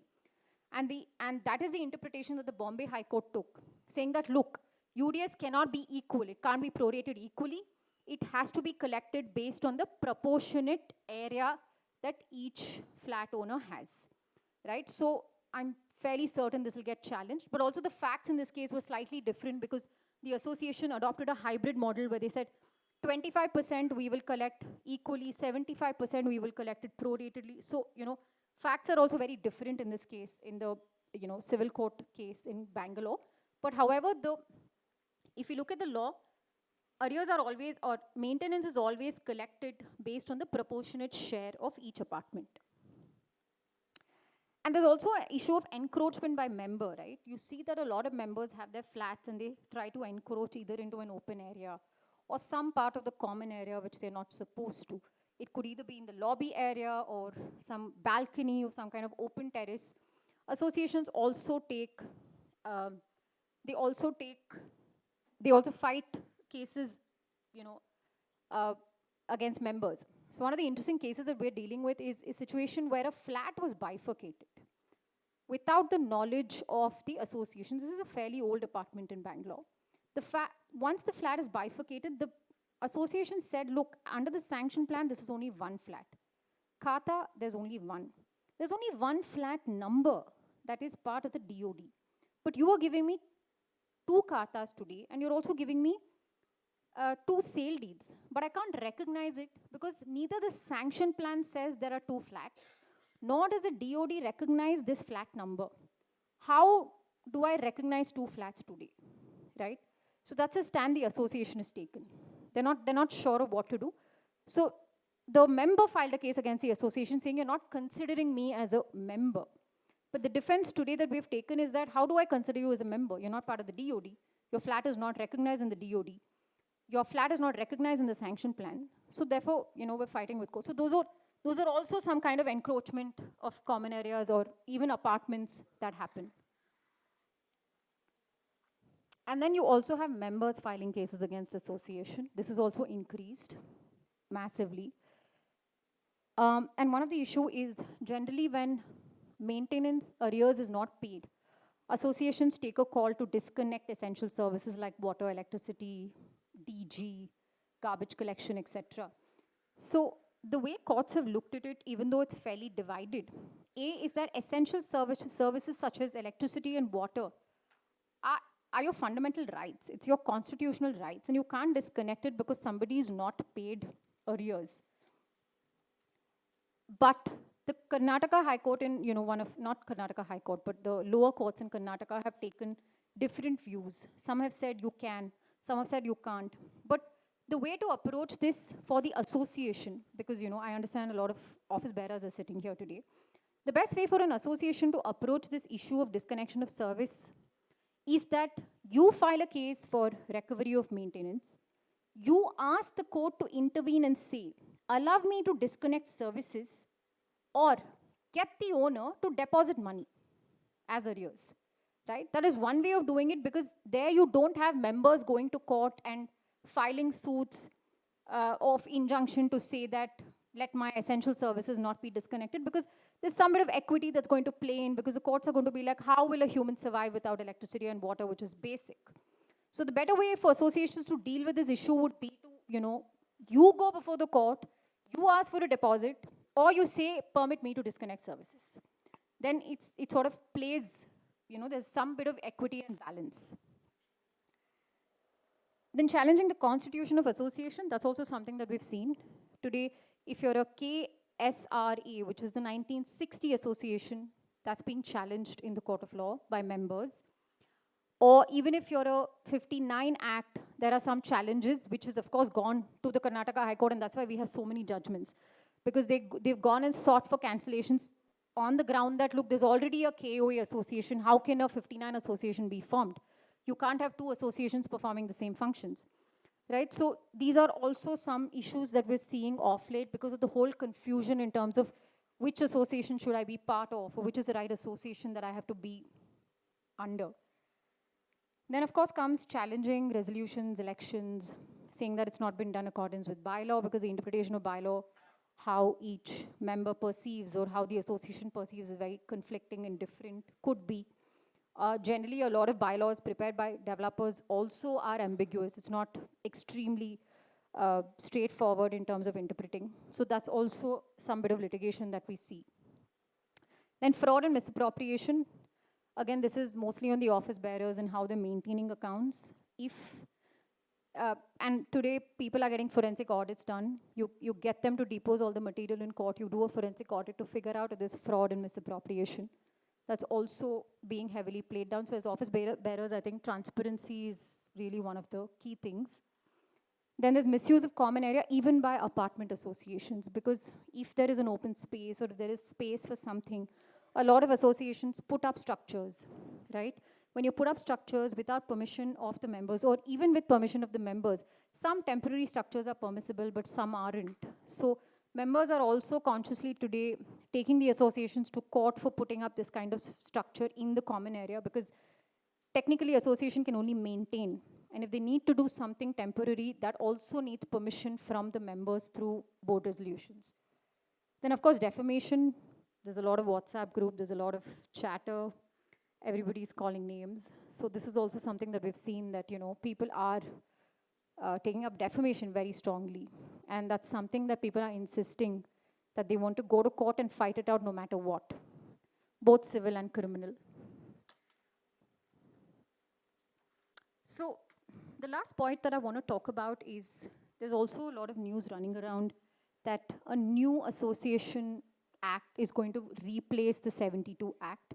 Now, honestly, I've read 3 news articles. I've not looked at the draft bill, so I can't comment on it. The draft bill is not out. But if there is any such new act that is going to come into place, law is not unkind. You won't be left in the lurch. Don't worry.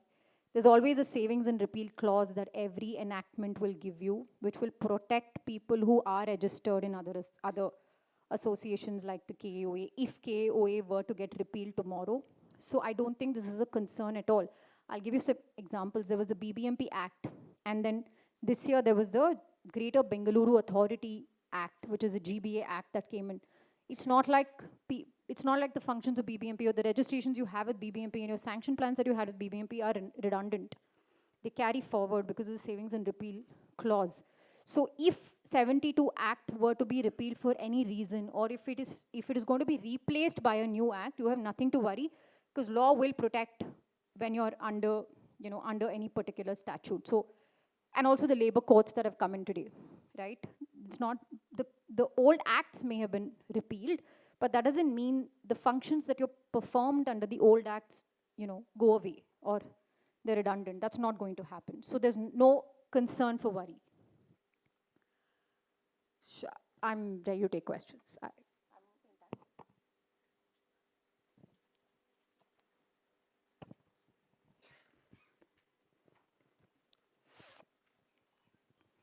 Madam, good afternoon. Yeah. You told about partition of apartment, which becomes illegal, like, bifurcation. Yeah, bifurcation, yeah. So if there is something like amalgamation where, the wall in between is, removed and 2 flats are made one, basically what happens is, again, in the sanction plan, it is not there. Sanction plan, it is shown as two, but it becomes one. So what should be the, decision of a association if such complaints come to us? A, you have to ask them to produce documents which has permitted this amalgamation. And if there is an amalgamation, there will always be an order by the Deputy Commissioner allowing such an amalgamation to happen, right? You have to, as an association, your first step is to ask for the right documents. And actually, I would say bifurcation is a bigger issue than amalgamation. Because in amalgamation, there are 2 flats. You still get to collect maintenance for both the flats. You still can treat one, even though it's one according to them, you can always treat them as 2.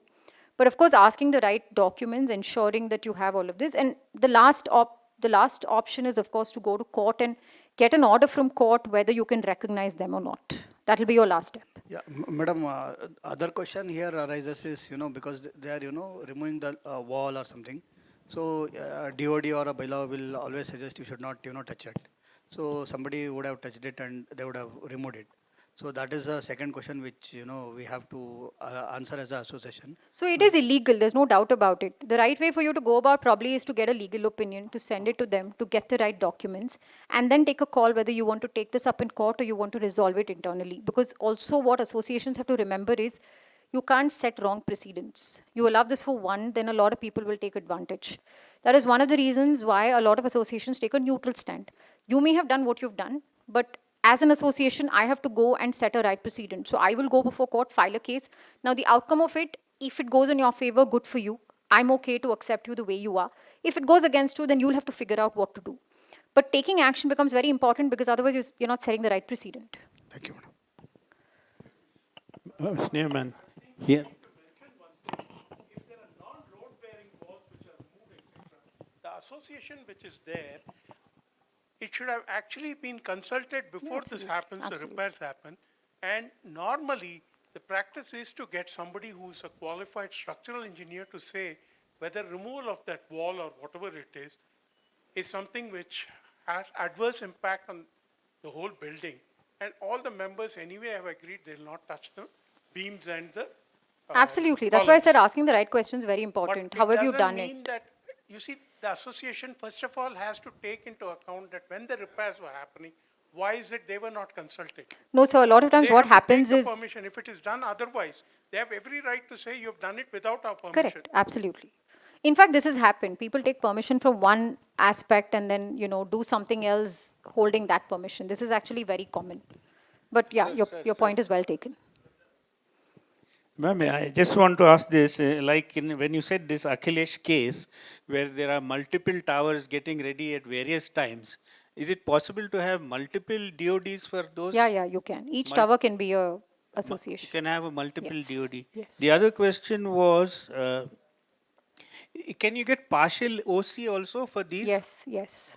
Thanks. Yeah, I have a question. The recent judgment in the court that the maintenance should be collected on the basis of the equally, it's not on the property size. But KOA says it is as per the property size. So our apartment is registered under Society Act. So with recent judgment in the Purva case, based on that, our society can go ahead and implement a rule that it's irrespective of the property size, you have to pay equal. Is it best way to... Are you asking me for legal advice? Yes. Then I will advise you in private. I don't want to give you my opinion. We are confused here because of the so many rules. KOA says I'll be happy to talk to you in person. Okay, thank you so much. Yeah. And one more question, madam.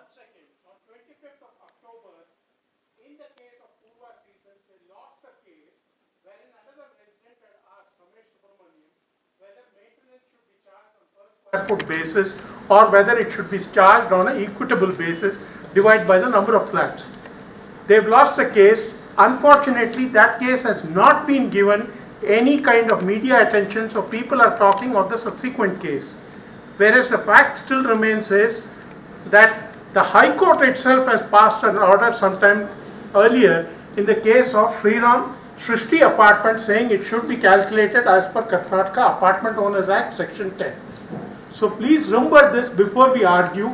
And the last but not the least, which has not been again mentioned, is 660 apartments are there in Purva seasons, of which 60 apartments are in the 1 and 2 bedroom category, which is a separate tower of 10 floors.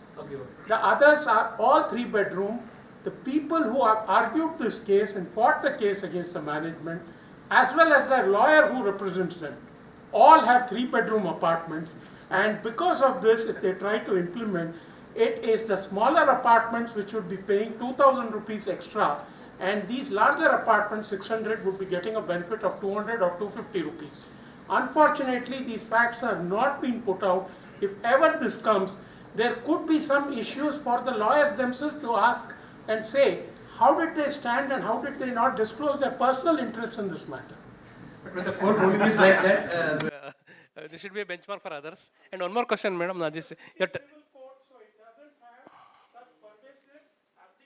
Okay. Okay, thank you. No, thank you for being my voice. Thank you. One more thing, when you are telling when you have a sale order which you register in the sub-register office, there should be mentioned by the builder that it is to be registered under KOA or some mention should be there. But if nothing is mentioned, what should be taken? So, if you're already an owner, then so let us take a situation where this is a conundrum in law. So I may not be absolutely right because RERA has created this issue for all of us. If the developer at the stage of developing the project has formed an association under KAOA, which they very well have a right to do, and Karnataka High Court has consistently held, that's you can do that. So if they register a DOD while constructing the apartment, once you become an owner, you also sign something called the Form B, and you automatically become a member of the association. Okay, this is the practice that's been happening currently. But the Association of Allottees under RERA, as of today, is being formed mostly by allottees themselves. The builders have not ventured into this as of now, so we have to see how the law develops. Okay. Both are right. Both are permissible. Now, what is the right way of going about it? We either need the state to come and clarify, or we need courts to sort of intervene to clarify. But if you ask me, if you're an allottee, you can gather other allottees and register, even though RERA says the builder has to do that. Right? That's not happened thus far because people are still following the KOA. So both can happen. Thank you so much.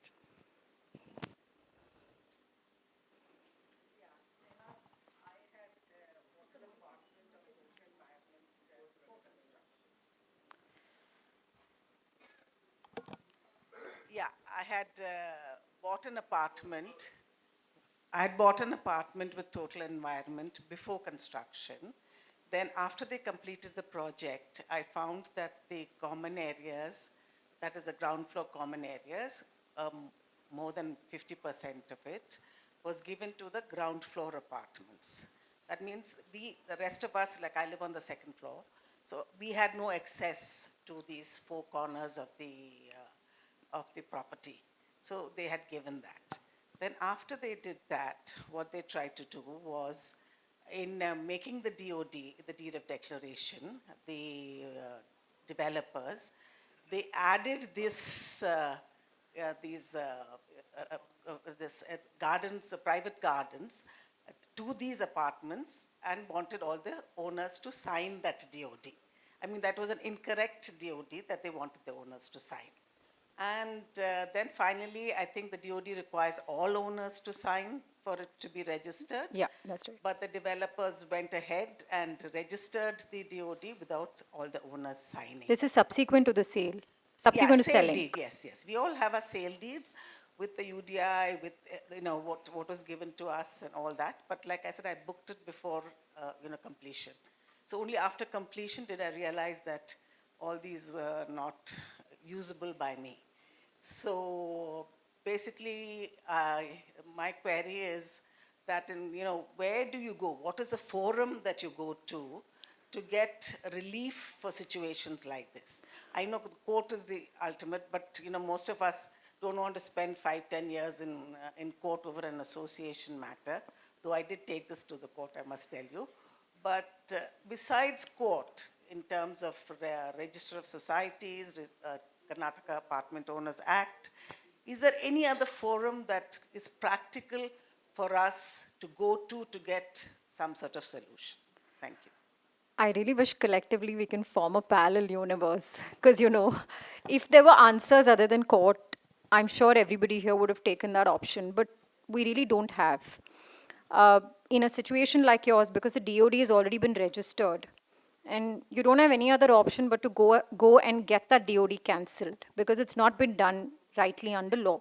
And the only option is to go to a civil court. There is no other court that can grant relief. And I do understand the pain of being in courts for many years, but it is a systemic issue.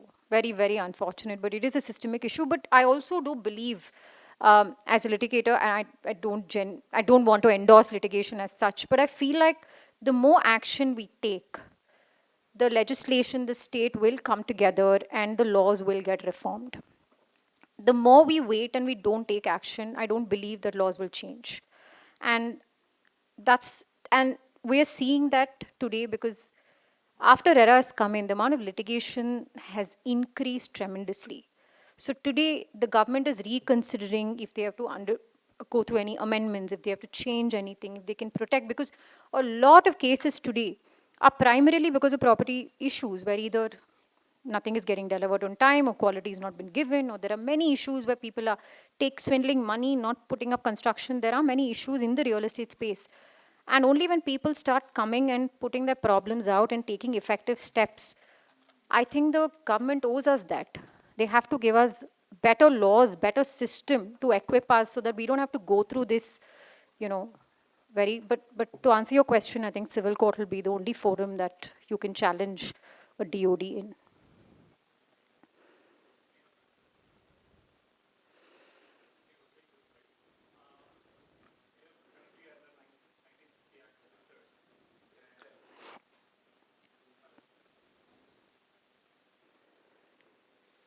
Registered under 1960 Act. Now, if you have to move to 1972, which is, the right act to register under.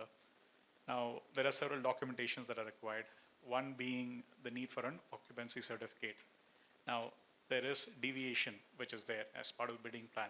Now, I'm just trying to check if, of course, legal recourse is there and several things you can do from a conflict resolution point of view between a builder and the association.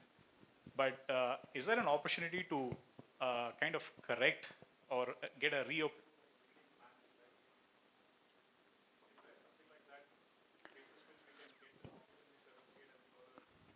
So you're basically saying that your building is not constructed as per the sanction plan. So there's deviation, there's more than 10% deviation? Absolutely. Okay. So my fundamental question is, yeah, you have a long can an battle. approved plan be, taken for reapproval because, there's been changes as part of the construction? Not that I know of. I don't think that would be the right strategy. But again, I think we'll have to take this outside. But you can seek for modification of a plan, but based on what I'm hearing you're saying that the construction's already complete and therefore you want to modify your plan because it's not so as simple. per, 3 floor as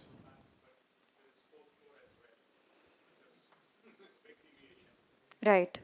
What's the recourse here? Because obviously we won't be able to get an occupancy certificate because this is a big deviation. Yeah, this is a very big issue. This definitely needs to go to the court, but I'll discuss this with you. Sure. Thank you. Hey, this is Santosh here. I have similar question on amalgamation. The DOD was done by the builder and registered and everything, but when the last tower came up, they deviated from the DOD completely.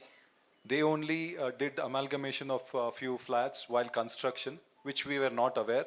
Now when we are trying to take handover, there is a deviation. So that is again a problem from the builder's side. We have asked for correction of the DOD. So is that the right approach or? See, correction of the DOD in a situation. So there are a couple of points, right? One is you need to see if your sanction plan has been modified. Because today a lot of developers, even though they're supposed to take consent of owners before modifying, a lot of them are not doing that. They're blindly going, modifying sanction plans and coming. So probably you need to understand, you need to look at your latest modified sanction plan to see if the separate, apartments that was part of the previous plan has today been modified into some amalgamated flats. That's the first check you will have to do. Basis that check, of course, based on what you're telling me, agreeing to amend the DOD or to sort of make changes to the DOD is a way to sort of live in harmony, which is a very good step, right? Because you don't want to waste time going to courts and fighting it out. Yeah, that's a way of doing it. But to legally answer your question, you'll have to check your modified sanction plan to see if there is any change. But otherwise, you'll have to, I mean, there's nothing wrong in settling. Absolutely. Yeah, We have there's told nothing the about. builder the same Yeah, thing. there's nothing wrong. There's another way of settling is to also go to courts and get a confirmation on your settlement. A lot of people also use that option, which is much more effective because when you go file a case in court and immediately settle, the settlement becomes binding on the parties, right? It has a legal effect. So that's also one way of looking at settlements. But that could be a good approach. Thanks a lot. Yeah, this is Subhash Shetty from Shobha Nagasandra, National Highway Tumkur Road. See, our project was launched in 2011, and the builder had diverted this, clubhouse. He told he is giving a separate clubhouse in the DOD. But later on, it was we came to know it's only 10 flat which was converted into clubhouse. So can we file a case after 14 years? So how did you realize so late? Huh? No, I'm very curious because like you will see the construction, right? Yeah, That's what I meant. But our members misled us. Actually, later on, when I became, my tenure as the president in 2020, when I came to know, it was separate clubhouse has to be given by the builder. And they've not given the clubhouse. Not given, and he has converted 10 flats into clubhouse. Okay. In I the think we'll ground have to floor. look at your papers to answer because there's a limitation yeah. issue that we may encounter. So we'll have to look at your papers and then see if, what is the right legal recourse that if The there is DOD, any it for you is to clearly take. given, separate clubhouse and separate for swimming pool. But that has not been done. But members who took over the association in a wrong format, they never misled all the members. By the time we came to know, it was too late. But can we have a time this time to file against the builder? I'll have to look into your papers to answer that, sir. Yeah, It's not okay, very straightforward. I wouldn't write it off completely. Yeah. But there is also some time limits that we'll have to see because whenever you go to court, there's always a time prescribed within which for various acts you can go. So depending on what we have to ask, we have to see the time. Okay, thank you. No, ma'am, one thing, how right is the DOD if it is registered without Form B? I mean, none of us have seen it. The builder has gone and registered it. So how correct would that DOD be? See, what the act says is once the DOD is already registered by the builder, every owner, so the entire property, let's say your property is 10 acres, that's already submitted to Karnataka Apartment Ownership Act. Now, what you do as the first owner when you sign Form B is you're submitting each apartment as well. So to me, that is fairly mandatory. There's also a prescribed timeline within which you have to file the Form B. It's not as if you can do it at any particular point, but this is a gap. One way of doing it is to sign it now and comply with it. We don't agree with that DOD. Which Then you have they to challenge registered. the DOD, sir. Okay. Okay, Form B. Okay, thanks. I think that's it. Yeah. Who has the right to decide whether the builder or the group of buyers on which act it should be registered under? So RERA says that the developer has to, the promoter has to register the association of allottees within 3 months of majority of bookings having been complete.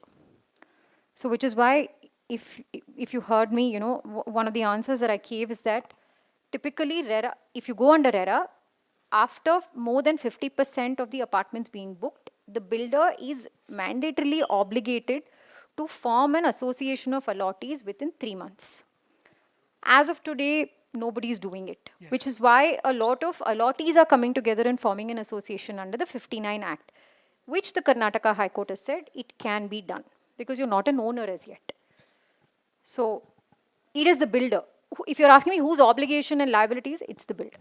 So this is exactly the problem. If the builder does not form the association within 3 months of the OC, what is the remedy for the... Allottees can go before RERA, get a direction. And RERA gives these kind of directions, saying the builder is directed to form an association within an X timeline. That is doable. So RERA would be the best option because today most projects are RERA registered. their stand is that we have taken responsibility to run the association for 1 year, collected the advance maintenance, and therefore in the due course we will do that. We will form an association, but they have 1 year time. This is their. You have to take the defense under error, because there is a statute that's prescribing the timeline within which they're supposed to form. So they are mandatorily, there is no exception today by the state in any form saying that you can't do this, or this is not applicable, or that time limit has been relaxed. So in that sense, the law is very clear. They have to do it. I hear you, nobody's doing it. But in terms of law, they have to do it. Thank you. First, thanks. Really clear. Appreciate the clarity and the brevity. Thank you. Why is it this confusing in the sense that KOA 72 is the way to generally go, but then I know of a case where there are two different associations and they're warring against each other. And then there's the whole, it's a hellish process to get to KOA 72 because that's where you eventually have to end. And then today I learned there are two more options which seem fairly ridiculous, that you can register as a company and things like that.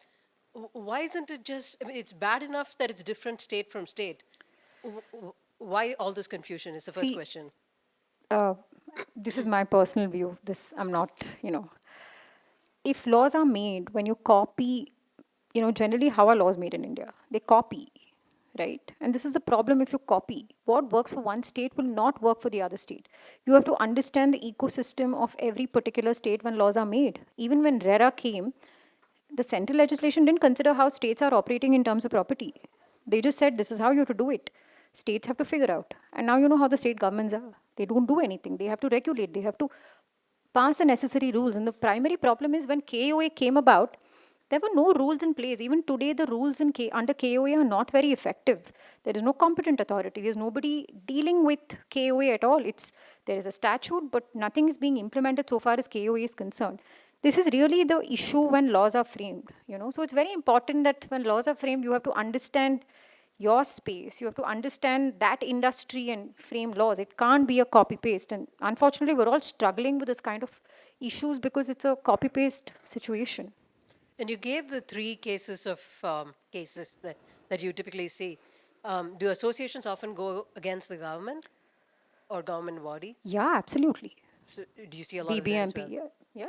Okay. Because especially in cases of modification of sanction plan, right?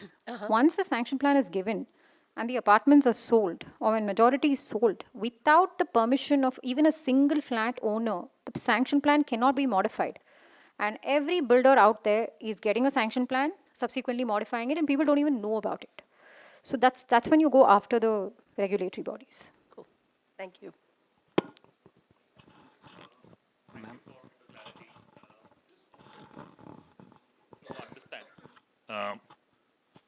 If the builder has invited the allottees or the owners to form an association, how long can the owners defer this action?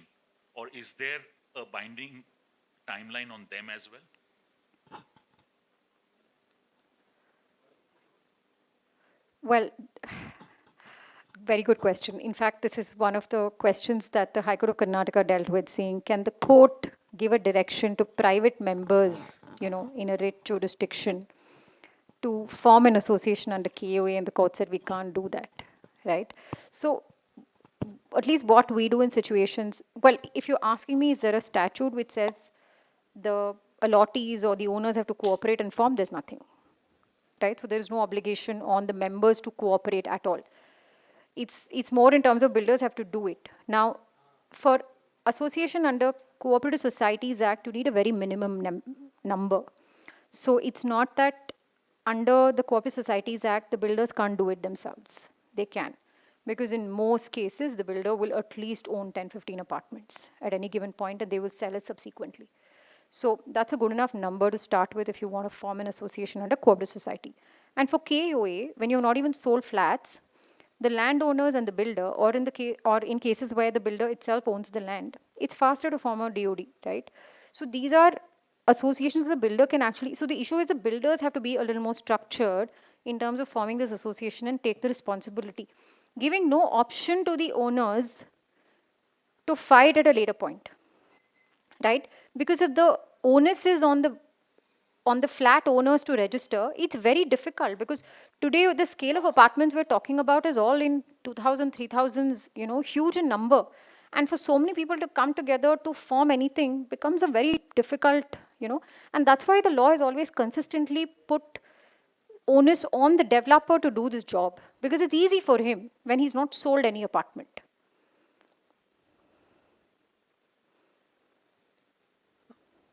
Ms. Sneha, this question is regarding Form B. When apartment is getting resold, does the new buyer have to fill the Form B? No, not required because Karnataka Apartment Ownership Act is an act where a unit is automatically transferred. So what the act says is, once the apartment is submitted to KOA, everybody who inherits the apartment through any conveyance deed will automatically become a member. So therefore, the entire DOD and the Form B is just a one-time exercise. So actually, the act is a fundamentally good act, but it's just that the state has not supported it to implement it or regulate it in the right way. But otherwise, the intention with which the act was created for residential apartments is actually very good. Thank you. Ma'am, we have one question from the online audience. Yeah. Okay. So the question is, we are at Surya Nagara HIG Apartment Owner Welfare Association, and they have been registered under the KSRA 1960 since 2009 on KHB's recommendations. Okay. Many apartments could not be allotted. Some of them are still being occupied by KHB and are not allotted those apartments. We are looking forward to migrate from to KAOMA 2025, but it has not yet been came, I think so. So can we migrate to KAOMA, or what are the exit steps or a document required to migrate from KSRA to new act? If you're waiting for the new act, I don't know how long you're going to wait because so far there's nothing that's honestly come out. It's probably a good step if the government wants to come out and create a new legislation, so that it can be streamlined and there'll be like one single act and this kind of unclarity will not be there. But I don't recommend waiting because the more you wait, we don't know. Today, the answer is I don't know when that act is going to come because the draft itself is not released. So yes, you will have to migrate. Depending on the scale, you have two options today, which is Karnataka Apartment Ownership Act 1972 and the Karnataka Cooperative Societies Act 1959. So basis on how your structure is and how you are placed as a society, I think you have to take a legal opinion to see which act suits your structure the best and register under one of these two acts. Can a builder stop an owner from conducting a third-party quality inspection? This is when they're an owner or not after ownership? No, absolutely not. Absolutely not. Whether it is a resident welfare association also can have the third-party inspection. Because when you're auditing a flat, you're going inside a particular premises which is bought by a person. What the association generally does is like how they take entry at the security level, right? It could be like any other guest. If I'm permitting somebody to enter into my flat to do an audit, I don't see a problem because this is only an audit we're talking about. We're not talking about construction. We're not talking about a situation where there's material that is brought in to change interiors, or because for all of that you probably have to disclose and declare. But even then you're not stopped because you're not fundamentally altering any apartment. And especially in a situation of audit where you're just going and you're trying to see where things stand. It's like calling a carpenter home and saying, I need wardrobes. So can you please take measurements and get this done for me? I don't need, no builder can come and say, no, I'm not going to permit you to enter. That's. It is a case where we want to make sure that what he has promised is being delivered. Absolutely.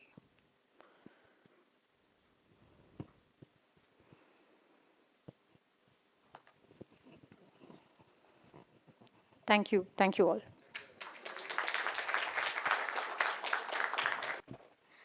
Thank you, ma'am, for that wonderful presentation. Now I like to call upon Dilip to hand over the sapling.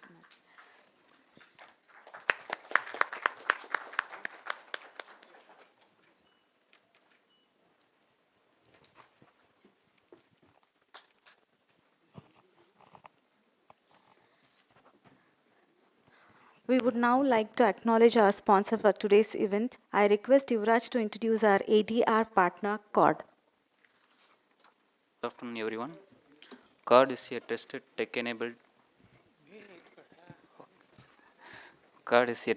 tech-enabled dispute resolution institution dedicated to helping resident welfare association in Bengaluru keep communities harmonious, compliant, and cost efficient. They provide fast, fair, and affordable way to resolve common society issues, recovery of maintenance dues, vendor and contractor defaults, inter-resident complaints, membership, and bylaw disputes without prolonged expensive litigation. Their process is simple and transparent, assisted negotiation, time-boxed mediation, and where needed, online arbitration that leads to a binding resend award. Everything runs on a secure digital platform with clear timelines, trackable notices, and online hearings, reducing admin burden on office bearers and making participation easier for residents. RWAs choose CURT to improve collection, enforce contracts, de-escalate conflicts, and protect community trust, while saving time and money. They offer trained neutrals with housing, society expertise, predictable fees, and templates that align with your association's bylaws and law. If your RWA seeks an efficient, people-first path to resolve disputes and keep focus on better living, partner with CURT. Thank you.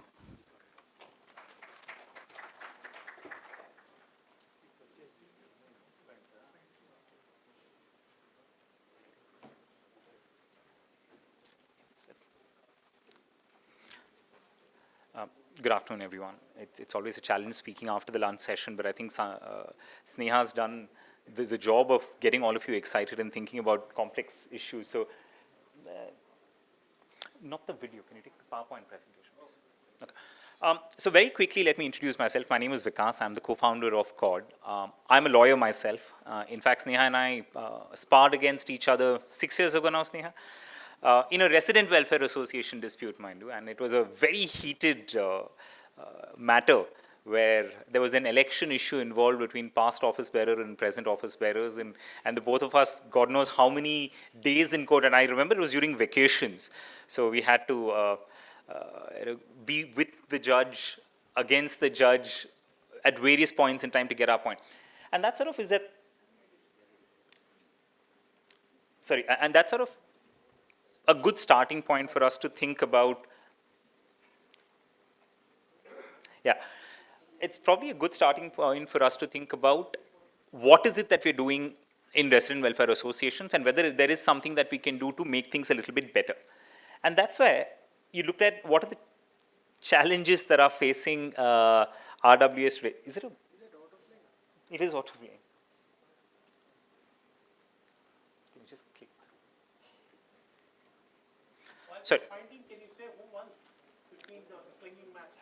It is a good point because I don't think either of us won. Because somewhere down the line, I think that matter died a cold death, and that actually is another fact that is relevant in our conversations on what is an effective dispute resolution. No. Lawyers are friends always, so I don't think that's an issue. So let me talk about what are the current issues, right? As resident welfare associations, particularly in the managing committee, the kind of issues you routinely deal with today are maintenance collections, vendor disputes. You're talking about maybe landlord-tenants disputes that are coming arise, either as the association being the landlord or homeowners being landlords and there being tenants. There may be bylaw violations. There may be pet disputes. We've talked about, all of us have heard about, dogs biting or, I don't know, another neighbor being annoyed with loud noises, etc. It could also be election disputes, so the kind that Sneha and I sparred against. Now, for all of these disputes, what are the solutions that we have today? Today, we're looking at courts as being one. Then we have police stations, which is the unfortunate second. And then we have Yeah, thank you. So police stations and internal committees, right? Now, of all of these, let's look at courts itself. Everyone knows courts are, they're expensive, they're time consuming, and another thing that people also don't recognize with courts is that a lot of things are physical, out of your control, and processes that you may not understand. So when there is an issue, and all of us as lawyers have dealt with it, people are very angry, people are very agitated, they go file those proceedings, and then it stops. That enthusiasm dies down a month later. That enthusiasm is replaced by frustration, and yet that court process goes on. So you need to continue to be in court to do what you need to do. Similar actually is, that's okay, they can, I think the presentation will be available with us at the back, you can watch that. The other thing is police stations. With police stations, again, there's bribery, there's, you going, trying to make that system work for you. And even when something does happen, it is not in your control, because if, let's say, there's an FIR filed, and I'm sure Aiyappa is going to talk a little bit about what the criminal process involves, if that process gets in motion, the complainant might say, you know what, I'm done with it, I just want to get out of it. But you're still a witness in a criminal trial. There's an accused, there's bail, there are proceedings that you still need to be participant to, whether or not you want to take part in it. So it's not a cycle that you can end the minute you feel that you're done with it. Then, of course, there are internal committees, and there are allegations of bias, there are allegations of cronyism, there are allegations of, he's siding with that party, etc. All of that led us to believe that there's a real problem that we need to solve, which we can't use existing institutions for. A lot of what Sneha talked about in the previous presentation are things where, let's say, the state is involved or a third party is involved, where maybe it's slightly difficult to do. For instance, if you go to a BBMP and you say, I want to challenge a sanction plan, she's right to say there's nothing except the civil courts which can give you that option. So I'm excluding that category where, unfortunately, we can't do anything. It's the state who has to do. But there's still a big chunk of cases where it is possible for us to do things much better. I'll take the kind of disputes I talked about. You talked about maintenance disputes, right? And the cases that have gone up to the civil court, and the gentleman rightly pointed out, civil court decisions don't really have a binding precedent value, but it still shows you that that's the kind of disputes you're taking to a civil court. Now imagine for a maintenance collection of maybe what, 2,000 rupees, 3,000 rupees, you need to go to court, engage a lawyer, file the court fees, be in court for what, 3, 4, 5 years, maybe another appellate layer beyond that, all to collect maybe 10 months worth of arrears, or what you then do is you just write off those amounts of money. So the idea is those kind of disputes which involve small monetary amounts, which in themselves don't justify going to court, are being written off today. With court, you don't need to do that. You can actually enforce those contractual bargains. Second, if you look at vendor arrangements, today large apartment complexes are no less complicated than a big multinational company. The kind of vendor contracts they have, security agencies, commercial establishments within them, and the whole host of contracts, whether it's a maintenance guy, there's a service guy, plumber, carpenter, etc. And all of them are at scale because you're dealing with 2,000 apartments, 3,000 apartments. So the value of each of those contracts is no longer small. It is not like I have an urban clap where I'm giving him 500 rupees where I'm like, forget it, if he doesn't come, he doesn't come. You are looking at lakhs of rupees. And the gentleman in the morning talked about accountability, transparency, because as office bearers in the managing committee, it's not your money, it's someone else's money that you are either spending or not spending. So there again, contractual enforcement, if your only option is to go to court, you're unfortunately in a difficult position. There again, online dispute resolution can come in. I can go on and on in terms of the whole number of disputes, but you get the idea. Small value, large volume disputes where courts are simply not a working alternative, online dispute resolution gives you a solution that can work. You can also resolve some things which are slightly complicated. For instance, we talked about that election dispute, right? There, in fact, I'll give you the example of what happened there. There was an election that was due to happen in 2 or 3 days' time. Someone challenged the election saying it was not properly constituted. And I heard even in my conversations earlier that that's a recurring phenomenon in apartment associations where someone says, I don't know, nomination papers were not filed in time, or you didn't even conduct the election as per the bylaws. The bylaws ask you to do this, you're doing that, etc. Now imagine going to court. Even to get that first date in court is really, really hard. Because you go, you're ex parte, you've not even served notice to the other party. You first serve notice to the other party, which goes by registered post. Registered post takes 15 days to be delivered. So by the time that all happens, the election's probably passed. right? So a lot of the urgent reliefs that you're looking for are difficult to combine existing mechanisms. So there are ways and means in which you can devise your bylaws, you can devise the internal workings of your association to say these kind of matters we will submit to what is called alternate dispute resolution. I'm sure all of you have heard about some flavor of it. You've heard of mediation, that's alternate mediation, alternate dispute resolution. Some of you may have also heard of something called arbitration, that is also alternate dispute resolution. Essentially, when parties resolve their disputes, outside of court is called alternate dispute resolution. There are ways and means in which you do it, mediation, arbitration being the two most popular ones. Now, where do we come in at CORD? At CORD, we do mediation, we do arbitration, and that is why we feel we can give you a better resolution overall. Now, but I'm not saying that because, we do alternate dispute resolution. Today, alternate dispute resolution is also very expensive, very time consuming. So it's not that ADR itself has these benefits. So why us? When you look at a lot of these disputes, I classify them into 2 or 3 categories, right? One of them is ego disputes, where one part, and I'm guessing that's about 80% of what the association solves, where one party is fighting against another because you simply cannot tolerate the thought of that being accepted, anything, whatever that might be. So it's not about the money involved, it's not about the underlying propriety involved, it is simply that there's an ego battle. That is a communication breakdown. You go and try to talk to that person, you will not, because you are in that mode. The association tries to intervene, there's allegations of bias, oh, you're favoriting, that's your best friend you're talking about, because you're living in the same neighborhood, you probably play squash together or go gymming together. So it's difficult within the association to bring in neutrality, credibility, to bring the parties together. And that's where an independent institution, which helps bridge that communication gap, can be a significant value add.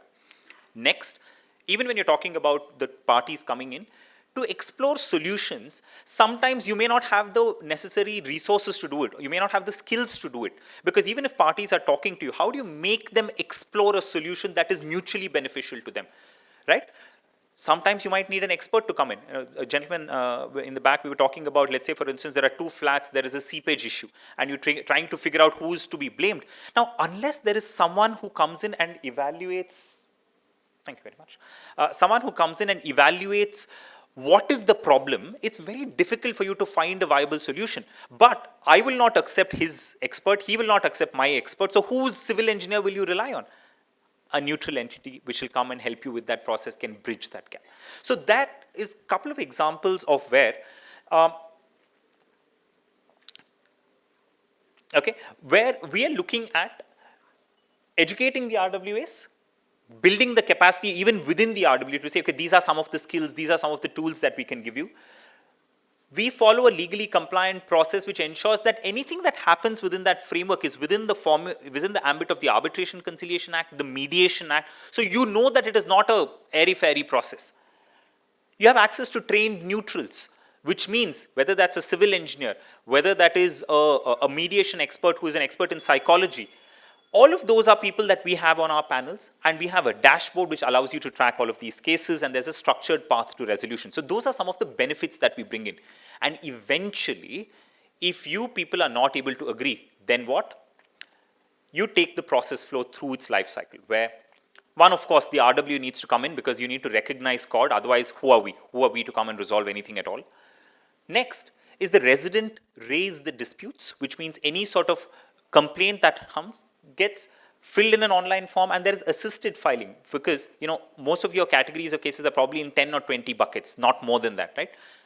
If you are able to pre-populate it and say, okay, in these category of cases, give me this information, give me this kind of guidance, or even we are able to prompt you to say, this is the legal requirement, can you provide this information? Automatically, you have a full set of information that's coming in at the case of onboarding itself.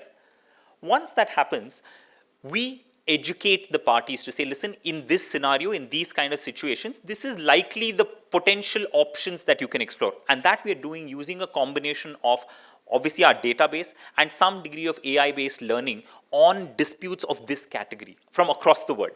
So that way you are exposed to a whole host of options so that if you can self-screen and solve it, nothing like it.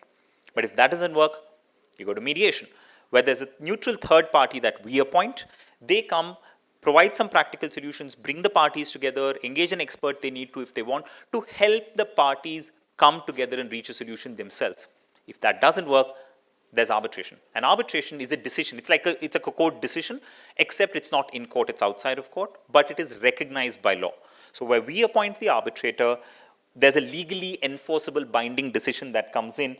And these are particularly relevant for a lot of complex or recurring issues where, Sneha was talking about precedent setting, where you don't want to get it wrong, where you don't want to be the person taking that decision. Find an expert. Maybe, we'll have Sneha as one of the arbitrators sitting on it to say, with their experience, they'll come in and say, this is how you resolve those issues, so that becomes the template for future resolution.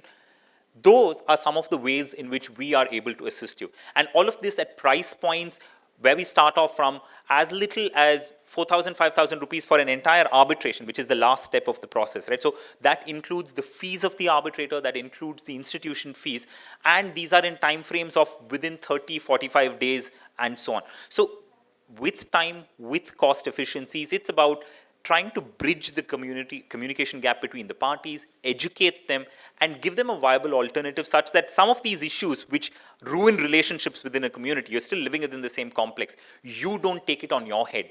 Outsource that function to a neutral person who comes with credibility, who comes with experience, and who people will listen to. And that may not happen all the time with you, but hopefully it'll happen a little bit more with us. Thank you so much.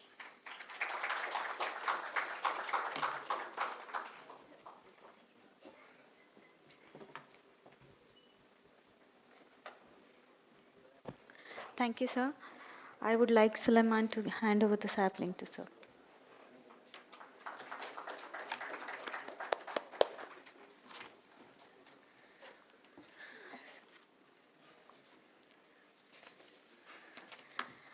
We now proceed to our next presentation. I now invite Rafiq to introduce Mr. Aiyappa K.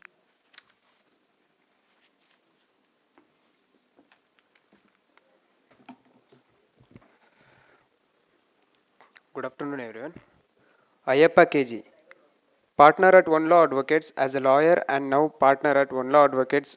He has more than 10 years of experience in handling complex and challenging criminal cases, especially in the areas of white-collar crimes, blue-collar crimes, anti-corruption, anti-drugs and narcotics, anti-sexual offences laws, false prosecution laws. He also has comprehensively dealt with criminal trials, bail, quash petitions, criminal complaints, writ petitions, check bounce cases, matrimonial cases, land-related cases with great severity and professionalism. On the prosecution side, he has appeared before courts and assisted leading central investigation agencies, including the CBI, NIA and special investigations, teams constituted by the government of Karnataka in high-profile and sensational criminal matters, as well as in numerous other significant cases. On the defense side, he has successfully represented one of the principal accused in the widely published 2016 Karnataka second PU question paper leakage case, a matter that captured statewide attention. His approach to criminal law is rooted in empathy and diligence. He understands the anxiety and uncertainty that his clients face when confronting and pressing criminal offences, and he strives to provide them with unwavering support and guidance every step of the way. He firmly believes in the mantras that a case should not be based on race or public interest, but on case and motivates. He also has a passion for reading, writing and networking in the field of law, as evidenced by his publications, honors and languages. Welcome, sir.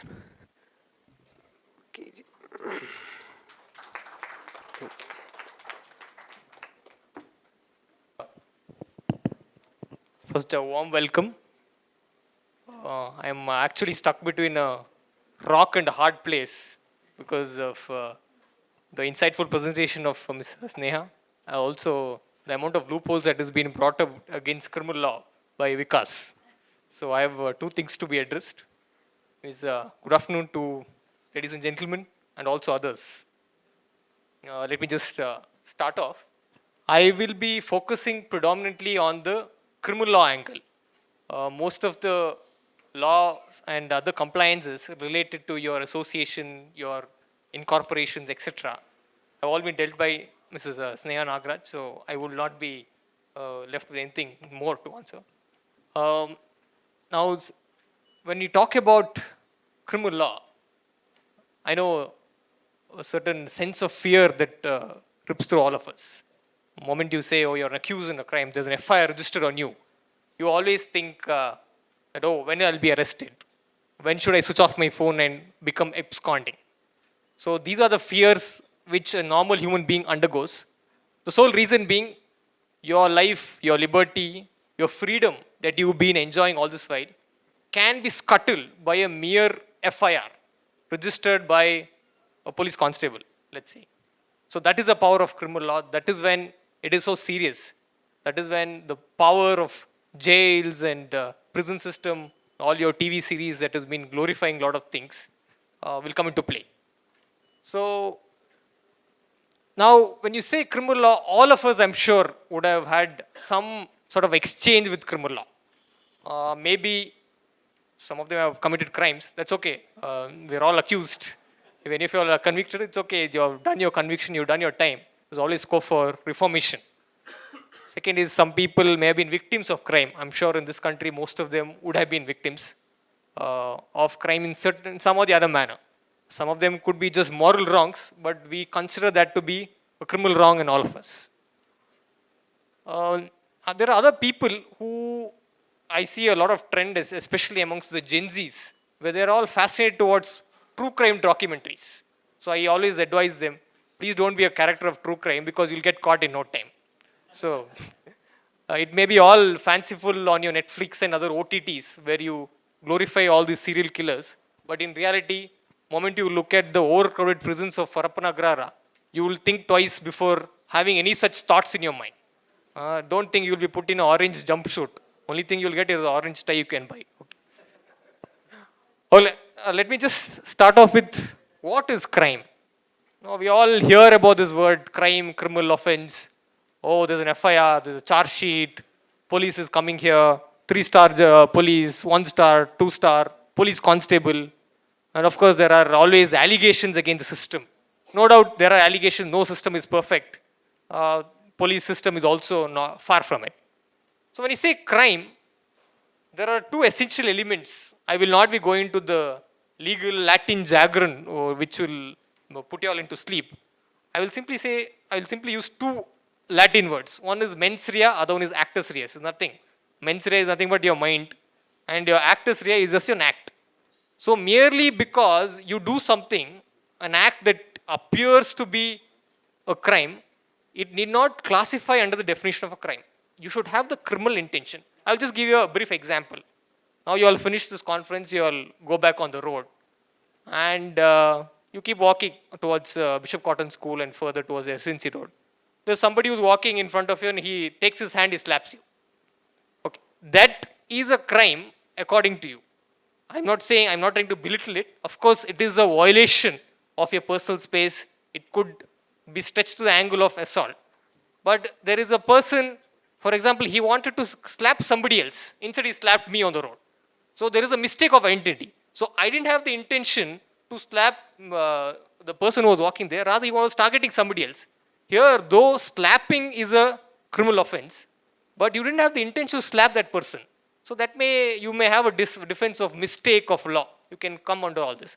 So that is why I'm telling you all, not every act or an assault will amount to a crime. So these are two essential elements.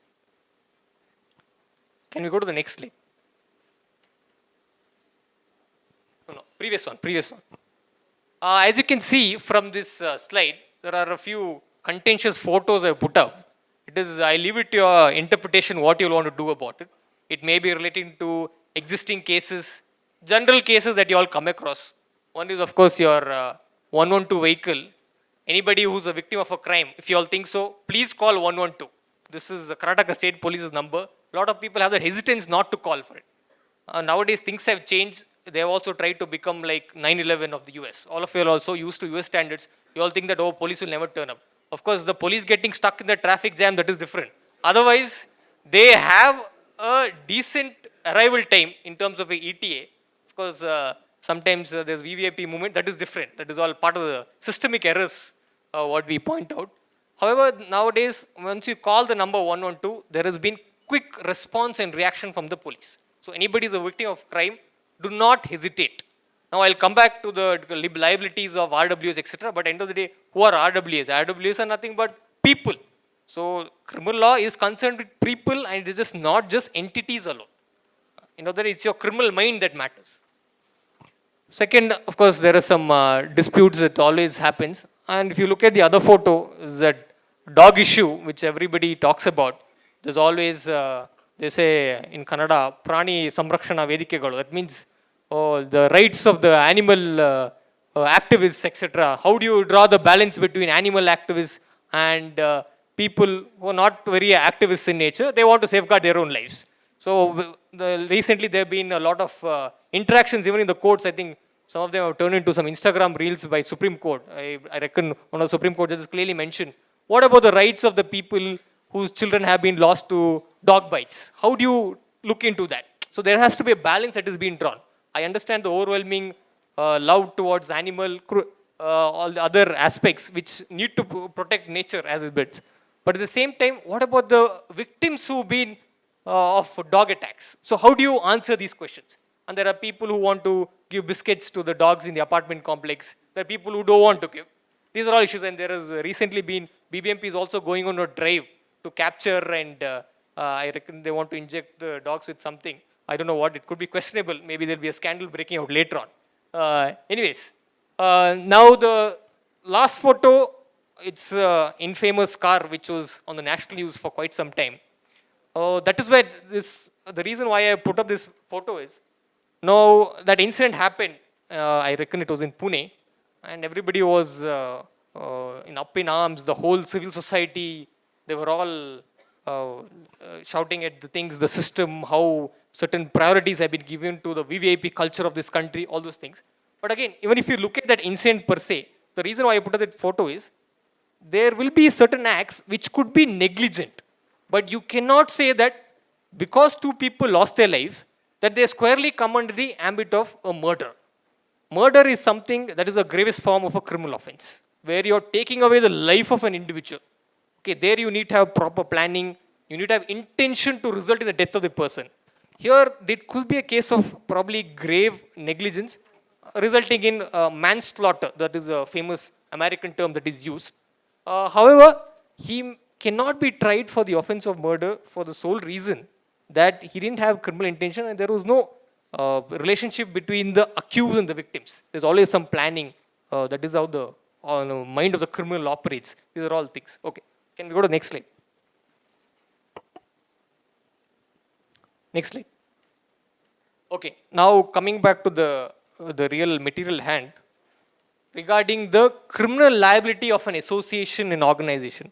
Of course, Sneha did a beautiful presentation regarding under what provisions, be it the Karnataka Apartment Owners Association Act, the Societies Registration Act 1960, and subsequent other formulations such as the Companies Act. These are all the acts under which you can register your apartment owners association. Now, under the eyes of law, there are two things that goes about. One is your individual liability. Other one is a liability that arises of you being part of an entity. Now, when you say a company, the company exists throughout. Now, the company has its own liability. It's a juristic person under the law. Now, whenever you're saying a particular apartment association, office bearers of it are accused of a crime, the liability will fall subsequent to the liability of the association. Because your individual liability, you have no individual liability per se. Your liability will get extended by virtue of the fact that you are an office bearer of the association.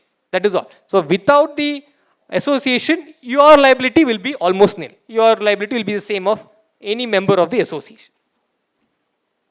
Now, can an association be prosecuted for offences committed by office? Highly possible. It all depends on how, if the entire association is hand in glove in usurping certain funds that are there for the welfare and development of the association, then certainly all the members of the association can be prosecuted. However, if there are individual members who claim to have no knowledge about this whole misappropriation or diversion of funds, then you can be exempted from being prosecuted. Only we'll come to different options that are there. The principles of mens rea, guilty mind, and vicarious liability also apply. Now, like I clearly mentioned, there could be incident of fraud. When you say fraud, fraud is a very broad term. It may not include criminal fraud per se. It is also civil fraud, there's also criminal fraud. When you talk about criminal fraud, this is when you need to have intention to cheat right from the beginning. So that is a very high standard of proof that is required. Civil fraud, that may not be the case. Prima facie, if you see some form of misappropriation of funds, then civil fraud can be alleged. Okay, now coming to the process about how you will have to inform or take action if you come in knowledge of a crime. See, please understand, crime is something that affects the whole society. Now, the example which I gave you of you walking down the Richmond Road and getting slapped on the road, it may be a personal incident, but at the same time, that particular incident is against the whole society as a large. That is how civil wrongs are usually between two individuals. Here, you have a right against the whole world. That is how the law operates. There is a famous quote by, I think, one of the Supreme Court judges of United States. He says, your right will extend as much as you can extend your arm. So your right will stop once the other man's nose starts. So you can keep swinging your arm like this until it touches other man's nose. If that is the case, your right stops. Then you can be slapped on the back. So these are all examples. So that is when how your right really operates. Now coming to the angles. Now say one of you are victims of a crime, say in an apartment association. Let us assume a situation wherein a dog has bitten another resident. Okay. Now this is a scenario where there are multiple avenues. Now, when you look at a dog biting a resident, can you all prosecute the dog? That is a fundamental question to be answered. Can you arrest the dog and keeping him in Ashok Nagar police station? Is that a possibility? Or can you arrest the dog owner and keeping him inside the jail? I mean, usually it's imagination. I leave it. Also, I want to mention you can be interactive with me because I believe that interaction breeds discourse and it's a part of democracy. So let us do it. Okay. So anybody wants to stop me and contribute, you're free field. Can you all arrest the dog and keep him in? You cannot. Okay. Can BBMP arrest the dogs and put him in their? Impound the dog. Okay. All right.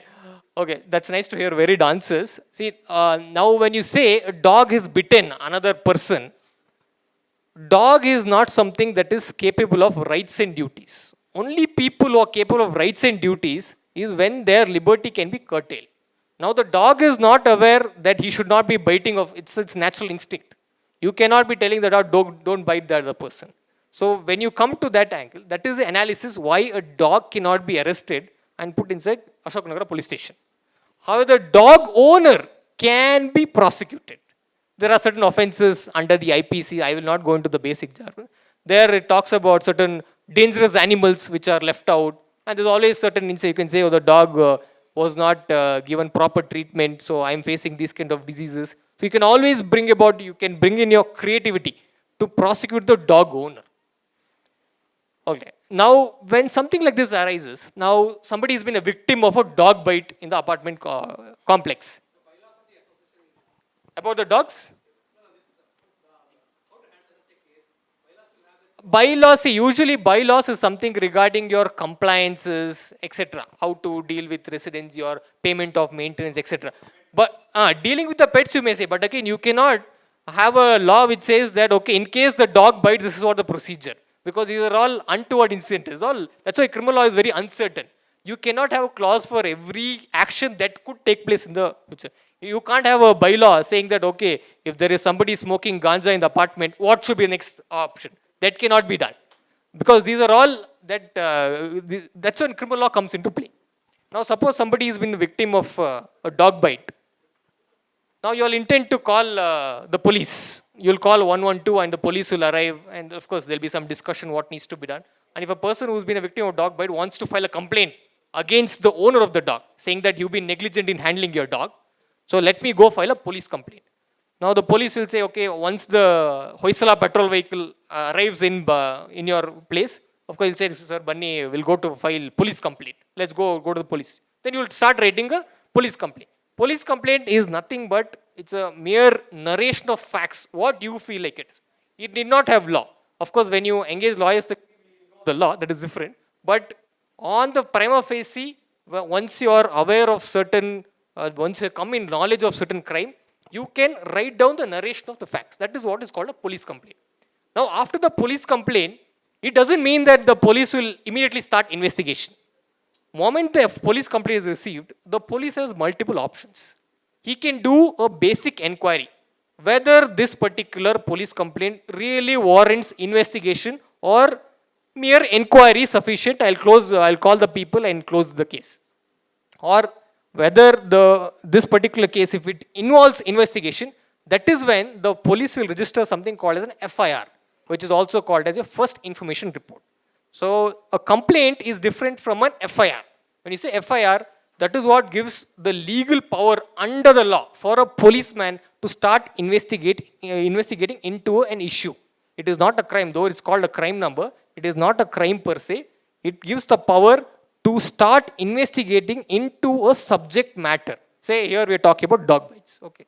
Now, one moment the FIR registered, now the police will draw an FIR. They'll mention the name of the victims of the crime. You'll also have columns of who's the suspected accused in the case. In India, we use the word accused. Suspect is somewhat similar to what is there in the US. And after that, he starts investigation. Investigation, in a nutshell to put it, it is just a collection of various materials. It could be video footage. It could be, nowadays all people are very fascinated by doing video for everything. So video footage is one of the crucial evidences. You have photographs and you have statements of individuals. These are all collection of various materials for an investigating officer. When I say investigating officer, it's a IO. It is the policeman.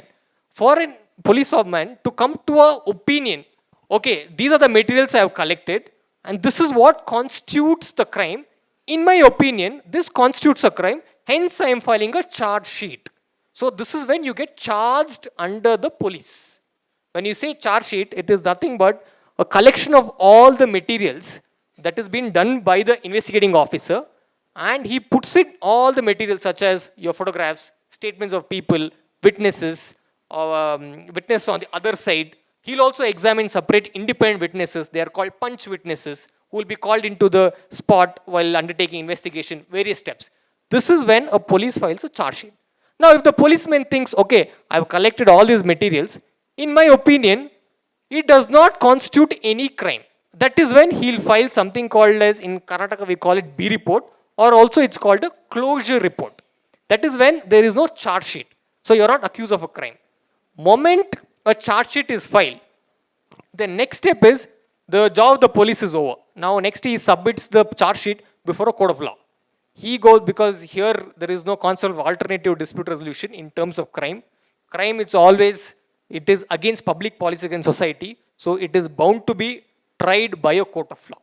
Only in rare circumstances like your check bounce, etc., probably matrimonial offenses, there can be some scope for compromise and ADR. Otherwise, when it involves grave offenses, there is no concept of ADR because of the fact that it's against public society, public at large. Now it is placed before the court. Moment it is placed before the court, next the court steps in and the court starts its process of issuing summons to people who are accused of the crime. Then you have various options. Either you can, if your materials make out, you can go to the high court, you can go to the trial court. There are various options available. So that we will discuss later. Yeah, I'm talking about the appropriate means, that is going before the high courts in terms of quashing and things like that. Next slide. Okay, now I wanted to bring about certain real life incidents that has been plagued in the general apartment association and societies. So I will go, I'll try to, anything sir? Okay, so one incident is an incident of criminal negligence which all of us, especially people who are residing in apartment associations, apartment complexes are facing. I'll give an example of a pool incident. I will of course not take names because this is all in the news, you're all aware of it, let us all ignore the names around it. Now, this is an incident whereby a child drowned in a swimming pool. And after around 30 to 40 days, I believe the child's parents ended up filing a police complaint, which was subsequently registered as an FIR, and the police filed a charge sheet also. The incident involves a child, 4-year-old or 5-year-old, I'm not sure about that, child drowning in the swimming pool, and the office bearers of that particular apartment association were made accused in the charge sheet. They were tried for, under the police, they were tried for culpable homicide, not amounting to murder. Subsequently, it was changed to a different offense under section 304A. That's what the court said. And they were all prosecuted. Of course, they went to the High Court saying that, no, like I mentioned earlier, criminal offense involves an act as well as a criminal mind. All of them said, saying, no, we didn't have any criminal mind to result in the death of the child, and there are no bylaws which says that there should be a lifeguard in the pool at all times. So that argument was dismissed by the High Court, saying that, all right, we are not saying that you all have intention to result in the death of the person, but again, at the same time, this was a grossly negligent act. That is one of the reasons why the case got dismissed, and the charges were modified from one incident, one offense, to case of 304A, that is death by negligence. So when you say negligence, it is somewhat like a civil offense that is being given the colors of a criminal offense. But again, negligence do find mentioning in the criminal laws, so we cannot ignore it completely. Now, in a negligence, you may not have intention to commit the crime, but here the intention is slightly different. Here, you had knowledge that without there being a lifeguard by the side of the pool, this is the reasoning given by the court, there could be a catastrophic impact. If there is no lifeguard, if you make a statement such as saying that lifeguard is not required at the swimming pool, all the children, their lives will be in a vulnerable state. So, when you're talking about children and when you're talking about swimming pools, the association members are to have those kind of lifeguards because these protocols were not followed. This is when the court said this is a case of negligence. Here, the intention is that knowledge that if you do not comply with this standard of having a lifeguard by the pool could result in that the lack of act of putting a lifeguard is what constituted negligence.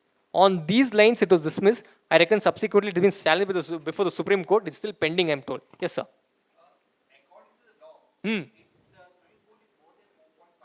Okay. Okay. Hmm. Hmm. Hmm.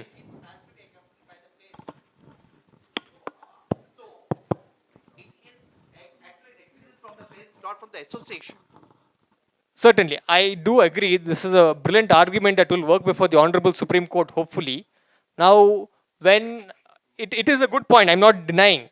But I do understand the frustration also, because I also strongly feel that the law has been stretched a little far because of the guilty mind. Parents, of course, they have lost a child. Now, you cannot be booking them for this. There are a lot of other factors involved. It is just not law alone. No, but it's my responsibility to keep my child safe. Certain. I cannot depend my child's safety on others. Just by living in a society, I don't get a right to let my child do whatever I want. Even we have grown as a kids and our parents have taken care of us. So as a parents, it is their moral responsibility more than the association responsibility. Association can only guide and give directions and guidelines. But they cannot reinforce, because the other part of the association becomes is, if association becomes strict, they'll say, who are you to stop my child? The same time the guard stops them, they'll say, the guard is stopping. Who is he? I'm paying for it. So it's a double-sided sword. So it should be the more of responsibility of the parents. What I think, people can debate on that. It's more responsibility of the parents than the association. All right. See, my view to that is, ma'am, I'll just come to you, just to I'll try to answer your questions, because a lot of these questions are like a sniper shot. I may not have all the answers. You may, the questions are sharp is what I meant. So what I'm saying is, when you look through that, through the prism of law, there is a test that is levied usually. It's called a causa causans test. So whenever there is a case of negligence, there should be an act that is being performed, or negligent act, at the same time, there should be proximate link between what ought to have been expected and what is a negligent act. Once those basic parameters are satisfied, that is when a negligent act comes into play. Now, with your argument, obviously I do understand these are all regular discussions. People are always talking about rights. They are not concerned about duties. When you're all growing up as kids, I do understand more duties were there. Now people are more talking about their rights. They forget what the duties are. I do understand as a parent, it's their responsibility to look after the safety of the child. At the same time, as association members who have taken the responsibility of maintaining some angle of law and order and compliances within the association complex, you cannot run away from the duty of these kind of compliances that is expected to have, which ought to have prevented negligence. That is how they look at it. Now it is like this. Now there is a police in place in the system, correct? Now police are expected to prevent crimes, but there have been instances crimes keeps happening. But you can't say that, no, it's a duty of the police. A lot of times you'll see police also coming forward and telling, they always do that victim blaming, especially on women victims. They always say, why did you go late at night at 1 a.m.? So that is always, those kind of narratives are always there. So what I mean to say is, in a way, when the association themselves have taken the responsibility of maintaining some form of certainty, law and order in the society, they are in a way responsible. Like I told you, the responsibility lies because of them being office bearers of the association, not because they're individually liable. So that is why the negligent act is slightly different from a criminal act per se. Yes, sir. No, I agree to it. But the other part of it is, if the association keeps increasing the maintenance cost, those parents will only come back to the association asking for a reduction in the prices. Okay, that question will be answered by Sneha Nagaraj. You can catch her. Okay, I'm here to talk about crime. These are all different plausibilities. I'm not saying this is bound to happen. But at the same time, when you are managing things, etc., of course, it's a battle of egos, like Mr. Vikas also mentioned. That will also lead to a dispute. You can probably engage COD, court services to answer this particular issue as well. Now, what I mean to say is, okay, we'll come when he's arrested. All right, I think Madam has had a question here.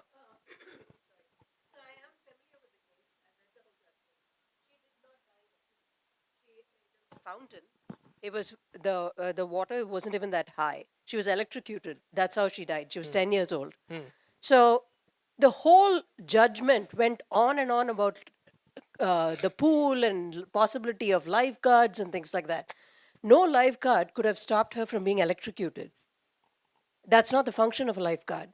So it just seems to me again and again when I read the judgments, the judges seem to be so far removed from the realities of RWAs, how people actually live and what really goes on. It reminded me of a case of, there was an epidemic of suicides in one of the IITs, and the decision they came to was to remove the fans. So it seemed like that. It made no sense. And if the office bearers are responsible when someone dies because they're electrocuted, then isn't the government responsible for any number of people who are dying outside? And any day, I would trust my RWA to keep me safe. I can walk every day at midnight, and I know I'll be safe. That is not true of my country. It's true of my RWA. So I don't understand. I understand. Madam, let me just try to put this. Of course, it's a judgment. We are all free to criticize it in a manner that is not contemptuous in nature. Otherwise, criminal contempt will get attracted. Okay. You are all allowed to discuss about it. No, what I'm saying is, of course, the judgment, I do understand certain aspects we're missing. The state, no, let me finish. But again, we're all being watched. Please understand. But if you're using a phone, you've been watched and heard, so be careful about it. No, I mean just a lighter note. All right, certainly. That we'll have a beautiful defense I'm when contempt notice genuinely gets trying issued. to understand, because when I read the judgment, when I read the media reports, it made no sense. And because I was president then, I know my father thought every day that I would go to jail. So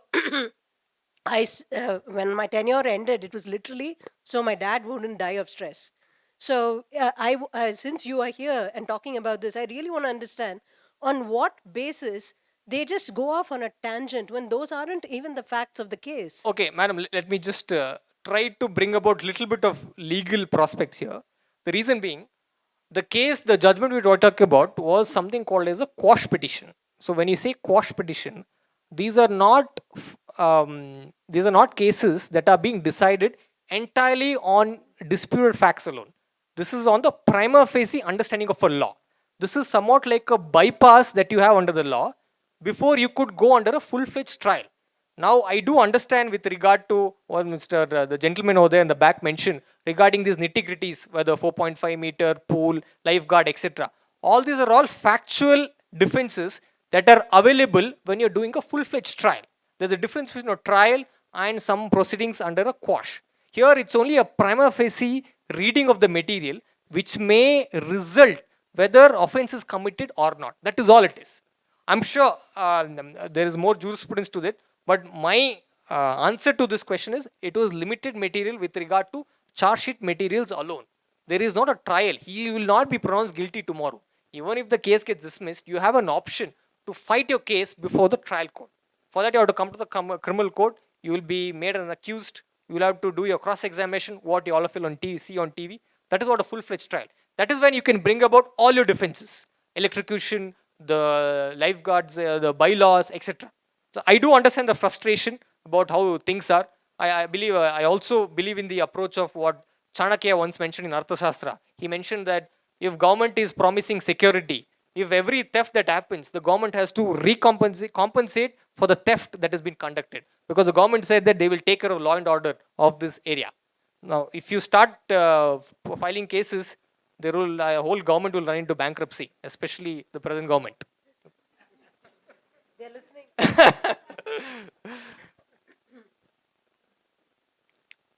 All right, now another, yes.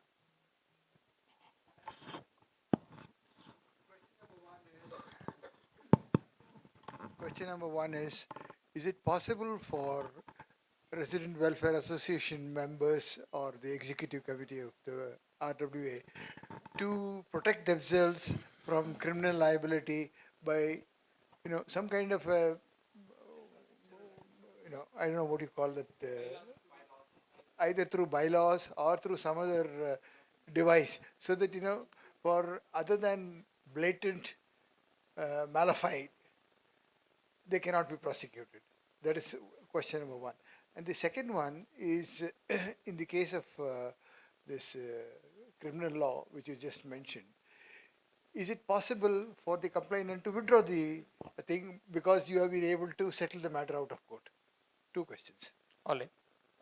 The first question, with regard to having full-fledged preventive measures, in criminal law, usually the preventive measures are unheard of usually because crime comes into play once you commit a crime that is, rather, what do you say, there's a violation of a criminal offense. So it is because it's based on a mind of an individual, that is when you cannot have liabilities, especially with regard to criminal law, being boxed into certain areas. In civil, you can say, okay, if I don't pay a certain amount of money within 3 months, this is the interest that will be levied on you. But that's not the case with criminal law. Criminal law, the liability will always be stemming from the fact that it's regarding an intention of an individual. An intention cannot be prevented. And this is, we should always look at the extremity of the situation. That's why criminal law is always the last recourse. Your liability will not come immediately. Rather, it's only if there's an intention to commit crime is when your liability gets attracted. Now, regarding the second question, with regard to withdrawal of criminal cases. Now, of course, there are a lot of options where you can compromise upon a criminal case. But again, the courts have also come down and there are certain parameters to be followed while you try to compromise. Of course, India is not Pakistan, so there's no concept of blood money. In Pakistan, you can commit murder on another individual, pay some 5 lakh rupees and close the case. Okay, that is not, we have not reached that, hopefully. So, or there is no compromise by doing something that is nefarious. You can do compromise of cases where there is no death involved. When I say death is extremity, in cases of death, there is no concept of compromise, such as say somebody is going on the Mysore-Bangalore highway and there's an untoward incident of an accident happens, ended up killing another person, a two-wheeler on the road or something like that. Though there was no intention to kill that person, it's an accident, so it's a negligent case, no doubt. But again, there cannot be compromise before a court of law. You will have to fight the case full-fledged to show that there was no negligence on my part. That is how you win the case. Only in terms of death, when an incident involves death, there is no compromise. Other incidents such as your misappropriation and matters that are smaller, matrimonial offenses, here compromise can be done, worked out. But the depends on what is the forum that will do the compromise. Usually the higher courts intervene in compromise matters involving money or any form of matrimonial related offenses, check bounce cases, all this can be compromised. But in a nutshell, when it involves case of death, there is no compromise. I hope I've made that clear. Okay, now the second issue, I think a lot of apartments would be facing with regard to certain pungent smelling noise coming out from flats which are usually inhabited by bachelors. That is that is usually the word in the apartment corridors. Of course, yeah, when we talk about consumption of any form of drugs, that is a punishable offense, no doubt about it. And certain times after consumption of certain nefarious drugs, there will be a lot of sound also that will be coming out. That is also a violation of Noise Regulation Act. Now, when you come across issues like this, the best way is to report to the police at the earliest, because you all don't want to get your hands dirty. Because sometimes being complacent to crimes also may show collusion on the part of people who are not reporting crimes. Especially these kind of issues, when we are saying that, okay, it's okay, boys are doing it, let them be. But at the same time, if it becomes excess, please ensure that you report to the police and let's go against the fight, make this country drug free. That's what I believe. Next is misappropriation of association funds. Now, of course, all of you are running these office, the association bodies involving money, obviously. Now, when it comes to managing funds, of course, your CAs, etc., would have gone to the nitty-gritty of it. But when you suspect that certain amount of money is being misappropriated, usurped, or it's been diverted to some wrong elements, it is always best that you initiate some form of action. Because certain aspects of fraud, I'm talking about criminal fraud, especially when there is a lot of diversion of funds to some questionable entities, that is when you'll have to raise your concern. Of course, I'm sure a lot of these AGMs, etc., will talk about where the money is being spent and a lot of discourses that happens in all these AGM meetings. But at the same time, if you all suspect that this is being used for criminal processes, please do raise your voice. And the same process is filing a police complaint if you all suspect somebody. But again, the whole association, if you're all, if everybody is doing it together, then of course the members, you're answerable to the members. Anybody can file a criminal complaint. There is no bar. That is one thing I want to mention here. Just because you don't think that you don't have locus standi. Civil case, that's not the case. Only if you are personally affected is when you raise a civil action. Criminal case, any person, even a person, say a person who's doing ironing outside the apartment, if he comes across certain crime in your association, he can raise a hue and cry. There is nothing stopping you. Of course, he'll lose out on business later. That is different. What I'm saying is, there is no locus standard to filing crime. If you think that you've been cognizant of any form of crime, you are allowed to raise alarm and file a complaint and subsequently defend.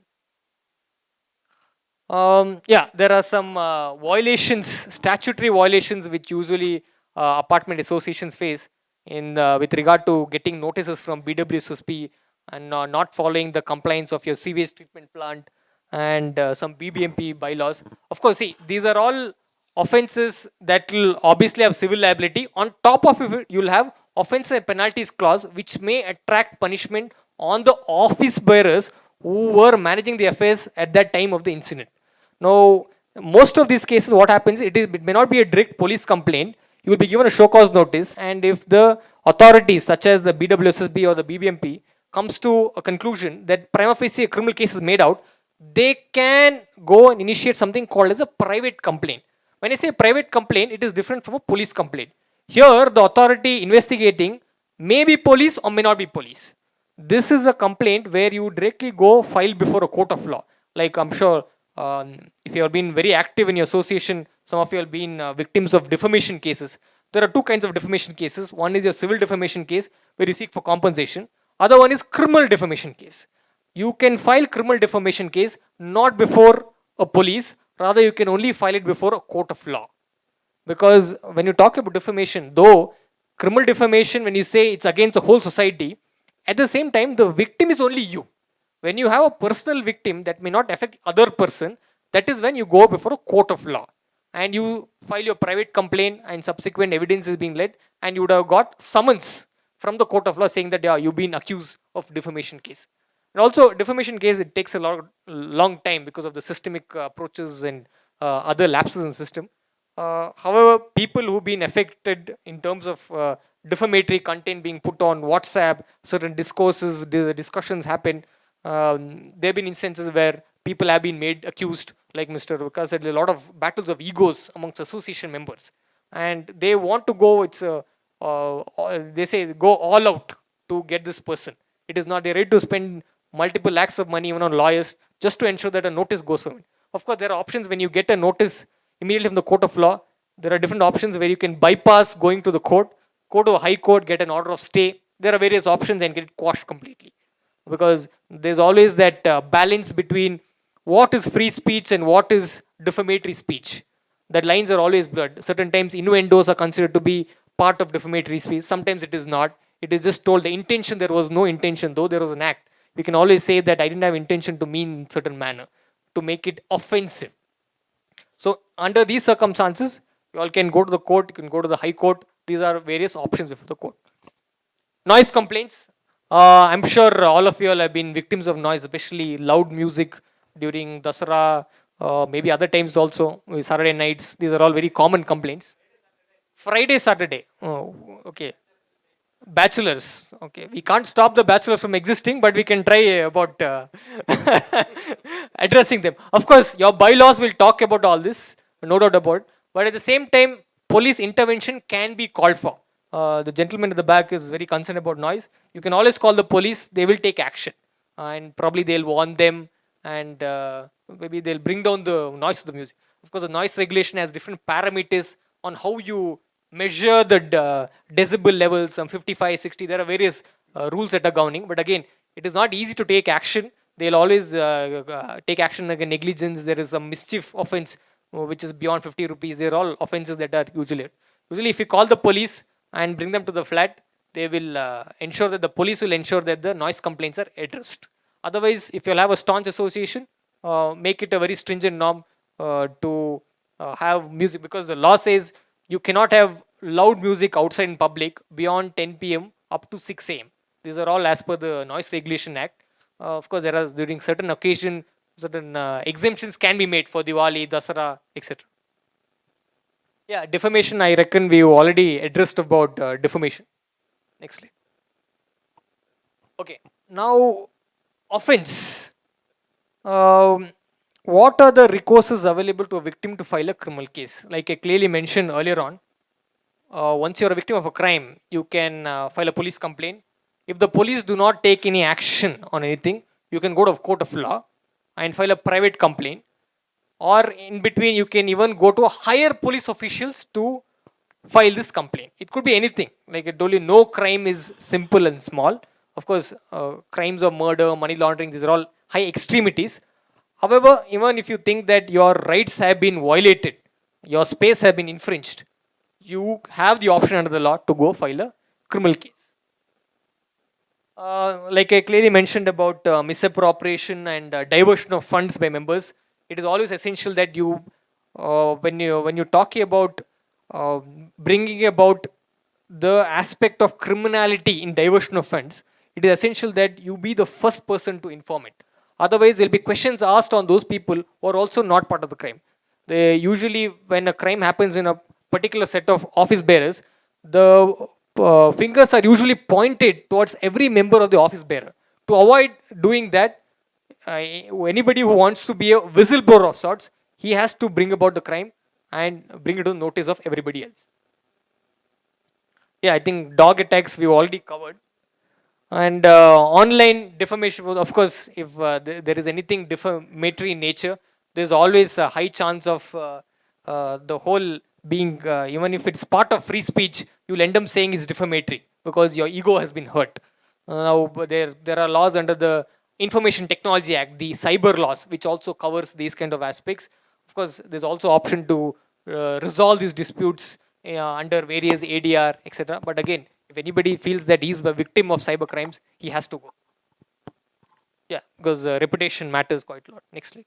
I have a question on dog bite. Yes. If the street dogs that come into the apartment complex and if they bite any of the residents, then can we take action against the BBMP officials? Yes, it is possible. The long arm of the law provides for it, but it'll be a tough time finding who the required authorities, who's responsible for management of that. No, but humor aside, like what do associations do in a situation like that? Because the BBMP norm says that once street dogs come inside your complex, you can't throw them out. You have to keep them in the complex, feed them, etc. And like you already said, not everybody feels the same towards animals. Certain. And if there's a situation of dog bite, right, by the street dogs, then how do complexes manage? Because this is a real problem that a lot of apartment complexes are facing today. I'm told BBMP has a special helpline. I believe it's a forest department or the wildlife helpline or something. If they can be called, they will be able to assist. This is what I've heard in practicality. In terms of legality, I mean, there is no law which says that you cannot entertain them or you have to throw them away. The best way I would personally feel is to inform the wildlife helpline of BBMP so that they can, I think the lady here has a question. Yeah. Animal Husbandry Department of the now, I think after the High Supreme Court ruling, you can inform the Animal Husbandry Department of that ward. They will send the people to catch that dog and take it away and put it in the, they have a animal holding, to watch the dog. You can make a report. Yes, sir. No, it's okay. You don't need a money. They watch a dog for a week and they leave it to the same habitat. Yeah, if it is if it is a dog that has bitten someone, they normally keep it in the pen. No, this is a 100%. But you can raise an objection. Yeah, because it is actually happening where the people are getting bitten by the dogs, and when you call the BBMP, because we try to help BBMP meetings with NGOs and other stuff, it cannot be, because it's such a chaos that people are really not able to understand what to do. So in one of the projects where we have made an area where they have kept the dog and they are feeding it and they are not allowing it to come out. To that extent, people were paranoid. So BBMP, I'm sorry, they are not helping us. They just take the But dog. what ward is it? Mahadevpura. Yeah, Mahadevpura. Mahadevpura, which ward? Udi. Varatur. Okay, Varatur, then you Maybe I think if talk the to lady has some doctor. influence, they can use that.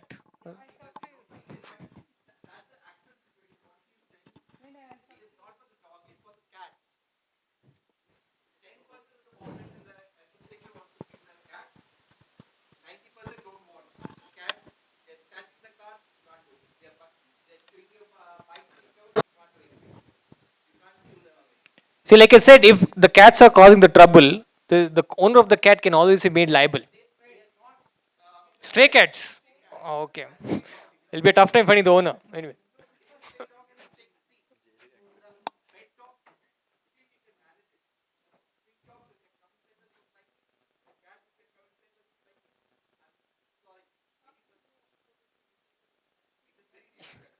Yeah, she may have some ideas which may be questionable. Anyways. Monkey. Okay. Okay, regarding monkeys, you should be careful because they come under the Wildlife Act. So you'll be booked under both the acts, not just beehive. Honeybees. Okay. Pigeons. All right. Just moving on. Now that we're discussing about the dog issue, I remember dealing with an issue a few months ago, the same issue with regard to certain population of the apartment rather, liking feeding the dogs, some objecting to it. So there was an incident, I will not mention the place because it may be in the newspaper. There was an incident where there were certain inhabitants who wanted the dogs to be away, the street dogs. And there was one lady, to speak. So she was keen to feed the dogs. And because there was objections, the lady ended up filing certain criminal cases saying, oh, this is what has happened. I was spoken of badly. I was mansplained and things like that. And there was a case registered on all these members and they were absconding for a few days until they got bail. So that is when I'm coming to the misuse of the law part. There are chances of people, not just this incident, other people also misusing the law so that it can be used as a arm twisting tactic to get what you wanted, especially going for your interest of feeding the stray dogs. So this is an example. Now, when you talk about this false positive, yes, sir.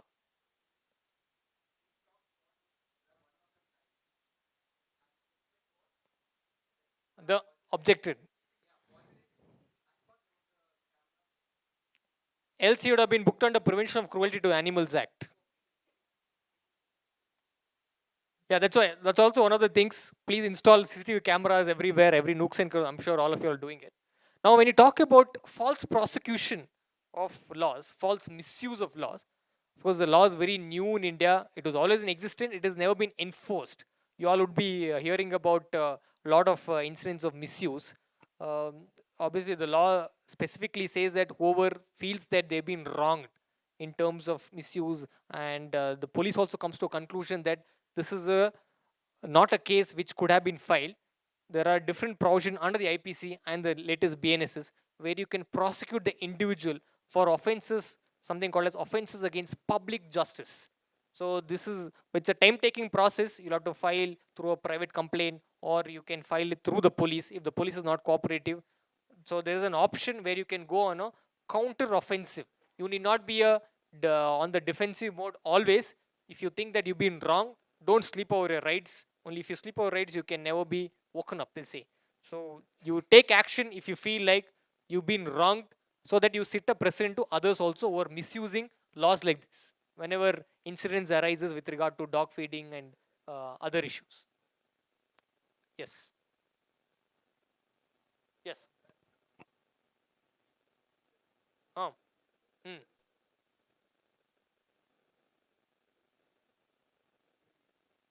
Yes. Hmm.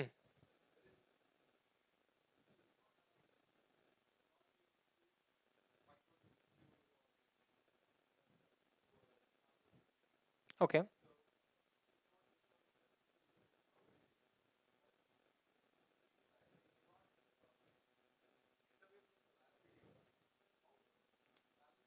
So that's a very precarious situation, I would say.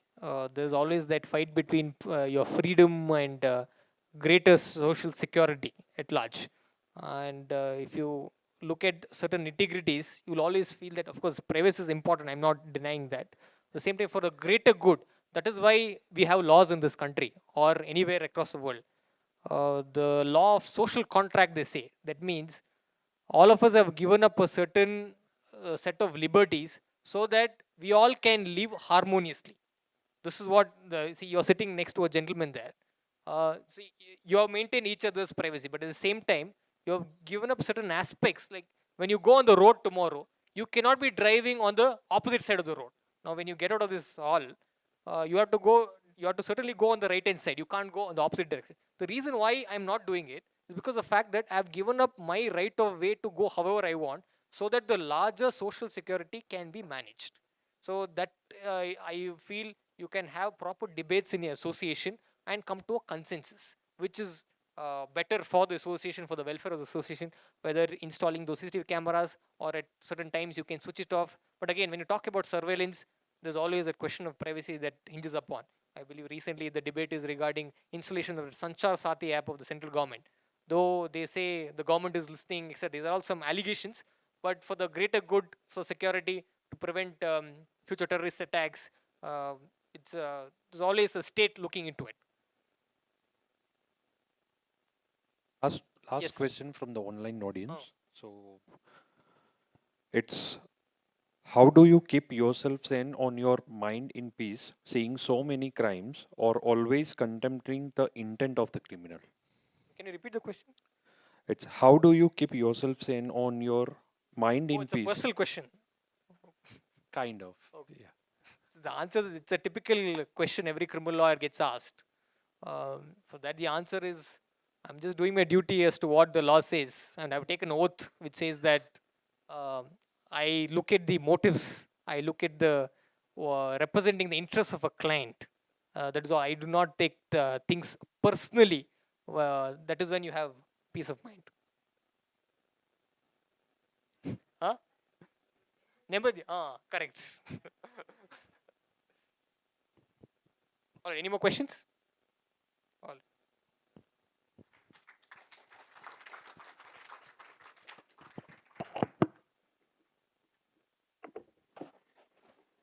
Thank you, sir. Thank you, sir, for the comprehensive presentation. Now I request Mr. Abu Bakar to present the sapling.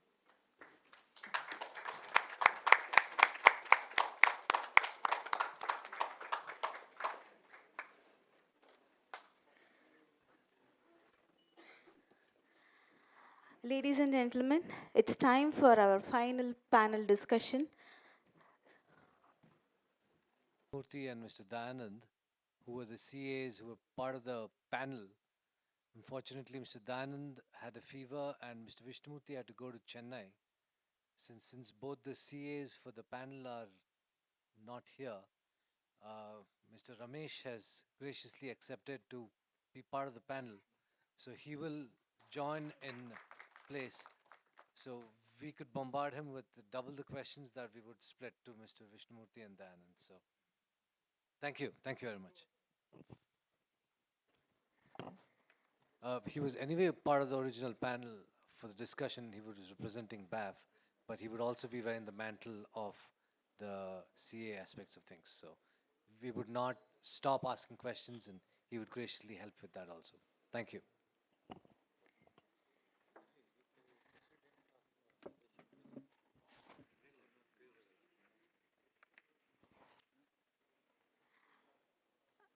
I request Sneha ma'am to be.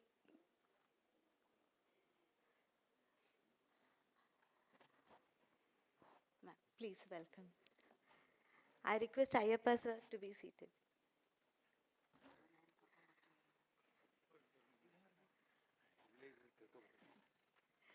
I request Pooja to introduce Mr. Ramesh Padmanabhan.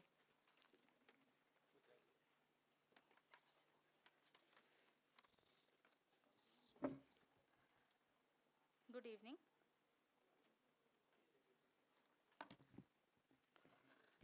Good evening. Ramesh Padmanabhan, Governing Council Member, BAF. Ramesh Padmanabhan is a chartered accountant with over 25 years of experience in exporting outsourced casting and components. He also provides consulting in finance, marketing, legal, technology transfer, and training, both in India and overseas. He is a mathematics graduate from St. Stephen College, Delhi, 1980 batch, and has been past speaker up at ICWAI, ICAI, and in private sectors. He has also served as a guest faculty at IIM Bangalore in finance and marketing. His journey with BAF began in 2021 as a Banshankari Cluster Council member, later serving as a secretary of the cluster. Since January 2025, he has been serving as a governing council member, contributing to several success initiatives during his term. We welcome you, sir. Thank you.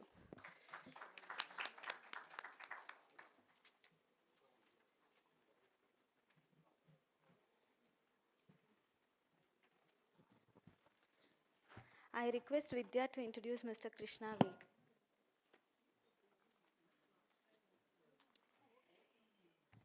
Good evening, everyone. Krishna V, COO, Nemmadi. a seasoned civil engineering professional with distinguished experience across the Government of India, Ministry of Defence and the private construction sector, having served in various capacities within the defence establishment, brought deep technical expertise, administrative acumen and leadership in managing complex infrastructure and engineering works of national importance. Transitioning to the corporate domain has held senior leadership roles including Chief Operating Officer, Chief Executive Officer, and Chief of Quality in leading construction project management consultancies and major construction companies. Demonstrated excellence in steering large-scale projects, ensuring cost efficiency, schedule adherence, regulatory compliance, and super quality standards. With a strong track record in construction project management, cost management, quality management, and process optimization, is known for driving organizational performance, establishing robust technical systems, and mentoring high performing engineering teams. A fellow of the Institution of Engineers, holds a degree in civil engineering from the prestigious BMS College of Engineering, Bangalore University, committed to professional integrity, engineering excellence, and continuous improvement in the construction industry. We welcome you, sir. Thank you.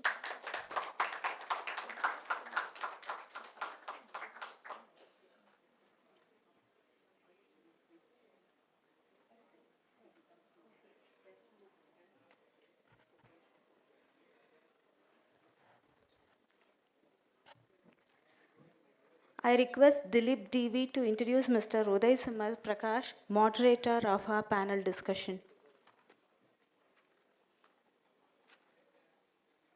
Good evening, all. A N Prakash, CEO Nemmadi. Prakash is a seasoned professional with nearly 2 decades of multi-domain experience in strategy, business development, project management, and change management. He began his career in IT industry, holding roles at global companies like Infosys, DHL, and ABN AMRO. These positions gave him extensive international exposure. Uday worked and traveled across the USA and Europe, including stints in the Netherlands, Czech Republic early in his career. In 2015, leveraging both his tech background and his family's construction business legacy, Uday Prakash co-founded Nemmadi.in, a property home inspection service startup, and assumed the role of CEO.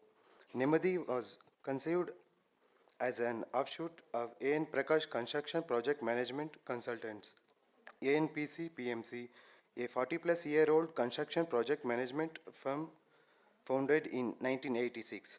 Uday's transition from IT to entrepreneurship in real estate allowed him merge process-oriented insights from tech with on-ground construction quality expertise. Today, he not only leads Nemmadi.in but also serves as director at ANPC PMC, indicating his active involvement in both the startup and the established family enterprise. We welcome you, sir. I'll start with Ramesh. Can you make it informal? Just call me Ramesh, please. Hello. Ramesh, you've been part of BAF for a while. You've dealt with a lot of different societies. You've met with a lot of them. What is one of the things that you've seen that were festering for a long time in terms of handover, in terms of technical aspects, in terms of law, in terms of anything that has been solved recently or has taken a course to a positive conclusion? The reason for asking this is we could try and understand how that has come about, because what we see is whatever we talk of, be it legal, be it deals with financial accounting, be it handover, these things fester. And if it doesn't come to a conclusion, then none of this makes sense. So, over to you. See, good evening.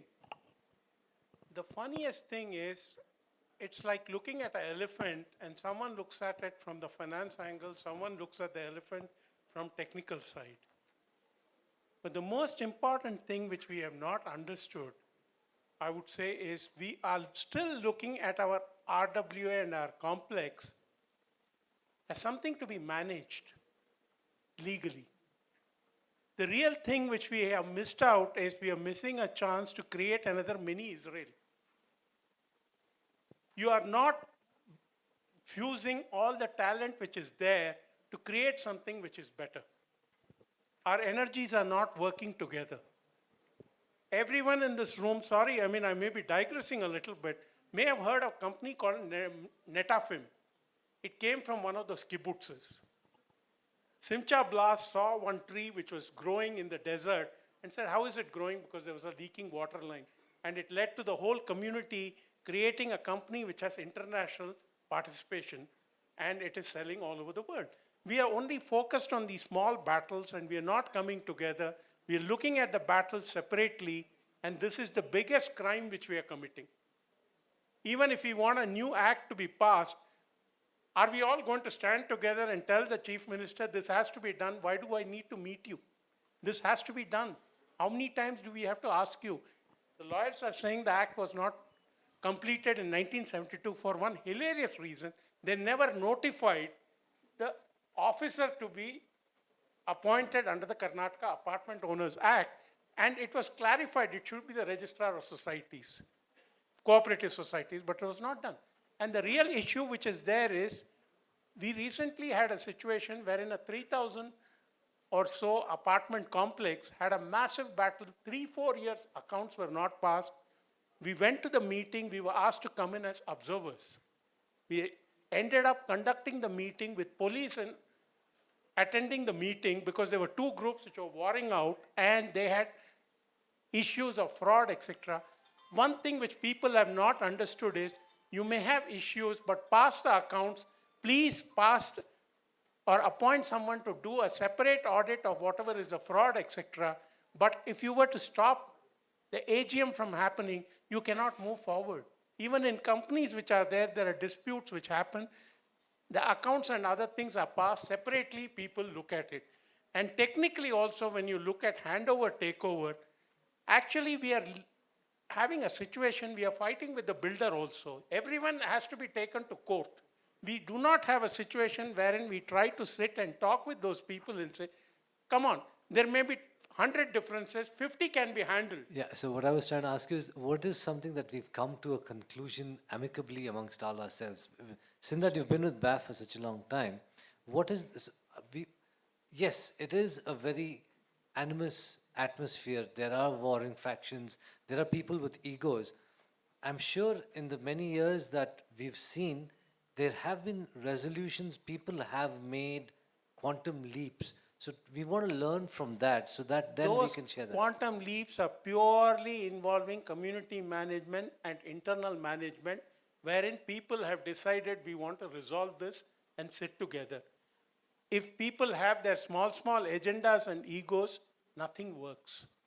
And if we were to actually look at battles on even maintenance, as we were discussing, Purva seasons, how much is the difference? Are we all not willing to pay a little more or a little lesser? It all depends on how we look at it. We would go to Tirupati and contribute.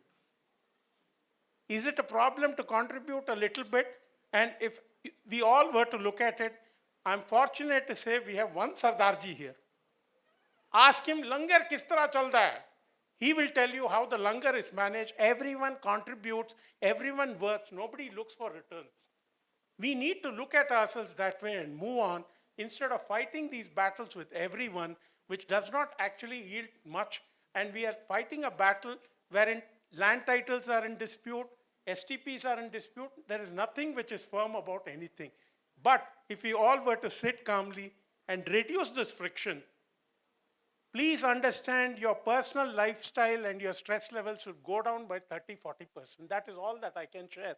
But how many of us are ready to come sit and talk is the biggest question, challenge. Valid points. Yes, Ms. Sneha had a point Do we have one to more mic? add to what Ramesh is saying. At a very large level, I do agree with him. That's very utopian, you know. But the real problem is, for example, there's some people. There's two old men from Ozone, and I know for a fact they've been fighting with Ozone for years now. And the community that's been created is for elderly senior citizens. And it's been almost 8 years plus, 5 years. They have not gotten their sale deed, no OC. And like you said, they have not gone to court, they've not done any battle. They've constantly been negotiating with Ozone, and nothing's come out of it. There are just promises after promises after promises. Now, it's very unfortunate that this is a kind of, you know, system that we're all caught up in. And when the situation is like this, there has to be some action. Otherwise, how long are you going to sit on the negotiating table? I think that's also a point that, you know, that came to my mind when you were. Perfectly valid question which has been asked is how long do you sit on the negotiating? Yeah. Perfectly valid question to be asked how long we sit on the negotiating table. But please understand the community strength which is there is never engaged in resolving a problem. I also heard about the situation. I sympathize with these two elderly gentlemen on their issue. And let me also point out, Apartment Owners Act or whatever act we are talking does not actually handle everything pertaining to old age homes. What level will it do? There could be people with special needs inside. What happens if there is a fire emergency? There are a lot of issues to be thought about. And when you're talking about it, if everyone engages together, these issues necessarily get resolved because you find somewhere where there is strength and keep going out and keep talking. So Let me put it, it's very difficult to think that you do not have connections. That is the biggest challenge. So what you're talking about is engage with the general populace of that particular society and leverage numbers. Yes. Moving on to a different subject, we have performed audits as Nemmadi in certain societies, I won't take names, where we've seen that there is an OC. However, the fire system exists, but it is non-operational. What is the next step? What is the course of action? I would ask either Sneha or Aiyappa.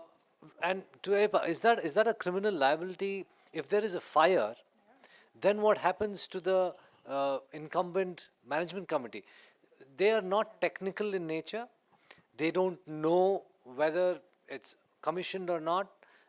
But the builder would say, yes, it's working. But when we perform a technical audit, we see that nothing, it's not even online, right? So how does one then get recourse in this case? Please, thank you. In terms of the civil angle, what the associations need to ensure is that your renewal, the fire renewal certificate is up to date. That's the number one compliance. We've seen that these things have happened. This society is probably 6, 7, 8 years old. And this has happened in collusion with a lot of different officers, right? So in this is a very weird situation. I'm sure some of you would have experienced it. It's a very precarious thing. I mean, you are part of it. You don't know how do you handle it, because once this comes out, then you are again, you're on the edge yourself. So what is the step? Because you can't keep stuck in this quote-unquote chakravyuha forever, because once you expose yourself, then you are opening up yourself for criminal liability. If you don't, if there's a fire, then it's worse. So, right? So the first step, of course, is to ensure that in terms of compliance, you're right. Right? At least you have a defense in law. As an office bearer, if I'm able to showcase that, look, I have a fire renewal certificate, and to get this renewal certificate, the officials are to come. Because what do the officials do when they come? They do a fire check. They're supposed to do the fire check to see if the systems are working fine. They're supposed to. Fair. These guys have a certificate. Correct, you're which right. has been renewed. So- But when a technical audit was performed, It the wasn't system working. was not even online. It was not even commissioned. So that if there is a fire disruption in a situation like this, I think there's a criminal liability which will play. So I think Aiyappa should answer. Yeah, with regard to violation of fire norms, I understand the practical realities, though there is something on paper saying that, okay, NOC is given by the fire department, but when you go visit the spot is missing. Fire extinguishers are probably expired, or at the same time they're missing in the right places. There are no adequate number of fire extinguishers, probably wrong type of fire extinguishers also put. These are all violations we see in and out. I mean, it's not something new. I mean, this is how the country operates sometimes. Now, when you talk about a fire incident because of these non-compliances or violations, practical non-violations, obviously if there's an incident like Mr. Ramesh has mentioned about Carlton fire, that was a very serious, I would say, offense, but again, when you say offense, it's a negligent offense rather. Though the people who are made liable, you can only push it to a certain extent. Now, I believe that with the new law, the law of negligence is also kind of serious. It can attract punishment up to 10 years when you have knowledge that this particular non-compliance could result in a negligent act which could have been avoided.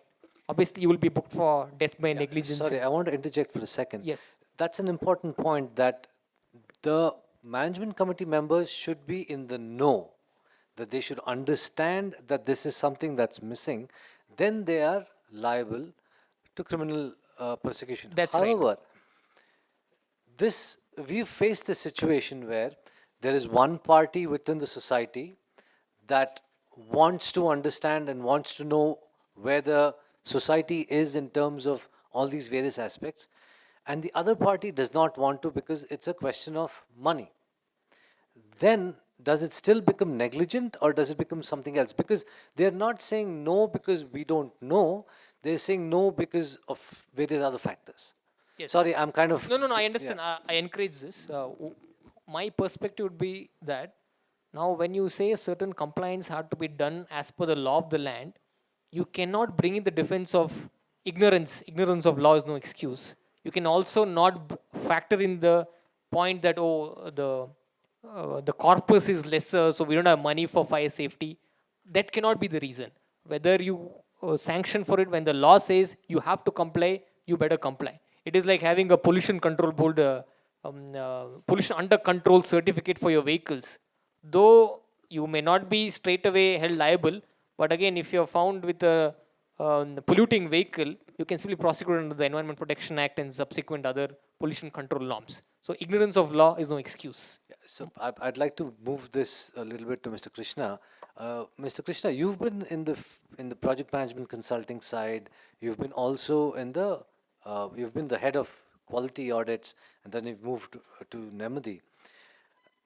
When you were on the side of project management and you saw that these various aspects were being done of installation, commissioning, and operations of fire safety, what are the various things that could have gone wrong, or what has potentially happened for this particular project not to have a functioning FAPA?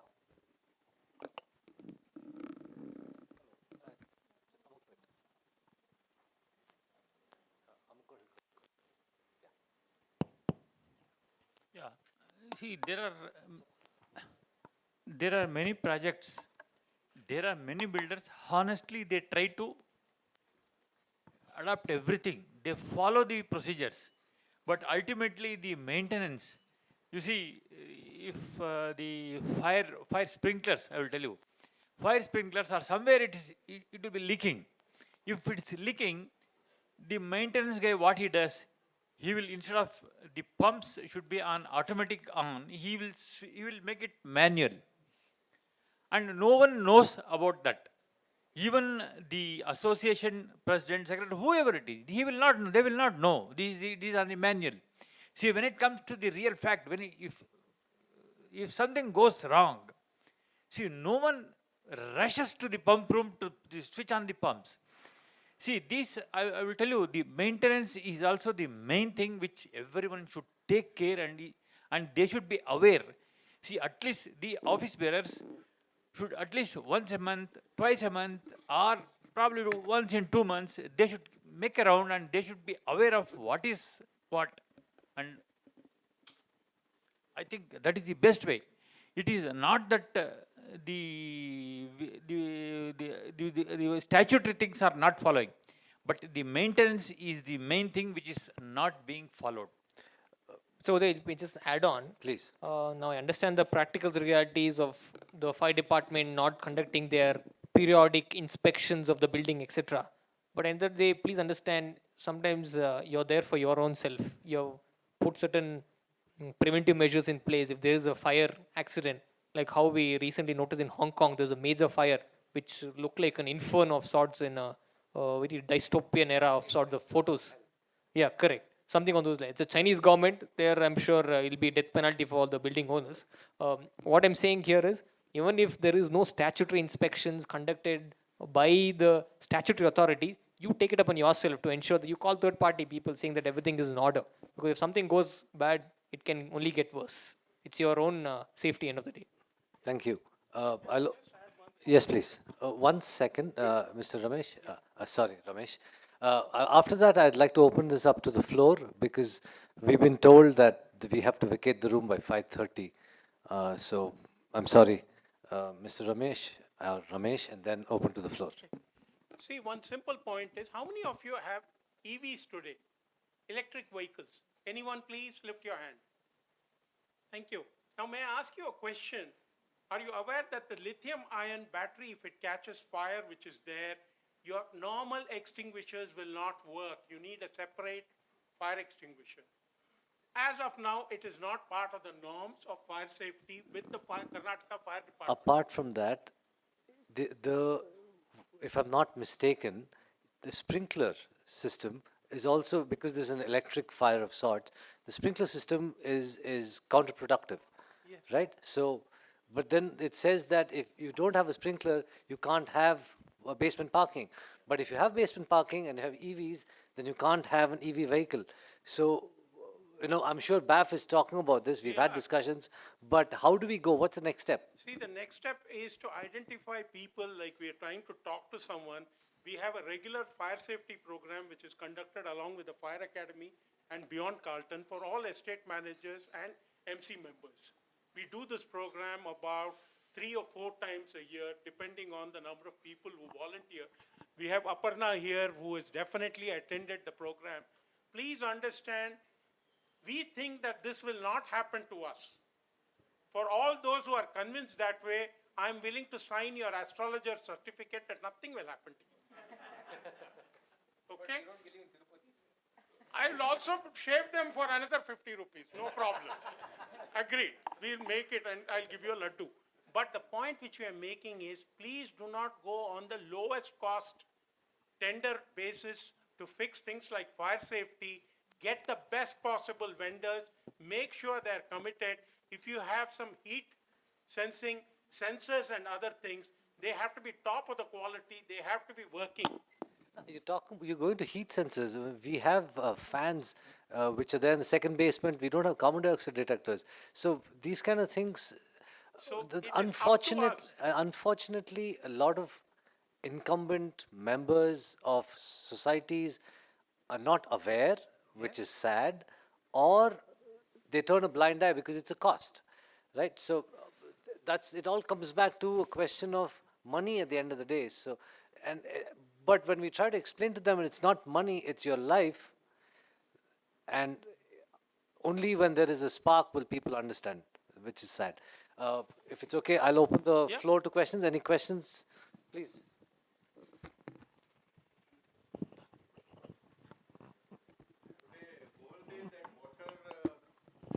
Subject has not come in any of the discussion.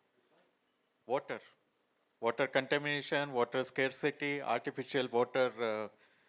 There are so many issues related to water, and of late PFC is in limelight for water contamination, and repeated statements are given. Just I thought, because since morning we are addressing various issues, Water also, maybe some input you can give. I'll just give you a brief outline. Of course, relating to water, if there is any contamination, it all falls under the Water Act usually. That's one of the Environment Protection Acts. Even if they want to launch any form of prosecution, in terms of water connections, etc., it may not address that. This is talking about poisoning of water. I believe recently there was some theories with regard to the Delhi bomb blast also. There were terrorists who were planning to contaminate. We're not going there, but we're talking about groundwater pollution. I believe for your groundwater thing, over digging or something like that. There were a lot of notices issued. These usual notices and other show cause notices are issued under different statutes. You will always have a chance to explain the reason. Now, even if the rules say, okay, dig only 100 feet, you end up digging 150 feet. I think that's one of the contents I remember reading in the newspapers. You can always substantiate it why this has happened. And even if there's any action to be taken, it'll all be filed through the authority, and there's always option available because it's a question of inavailability. The reason why I'm digging 150 feet is there's no water available 100 feet. That the state has to provide. So you'll always have plausible defenses which you can use saying that I am not the wrongdoer here. Because it's a question of survival end of the day. Now, whenever there is a statutory bar in digging further, and it's a question about your survival, always humanitarian grounds will take over. Even the courts are not, they're sitting in ivory towers, they don't know what the reality is. Everybody knows what the reality is. So on those lines, you have enough, even if you're given some shock or notice, you have enough time to respond to it in a legal manner. So you don't have to worry about threat of arrest or any criminal prosecution. Don't worry. Thank you. So, I have a question regarding the documentation and other things that we get from the builder, right? You know, when we take the handover. Now, many a times the RW association members may not have the full competence, right? So he gives, okay, here is your, PESCOM approval, this document and all that, right? And, and in a hurry, maybe, they take it and then they would have done that. Of course, due diligence had to be done. But is there any help that we can get in terms of like validating it? Like, currently when we see maybe, deviations or whatever, right? So who do we approach? I mean, is there any common place where we can approach and say, okay, maybe do an audit and identify the gaps? You've come to the services provided by Nemmadi and asking for Nemmadi service. Happy to help you, sir. Okay. Thank you. Now, I mean, this is a common question across because many of the RWA members, they are not technical specialists, right? Like whether it's a structural integrity or some seepage issue or, even a diesel generator, whether the height of the chimney is correct and all that. You don't know, right? So a lot of those things have to be done. Nemmadi ಕೊಡ್ತೀವಿ. Okay. Thank you. Thank you very much. I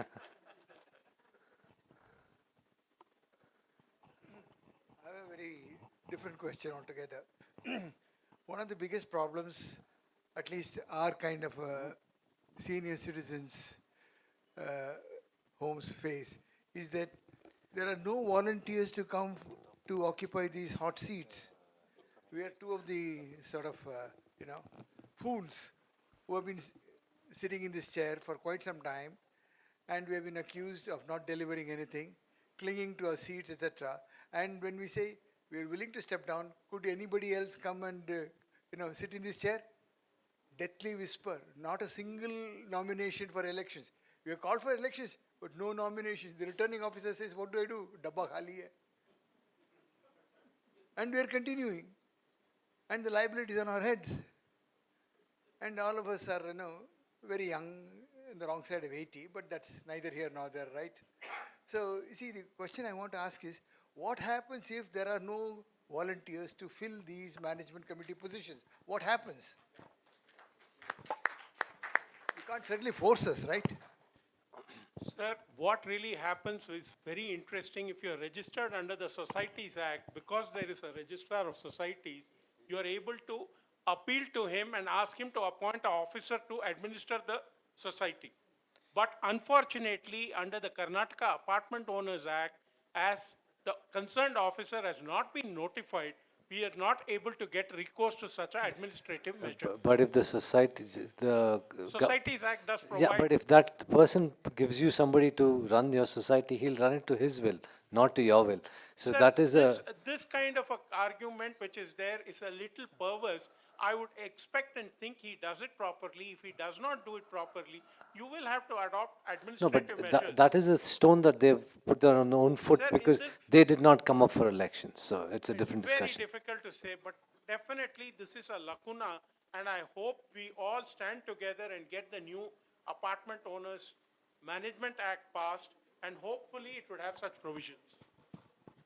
So I think he's right in terms of administration. If nobody's coming forward, you can get the registrar if you're a KSRA or a KCSA. But I think your question is more in terms of when we have issues, who's going to come forward and solve it, right? It's not just about coming and running the association. I think that's a very difficult question to ask because if, yeah, it's a societal problem, it's a very personal problem. If I have an issue, I don't have an option, I have to deal with it, right? So, in my experience, having dealt with so many apartment association, I think even one person is good enough. And in fact, a lot of litigations that I have fought for association, there is always just one person who's backing it. And also, And people underestimate the power of one person. I think one person is more than enough. So instead of asking who will do it, I think the question should be, I will take that up and lead as an example. You know, I think that sort of works better. So this is a slightly nihilistic view, but today hardly people even know our neighbors. Earlier, I mean, I knew everybody on my street when I grew up. Today, I don't know who my neighbor is. No chance. So in that kind of an atmosphere, I empathize with you that nobody wants to put in their free time. But that way, kudos to the members of BAF. I mean, they're putting in a lot of effort, a lot of work, and it's their free time, and they're trying to betterment of society. So the only thing is that we can look at other people who are as open-minded and as interested as everybody else. Just on a lighter note, probably the people. Smaller board of directors or committee managers like 3 or 4, how many can come just for policy decisions. The facility management company can be appointed. They can run the operations day to day and report to this committee. Only thing the committee has to be empowered by His question is, how do we, when we don't have a committee to be empowered itself, there is no question of appointing an FMS. And furthermore, in that particular case, I don't think they have enough deep pockets to be able to do a lot of other things. So it's a slightly different situation.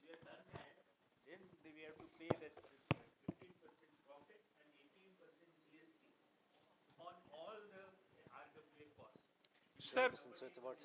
Sir, one interesting point which I would make is you definitely have enough reasons to go to the High Court and say you are facing a problem because no act really covers such senior citizens' homes, and you ask for an administrative officer to be appointed to help you out.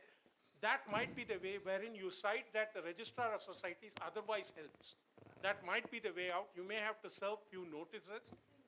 Please talk separately. We'll try to help. Yeah, thank you. I think we'll have last question with the gentleman, and then we'll have to call it a day because it won't be nice for them to come in and throw us out. One.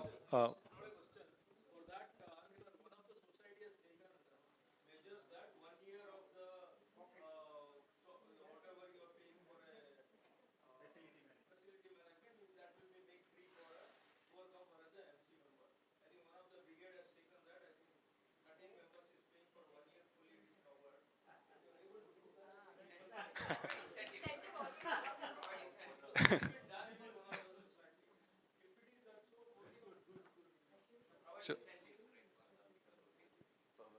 last question. Now that everything is online, many people want to attend the AGMs and everything online. So the problem is while passing the resolutions, we want to know how, if we do something digitally, how binding it can be legal, like from a legal point of view. It can be an email or whatever it is. So typically, I think a lot of older bylaws don't specifically mention online AGM. At least the way I look at it is you need to do the same thing that you do physically, but you can host it online.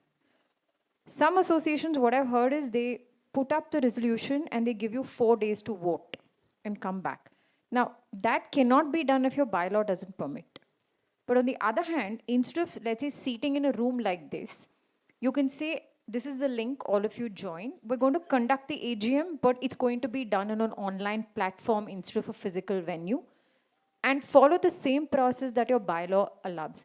At least in that manner, the courts may look at this setup as a non-violation of your bylaw. But if you try to hold AGMs like board meetings in companies, without that specifically being allowed in your bylaw, that may be subject to challenge. So that's where you need to sort of be careful depending on what your bylaws say. If it says via email, resolutions can be accepted, right? Like acceptance for resolutions or something like that. Without changing bylaws, because it's there. Yeah, I mean, I maybe want to look at this because there are resolutions that you can pass through circulations. There are different methods in which you can do it. Okay. This specific thing may require some bit of reading into what it says. Sure. Thank you. Thank you.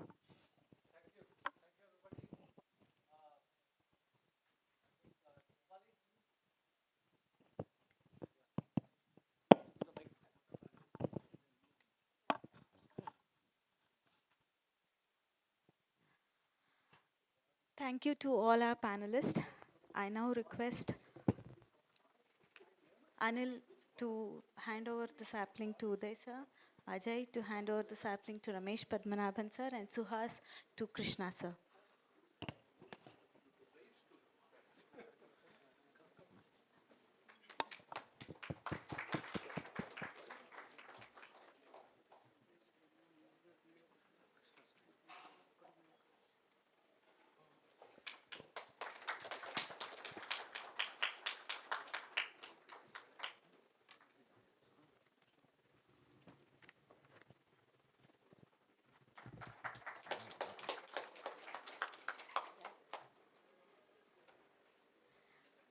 As we now come to the conclusion of this enriching and informative seminar, it is time to express our gratitude to all those who made this event possible.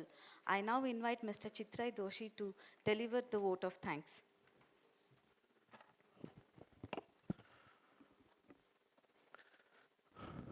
Good evening, ladies and gentlemen.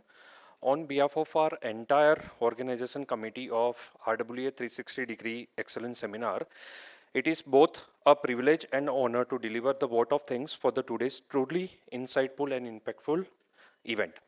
First and foremost, we convey our deepest respect and heartfelt gratitude to our chief guest, Honourable Justice N. Santosh Hegde, former Lokayukta of Karnataka and former Judge of Supreme Court of India, for gracing us with his presence and sharing an inspiring address that set the tone for the today's deliberations. We are equally privileged to have with us our guest of honor, Shri Rakesh Singh, Chairman Karnataka Real Estate Regulatory Authority, I can say so KRERA. We sincerely thank him for his thoughtful and enlightening remarks, which provided deep insight into the evolving framework of RERA and its critical role in protecting homeowners' interest. Our gratitude to also extend to our eminent speakers, CA Vishnu Moorthi sir, CA Mr. Dayanand, Sneha ma'am, Aiyappa sir, our expert preservance on the finance, taxation, legal, arbitration and community risk management, and as well on a criminal law side. It's a greatly enriched the knowledge and the understanding of everyone present here today. We also express our sincere appreciation to our distinguished panelist, Mr. Ramesh sir from BAF, Mr. Krishna and Mr. Uday sir for moderating the entire panel discussion. Your practical insights into the technical audits, governance, handover operations, and community leaderships have truly given us the path forward for the apartment association and facility management persons, professionals like us. A special word of appreciation to A N Prakash sir, who beautifully reminded us Nemmadi recently completed the 10 remarkable years in this service. To the homeowners, with many more decades of excellence and innovation yet to come. His words resonated deeply with every participant who value integrity, transparency, and technical trust in community living. We also gratitude for our collaboration to our partners. Yes, none other than BAF has supported very well with us for all kind of a knowledge partner. Then Code as a ADR partner and ADDA as a PropTech partner. Your partnership have been invaluable in shaping this seminar into the comprehensive and enriching experience for the Resident Welfare Association across the state, I can say, because we have online presence also available from all across Karnataka. Our heartfelt thankful to the audiovisual, technical and stage management team for ensuring seamless coordination and flawless executions throughout the day. We also acknowledge the presence of our media and news channels, journalists, whoever were there, so help amplify the message, community governance and transparency to the excellence. To all our delegates and all of you as a resident MC, every time people says that resident MC will be there as a MC if they have a nut crack. Correct? Then only they'll be a part of the MC part, and they'll be there who are doing a honoring job for all across all these communities. So thank you all for coming over there and actively participating throughout the questions and enthusiasms made today's discussion vibrant and engaging. Finally, our deepest appreciation, our own team, Nemmadi, all volunteers, all organizers, and all my support staff of our team Nemmadi. Because of them, we have worked tirelessly behind this particular scenes to make this event successful. As we conclude, let us take forward the spirit of a collaboration and set goal of elevating community living standard through the knowledge, trust, and responsible governance. Thank you once again for being a part of this journey. We look forward to meet you all in the future RWA 360 knowledge sessions and capability building programs. Have a pleasant evening and a safe journey home. This brings to an end of our RWA 360 Excellence Seminar, and please join us for the high tea, which is there exactly outside. Thank you.